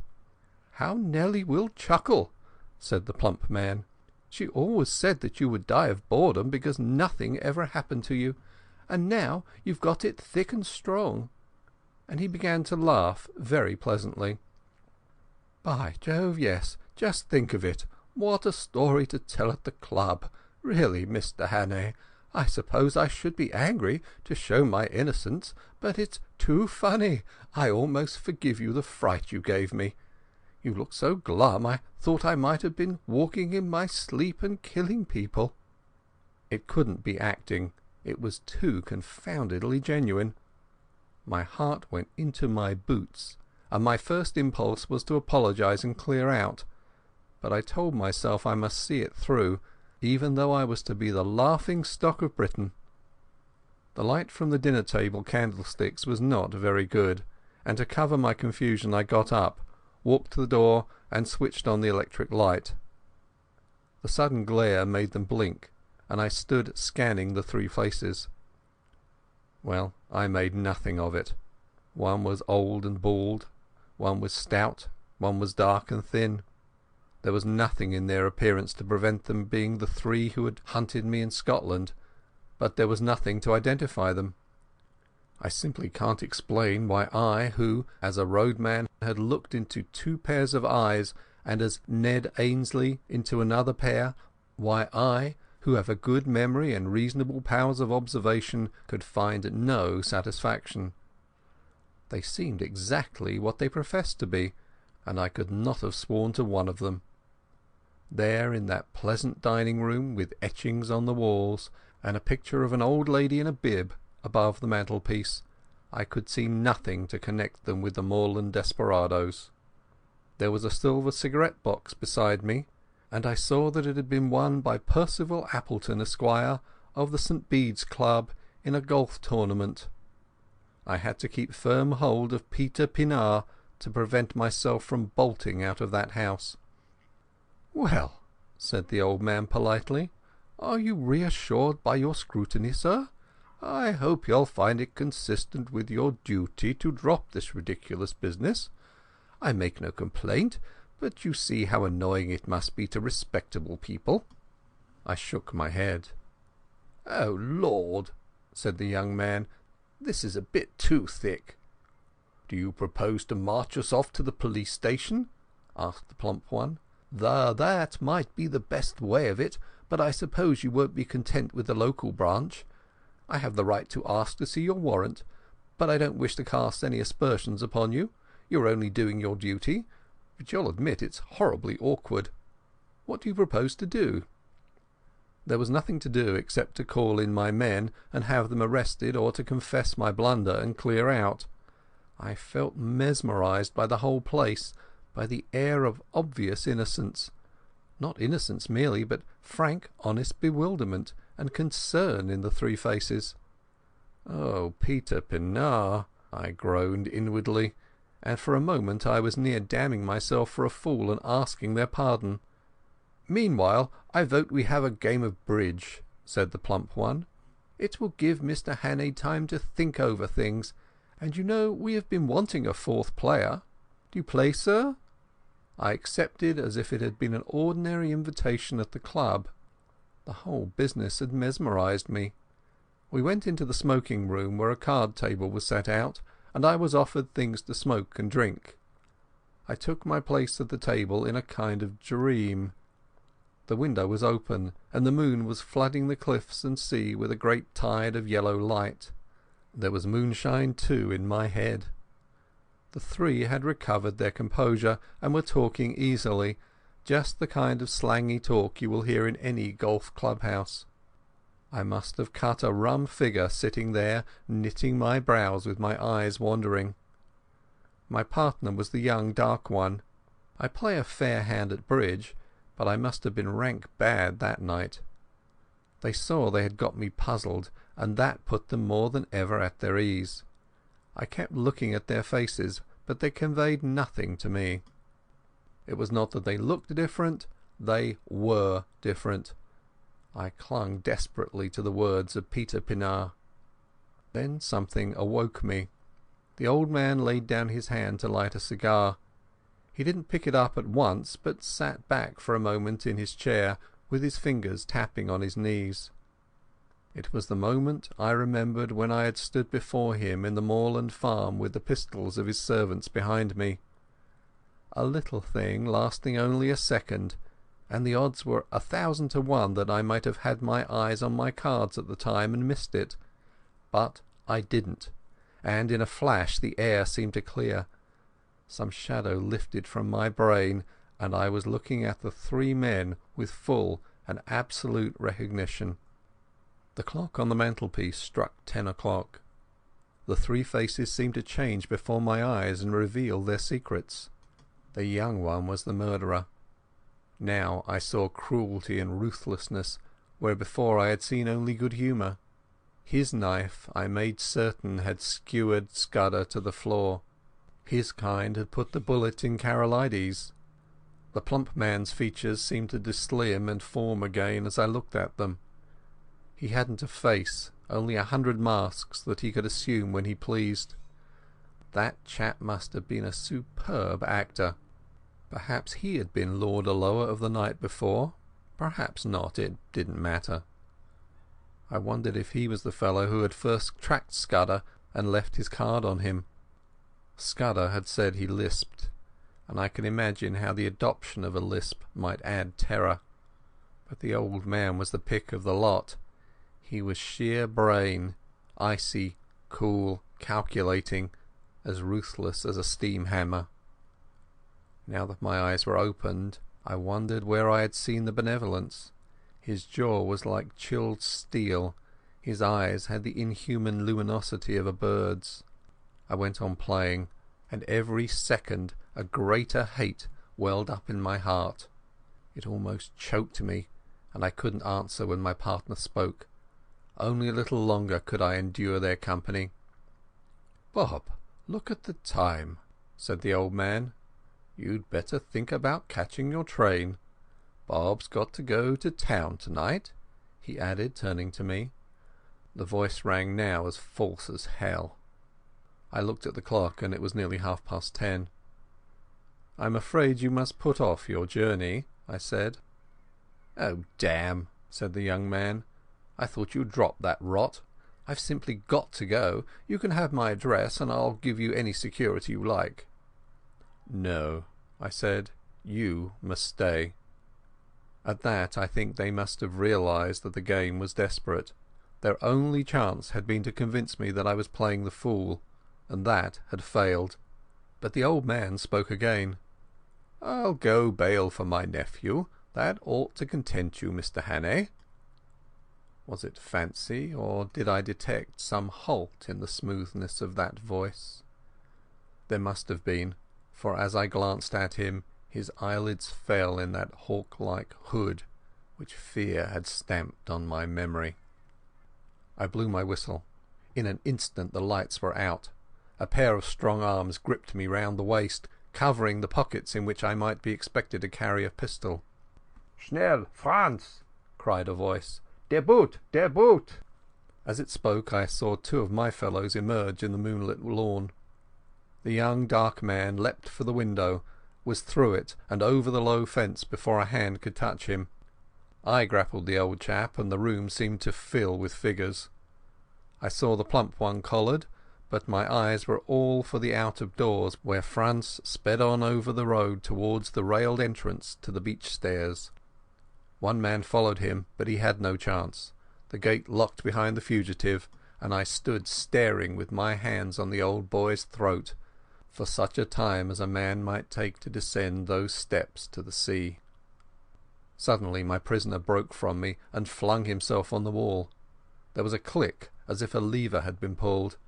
Then came a low rumbling far, far below the ground, and through the window I saw a cloud of chalky dust pouring out of the shaft of the stairway. Someone switched on the light. The old man was looking at me with blazing eyes. "He is safe," he cried. "You cannot follow him in time. He is gone. He has triumphed. Der Schwarzstein ist in der Siegeskrone." There was more in those eyes than any common triumph. They had been hooded like a bird of prey, and now they flamed with a hawk's pride. A white, fantastic heat burned in them, and I realized for the first time the terrible thing I had been up against. This man was more than a spy. In his foul way he had been a patriot. As the handcuffs clinked on his wrists, I said my last word to him. "I hope Franz will bear his triumph well. I ought to tell you that the Ariadne for the last hour has been in our hands." 3 weeks later, as all the world knows, we went to war. I joined the new army the first week, and owing to my Matabele experience got a captain's commission straight off. But I had done my best service, I think, before I put on khaki. End of chapter 10 and end of The 39 Steps by John Buchan.